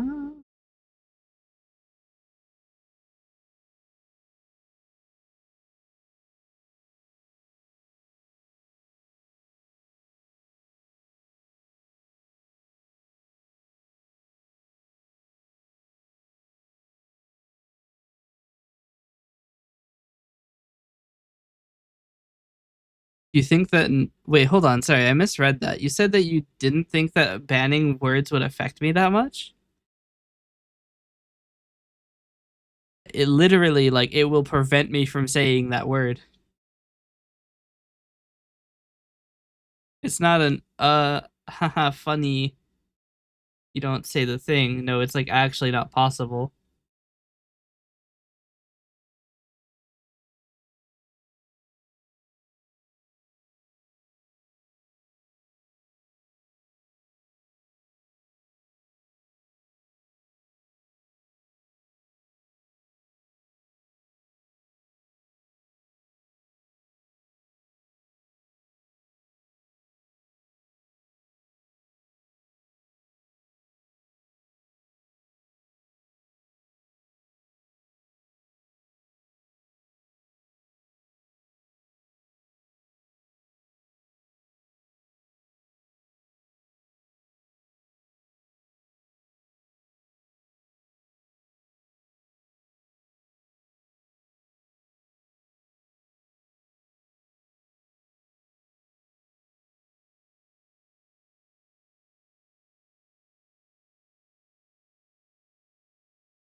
We are getting there slowly. The model name does not start with the directory, so it gives up, causes the entire thing to crash because it's in the constructor. Technically, it probably shouldn't be initializing here, but that's okay.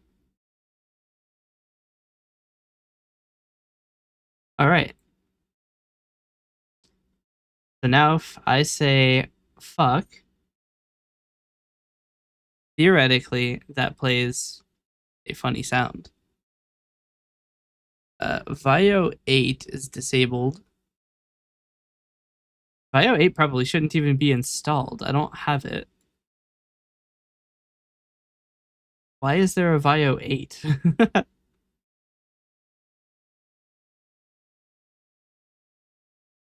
Hmm. Can I get to Vio 8 at all?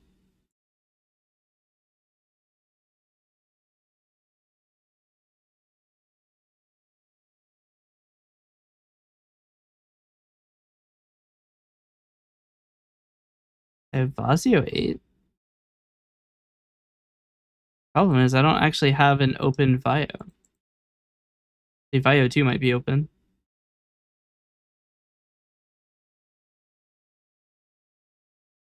Okay. Okay. What I can do is untie. So what I can do is untie.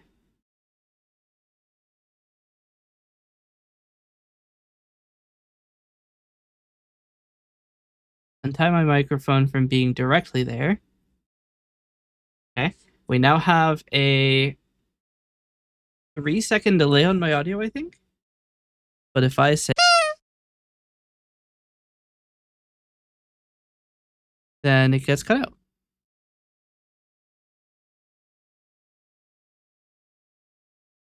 I do want to see if it plays the.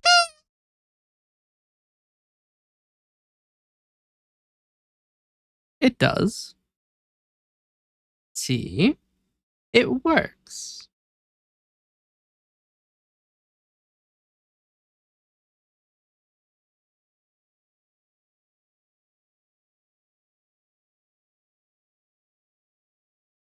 Why is Vio 1 tied to both my microphone and Discord?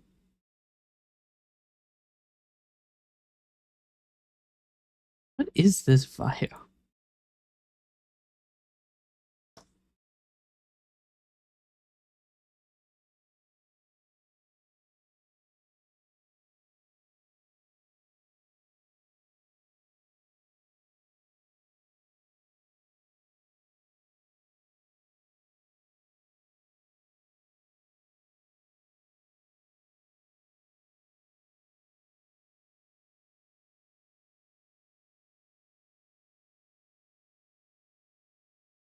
Okay. But now let's try setting up a control surface target to change my available words, we'll say.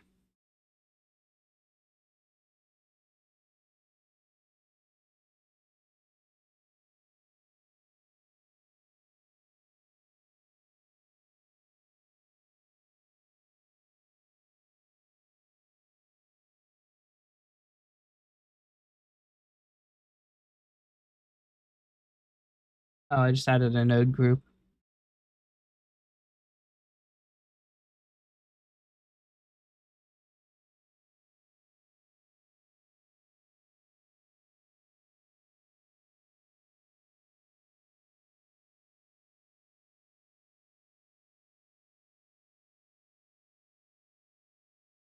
Okay.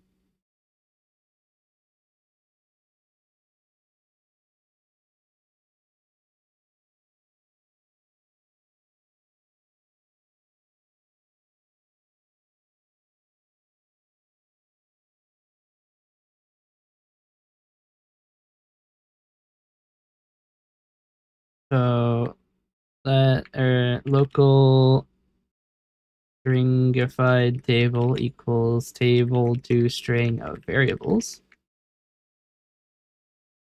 Coalescence open message box of a stringified table.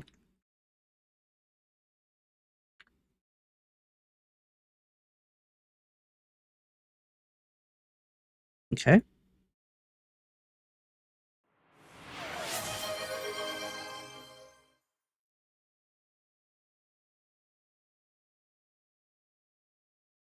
Um, oh, I didn't finish it yet. Oopsies.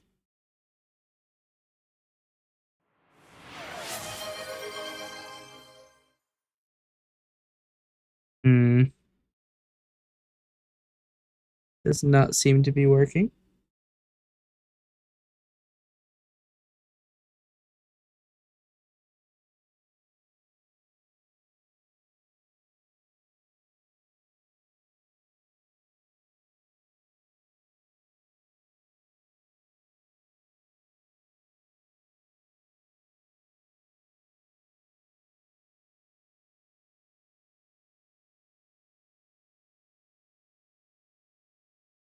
Okay.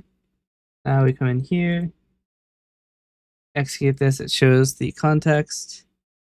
We go to word ban. It's not doing that.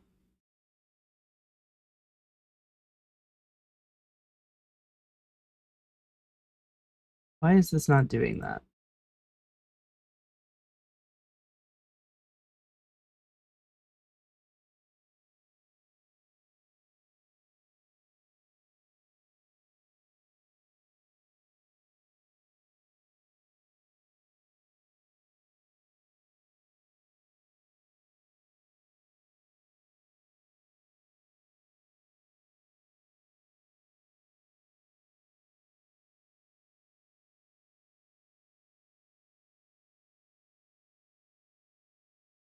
Okay, so Twitch isn't connecting, that's why.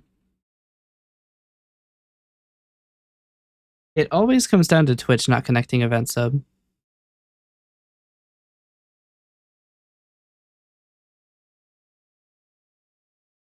Hmm.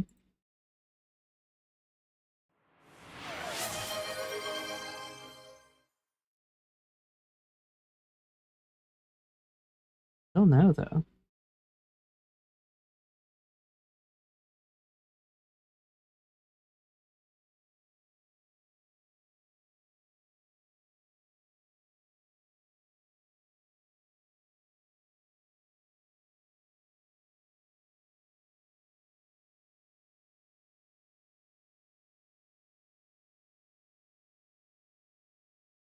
Not.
Right.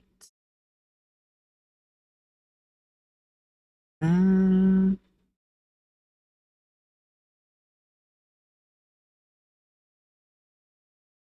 shit. So there is a problem with actually the redeems uh subscription. One of them is attempting to subscribe to multiple filters, which is causing issues. So I need to figure out where that's happening because unfortunately, the stack trace doesn't go high enough.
Oh, actually, it's here. You can't specify more than one filter for getting existing channel point redeems. Fortunately, it doesn't give me line numbers.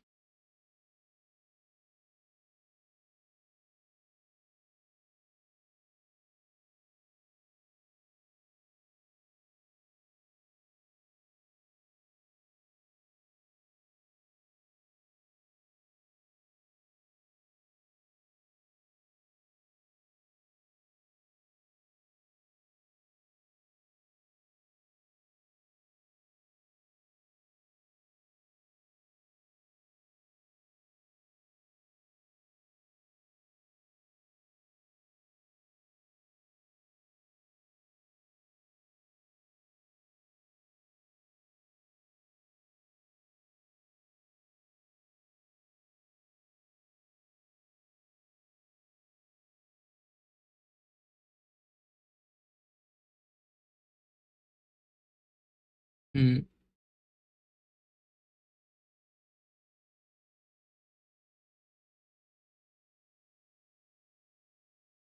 I can't update this at the moment, but it just means that it shouldn't be. I mean, this should be fine because it still creates one.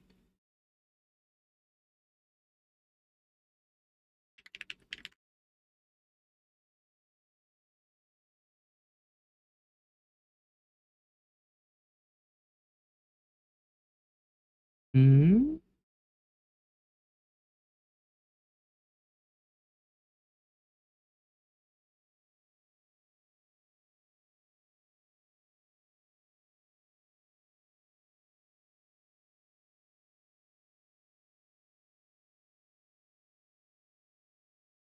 What?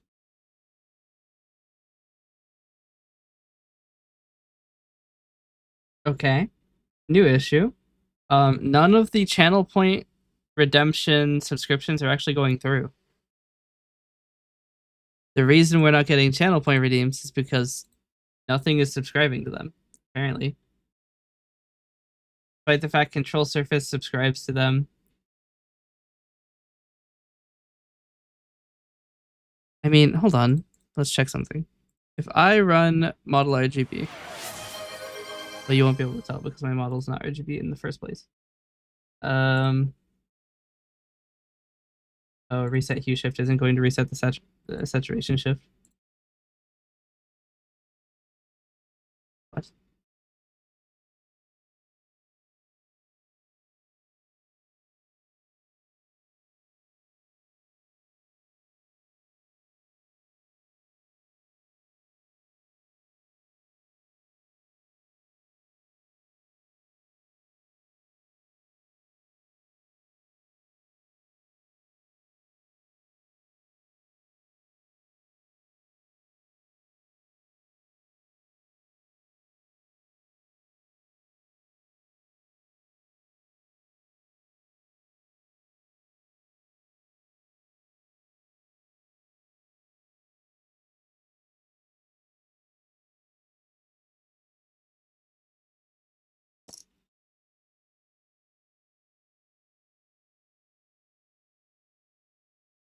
well, no more arithmetic overflow. Anyway, let's check again to see if model RGB works.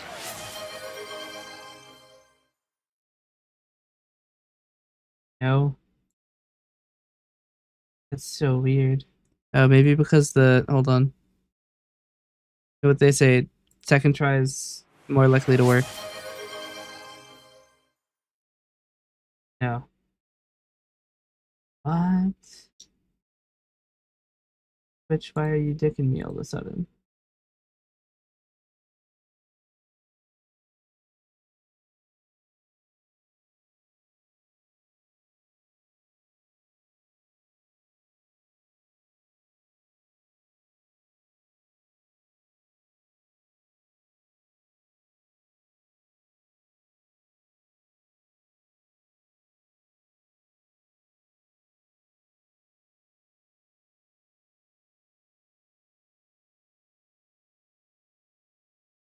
Okay, try this again. New Twitch token and everything. Nope. Okay, grand. The button works, does it? Yep, so it's definitely a Twitch issue.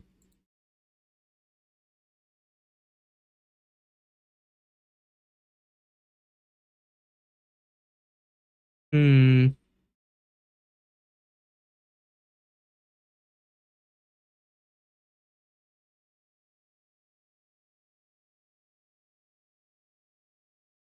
I suppose that if this is initialized before Twitch, then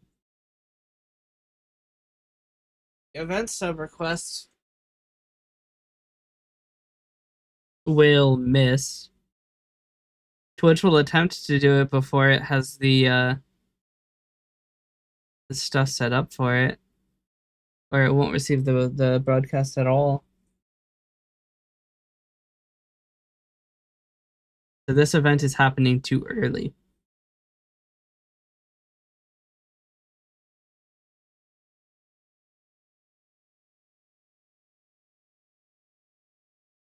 There's no way to tell a system to load after another subsystem.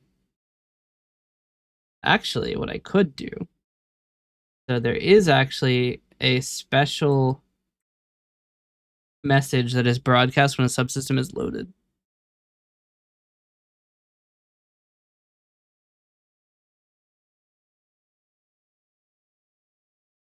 No, I disabled it. Shit.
But theoretically now, this should work. Still doesn't.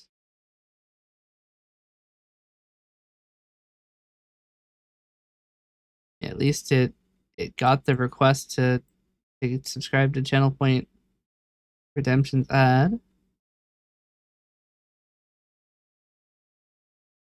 Says it's subscribed. Clearly not. The hell, man.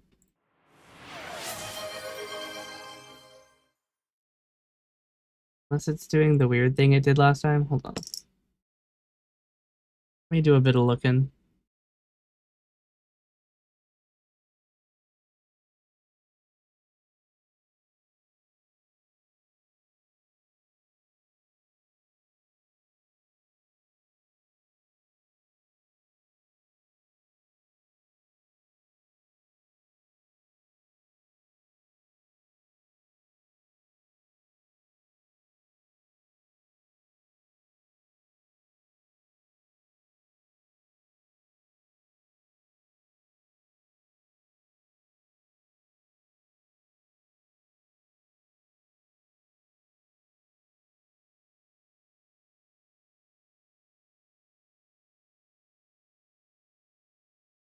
Am I getting these messages?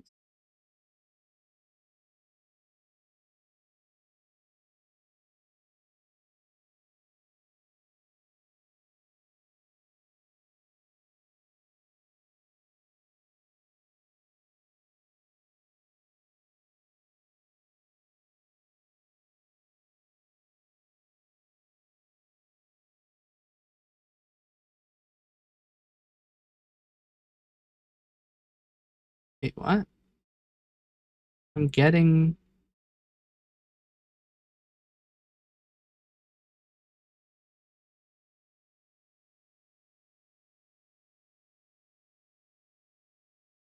What is your deal?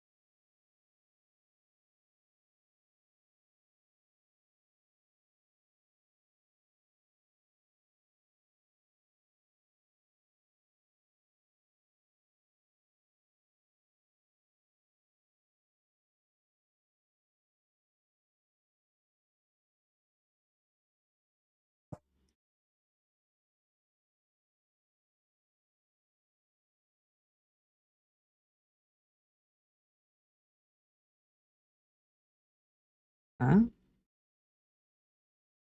Okay. New issue. So the problem isn't Twitch, actually, that the control surface subsystem has an exception in its error handler.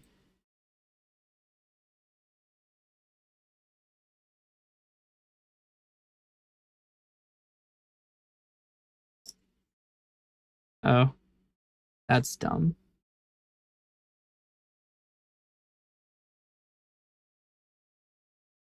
I think I know what just. That's if that's the case, that's very stupid. Wait, didn't I fix this already?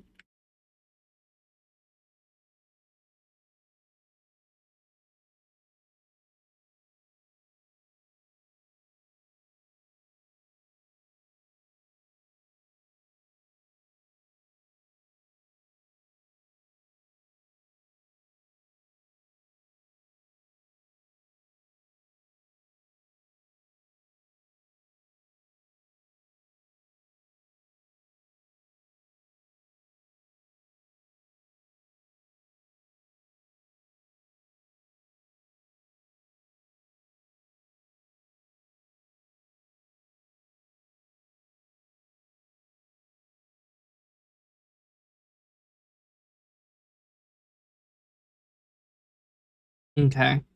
Let's see if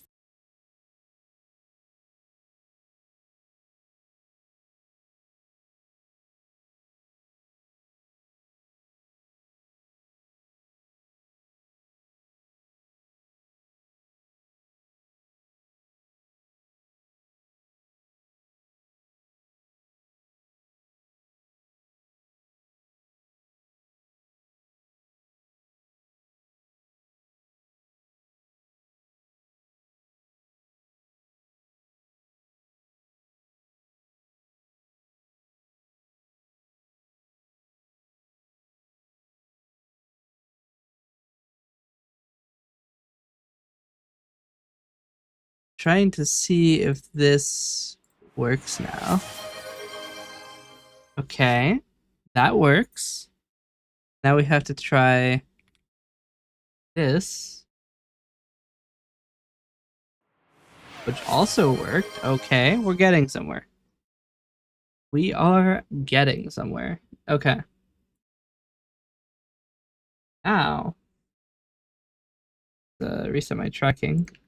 I'm not so tall. Um,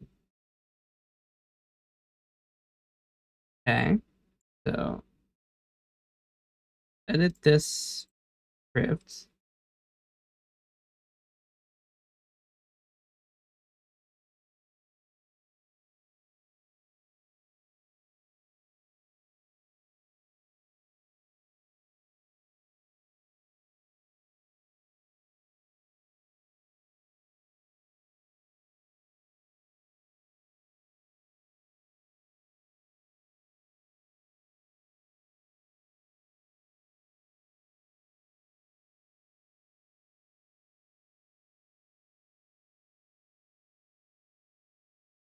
Okay. Theoretically, theoretically, this should work.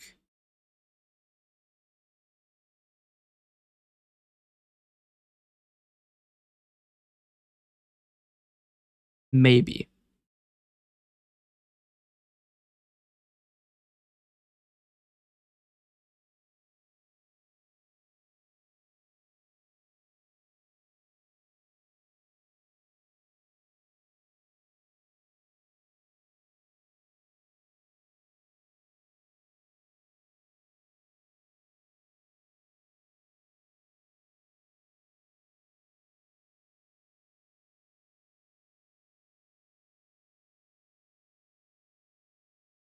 Okay.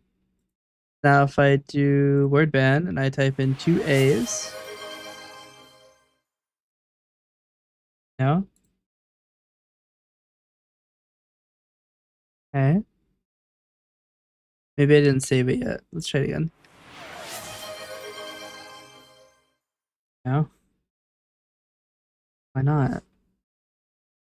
Oh, I still have a nah. Okay, hold on. I still have the window open. No?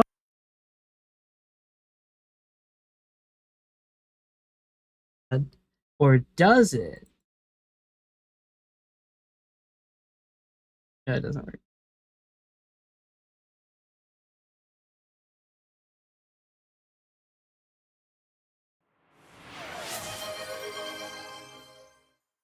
It's so weird. I know it's sending out the message.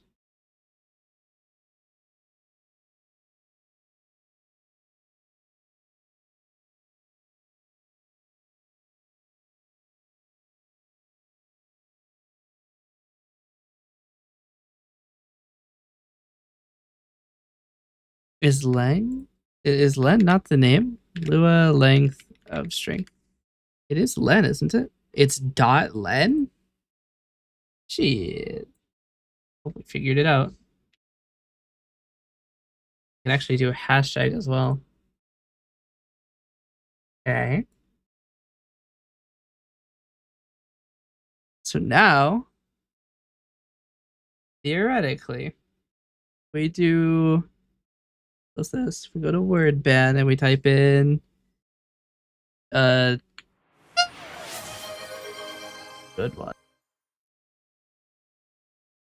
All right. So now, if I say a very forbidden word, would dare say the word. It works. And in 5 minutes, that's going to be removed. But until then, I can't say I can't say re, but I can say coding. Got him.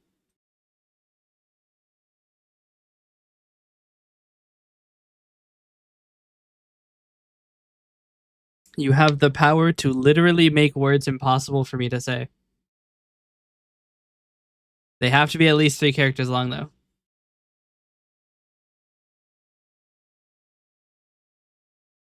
No letters. As funny as it would be. Maybe I do allow it. I don't know.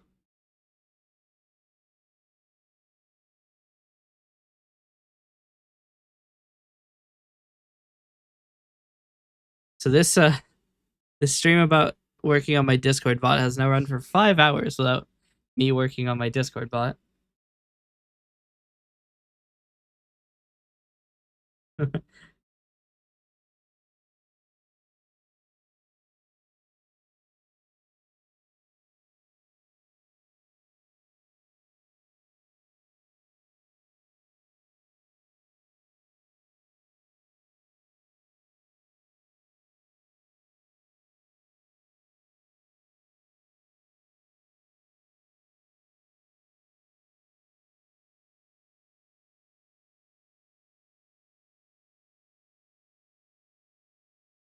Okay.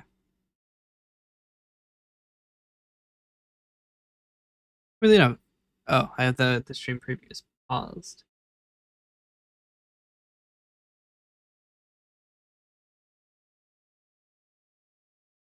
Nope, that's not it either. Where's my Discord bot one? Did I close it? Some bot development stream this is.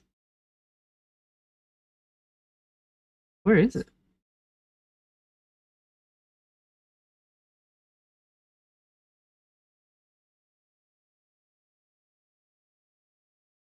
What? There we go. All right.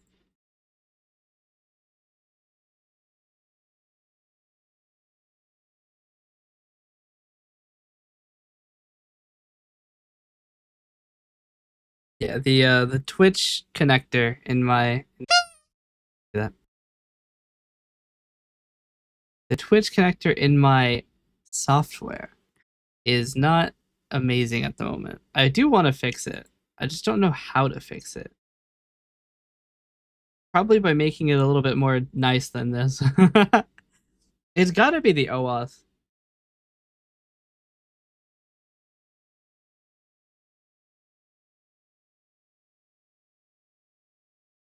I guess the primary problem with my Twitch connector is that it has bad maintainability. It's like far away from where you would actually be debugging. And since it's in a remote library, it's difficult to test.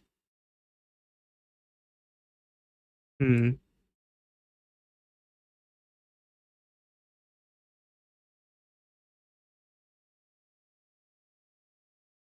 I wonder how I could test it. I know that there's a command line app you can install to fake Twitch events. Um, they had like a mock app that could be helpful. I just have to go find it. But that's not even what we're doing today. We are moving services and other uh basic things like the presentation system should be in core, especially now that it's going to be a requirement for nearly everything.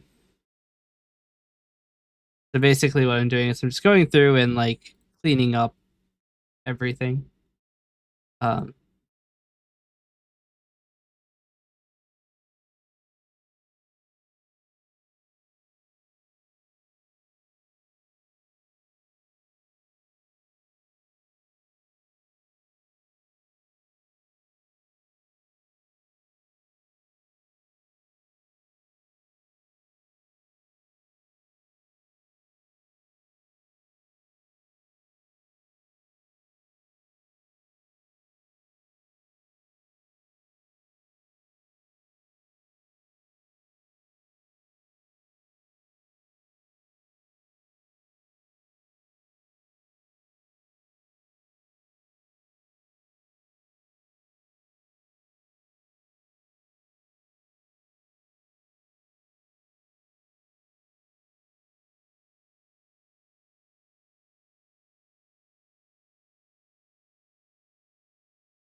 Okay. This is moved in. Take a second to build core to make sure it still does build. Does. Okay.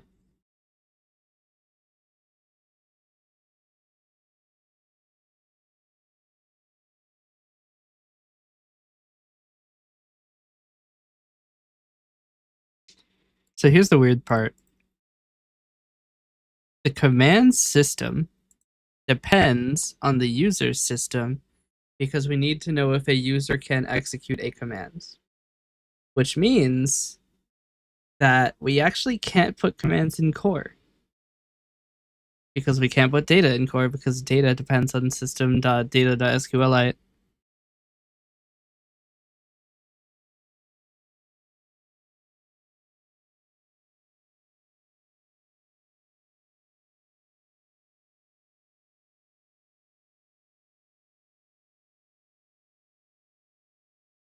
Hmm.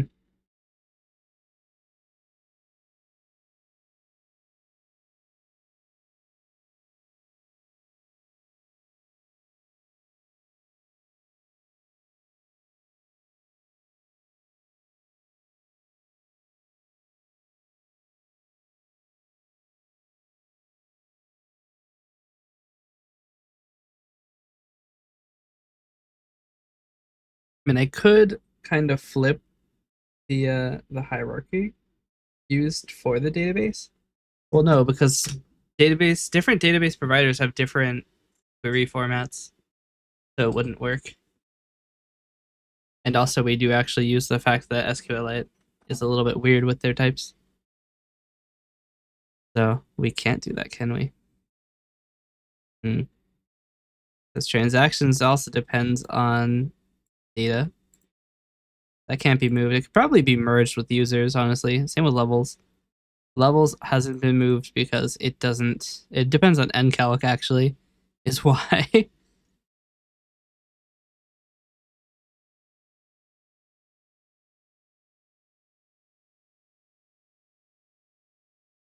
The idea is that the core library should have no dependencies.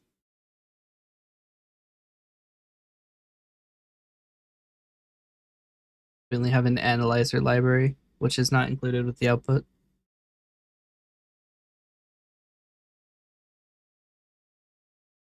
It's in the util. It's just AES.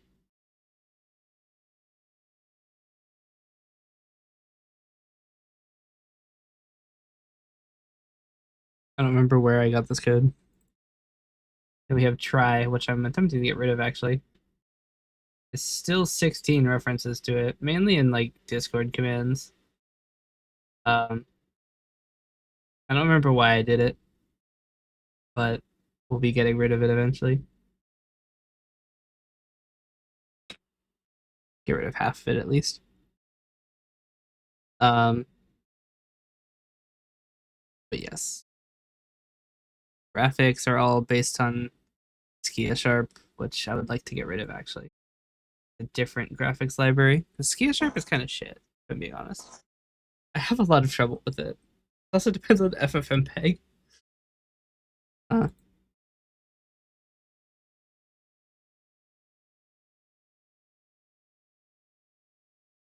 but yeah. I probably don't need encalc lambda compilation, do I?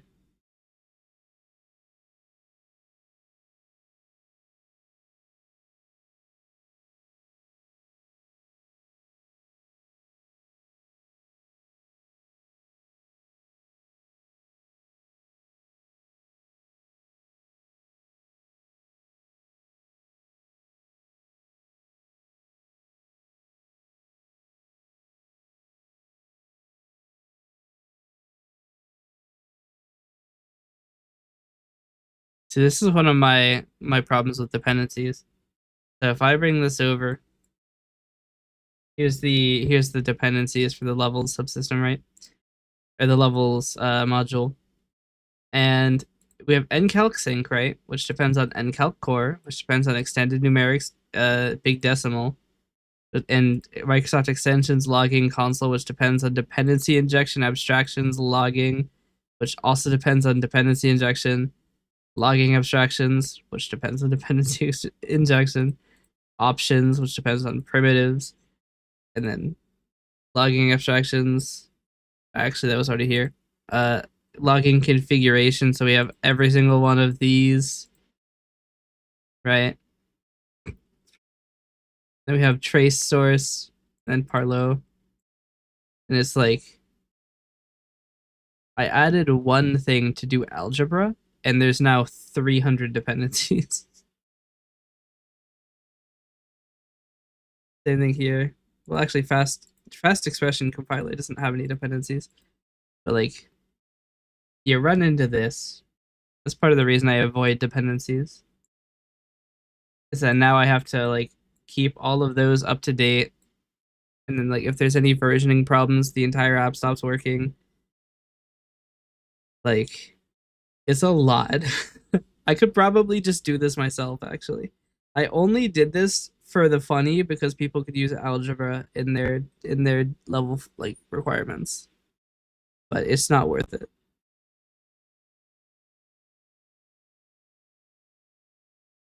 It doesn't even need to be performant. It could literally just be like determined ahead of time.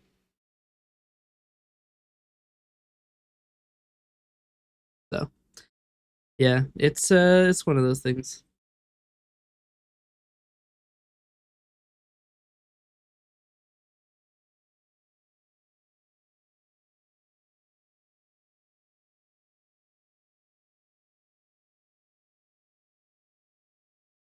I do want to make the point system a little bit better though.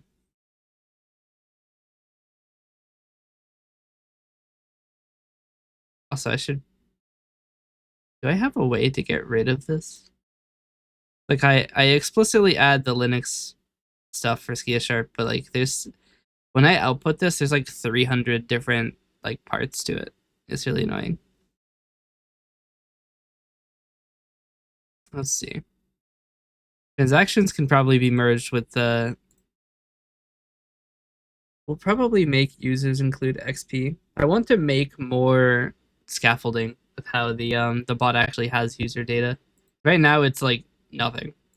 Like the points are stored in a different table, and they probably don't have to be. Um, it's just a lot of stuff like that.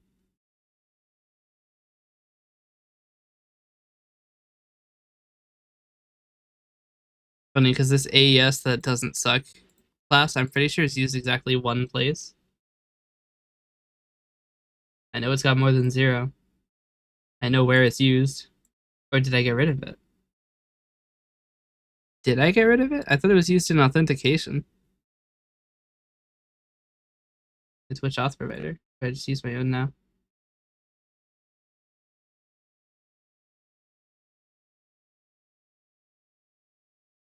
Or do we not? Oh, we don't do the thing anymore. That's why. That actually isn't encrypted anymore. Uh,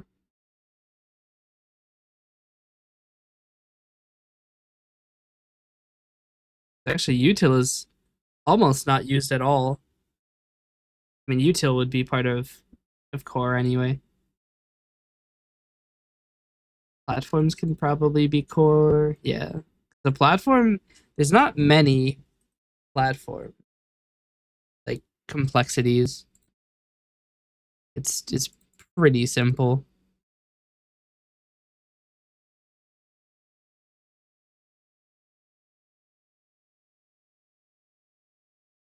Luckily for me, I actually have been working on reducing like the dependencies that are in between various parts of the bot project. So like the bot platform's Discord birthday doesn't actually depend on bot platforms. It depends on Discord. And Discord then depends on all of these. So you can actually get away with only changing the platform level dependencies without having to go down every other part of it.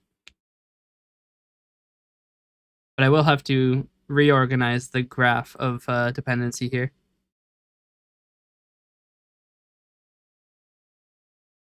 Now, platforms isn't going to make it.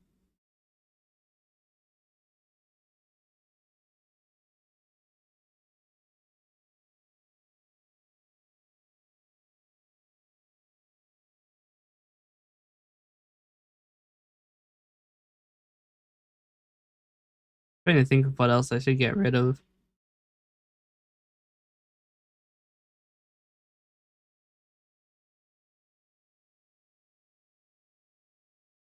Already we have 12 marked for deletion.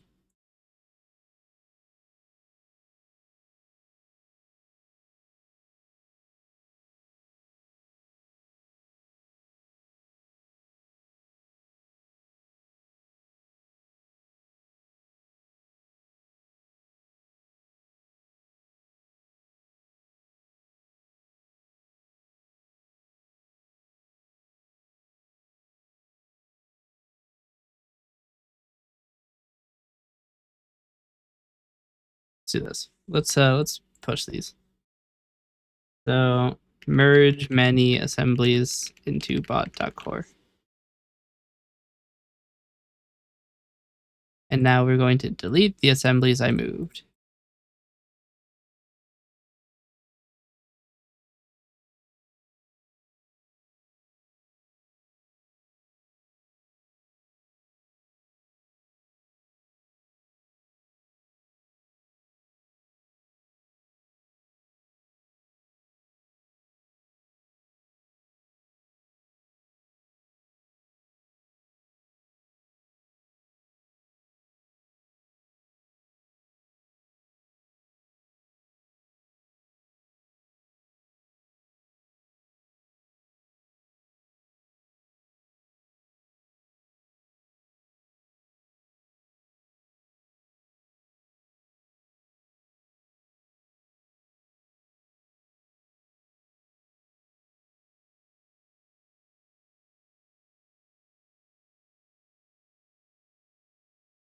Okay.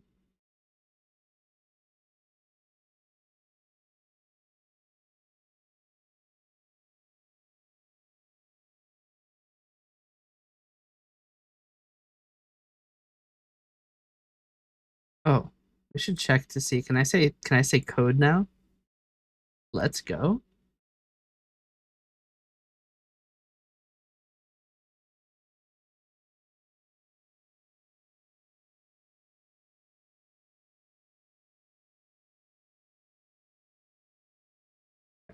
We're gonna have to do this manually, I think.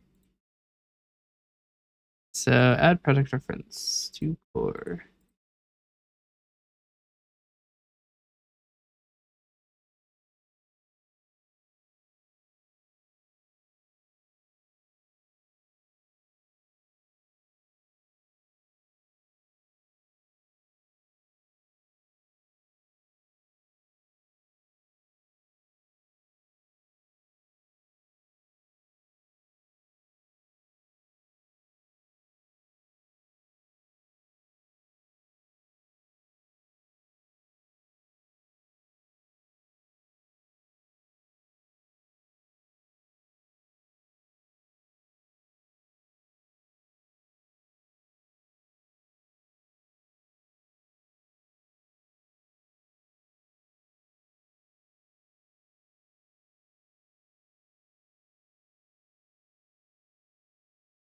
Users.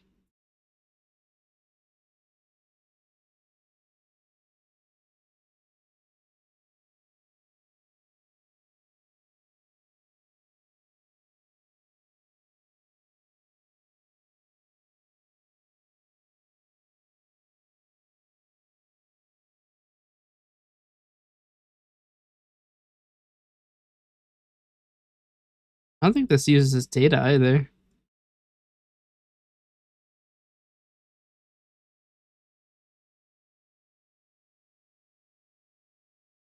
Mm-hmm.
Oh yeah, no, that does depend on data, doesn't it? Okay.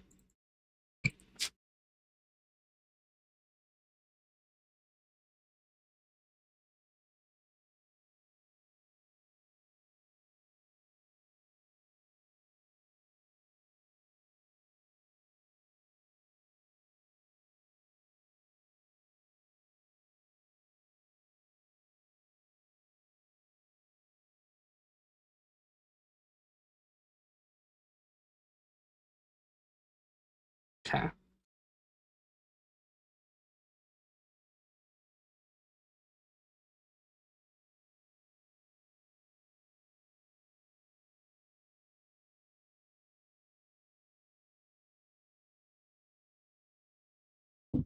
See how many of these actually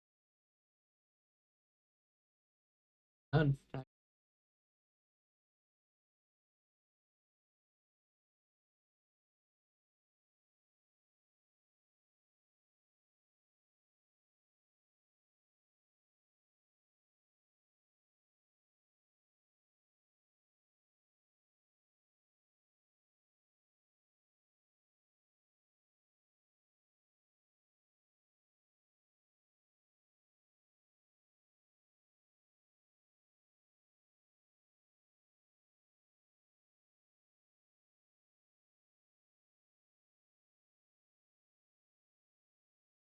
Bot.data is failing to build.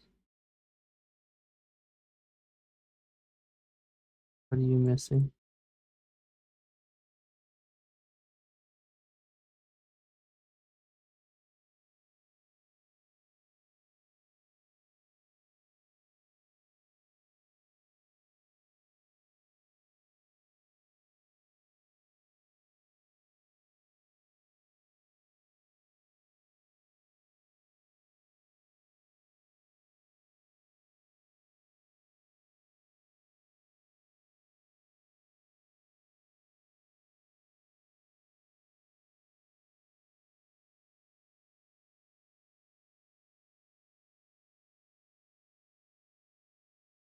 I love that I just went to one and then it went to a different file. Cinema.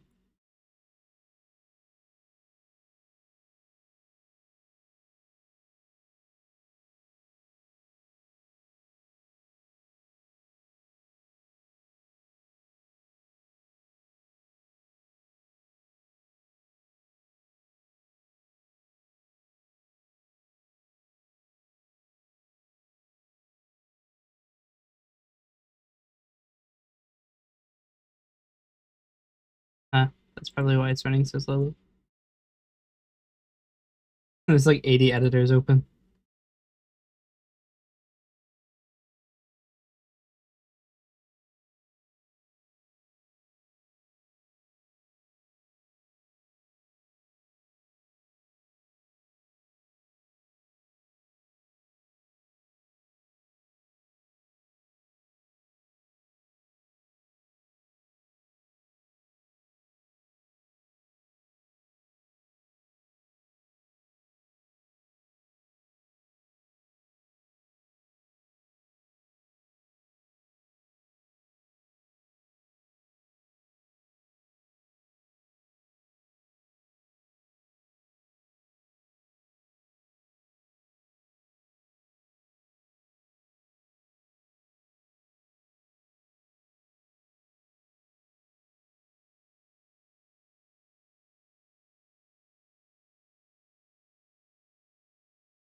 Okay. If this works.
All right. It all builds.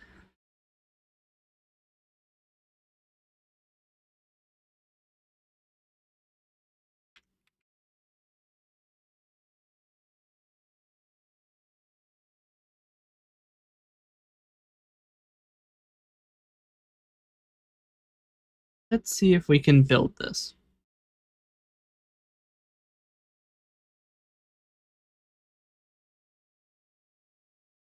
Well, shit.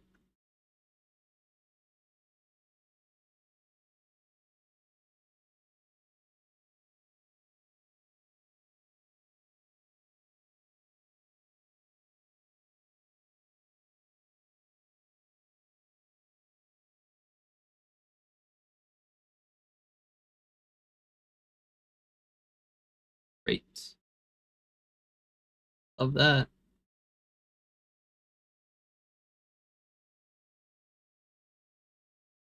Well, time to go change my API key again. God damn it. MS build, why do you have to say my API key on stream?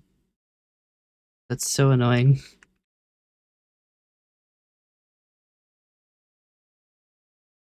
Alright. We'll change my API key again.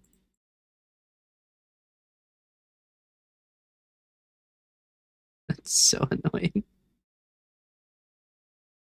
See, because the problem is you can't have it read the API key from like standard in or from a file. It has to be part of the command. Then MS build just builds. Now I gotta go. Where even is my keys? Eh? Oh, here it is.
Mm,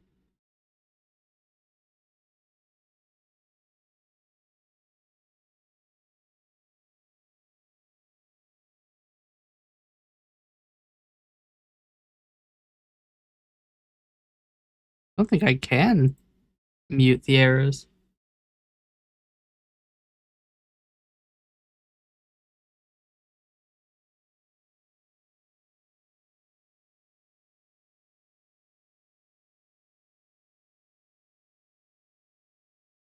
Mm.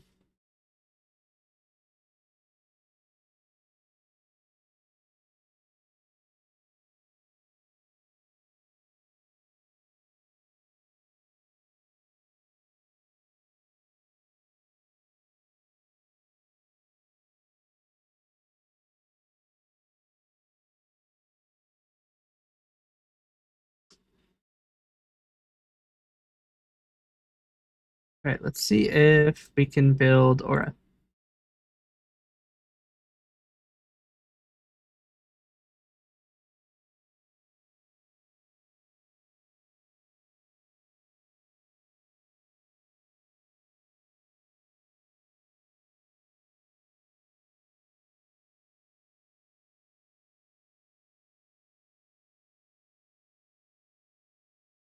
I'm so annoyed with the fact that it will not remember.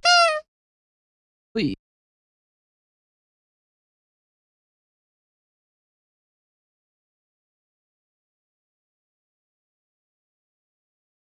giving me unauthorized. Oh, you know what it is? I have to change the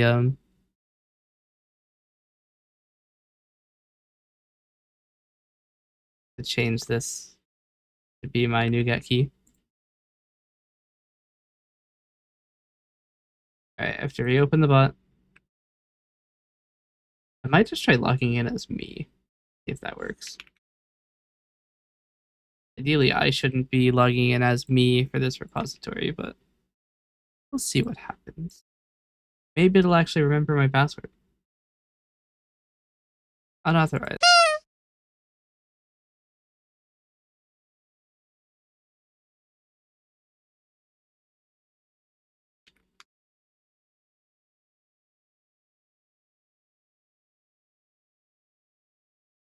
It didn't even reattempt authentication.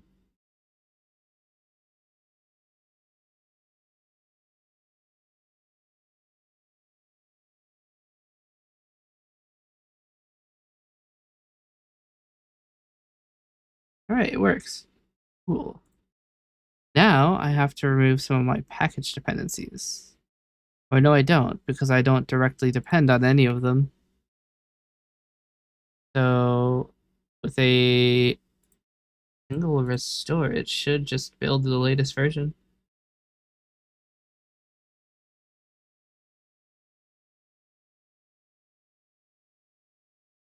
This is the only major breaking change I've made, is that you have to change that to be set log file path instead of setting it directly. Other than that, it just work. Maybe.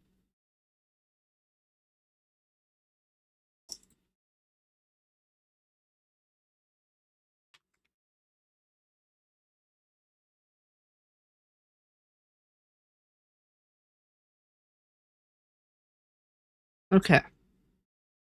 So it did build. It went pretty well, actually, all things considered. If it'll build the Linux artifact.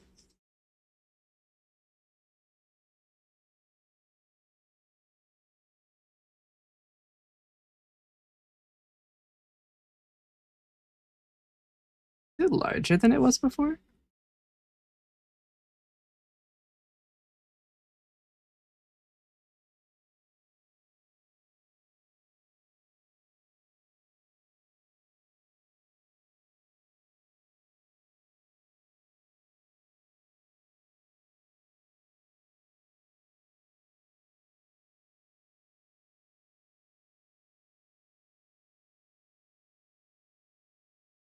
Hang on here.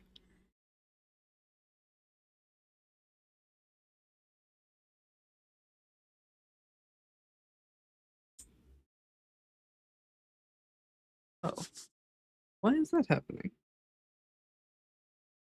Oh, that's my computer. I thought the heat was running. Like, it shouldn't be that cold.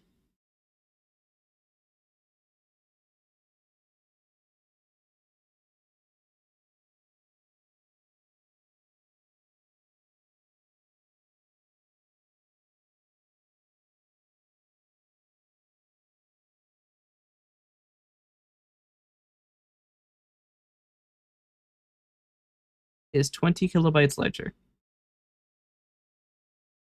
Yeah. I am curious. I've already deleted the stuff from bin, but I am curious to see how much smaller the set of dependencies is. Um, there are less.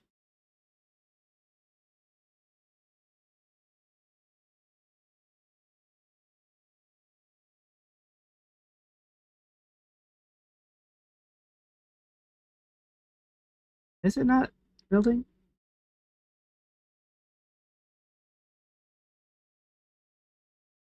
I'm building debug, that's why.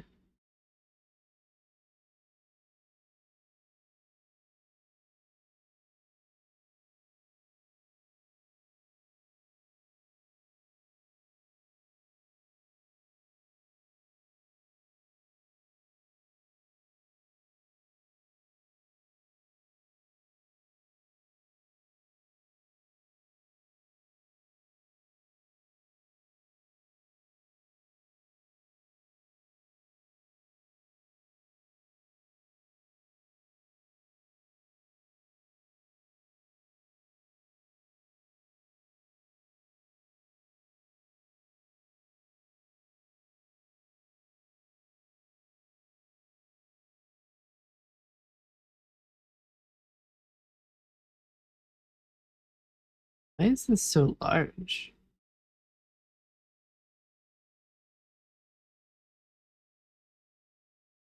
I still have PE Explorer? Don't. Hold on. This Blue Sky library is 2.5 MB, and I don't know why.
Hmm.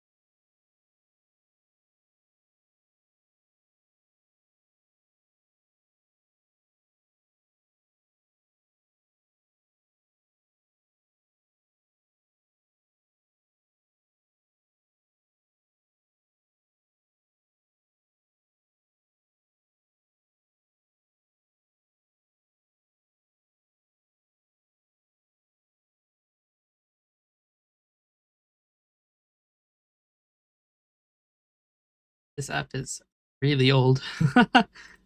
I have a an app to view DLL files. It was made in 2005 and it's last updated in 2016.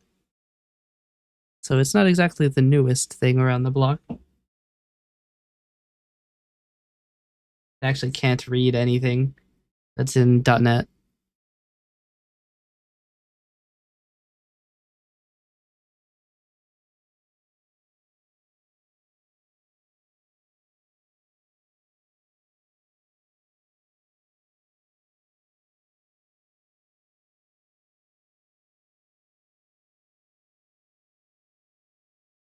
Okay.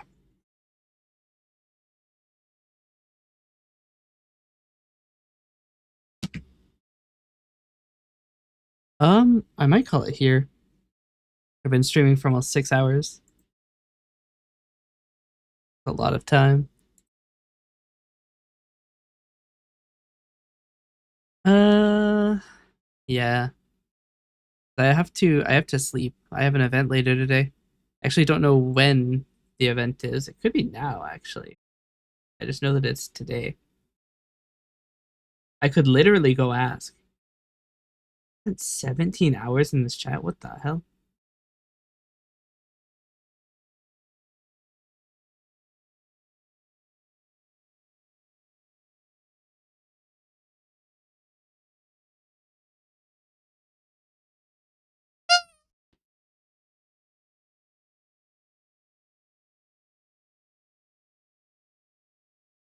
Is that not?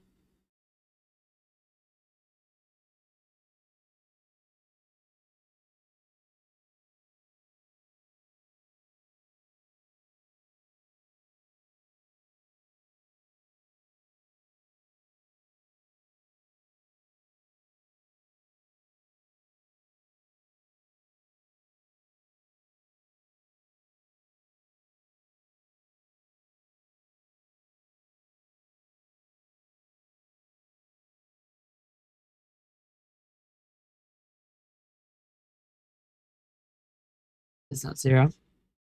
I might be slightly stupid. AM and PM are not the same.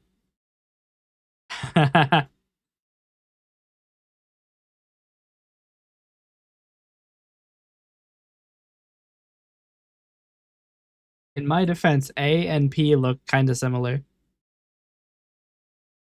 They're not, you know, exactly the same by any means, but they look pretty similar. Okay. So it's from 7 to 7, which means it starts in 2.5 hours. I'm not going to make it there for 2.5 hours from now. I don't even remember when I woke up. I don't think it was very long ago. Maybe I could stay around for the 7. But I'm probably going to take a little bit off, get something to eat, maybe sleep. We'll see on the sleeping. And try to get some of this other stuff I've been working on through. I still need to upload the rest of the VODs, process the rest of them. I'm running out of disk space again. The constant.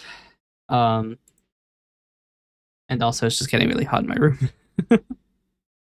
So, all of that, let's find someone to raid. I also have to prepare my scene graph for the event. They've given me like a bunch of different assets to use. So, oh nope, don't copy my own username to raid into. All right, everybody, we are going to raid out. Everybody, I hope you enjoyed and thank you for watching. I hope you have a great day. My brain is mush apparently. And good raid message. We just do our standard. You are never safe from the Assyria raid. Oh, we don't have popcorn. We have to do raid now. All right. You think I would have recognized this by now? It's been 5 days. Not quite. But everybody, here's our raid message, and I will see you next time. Bye.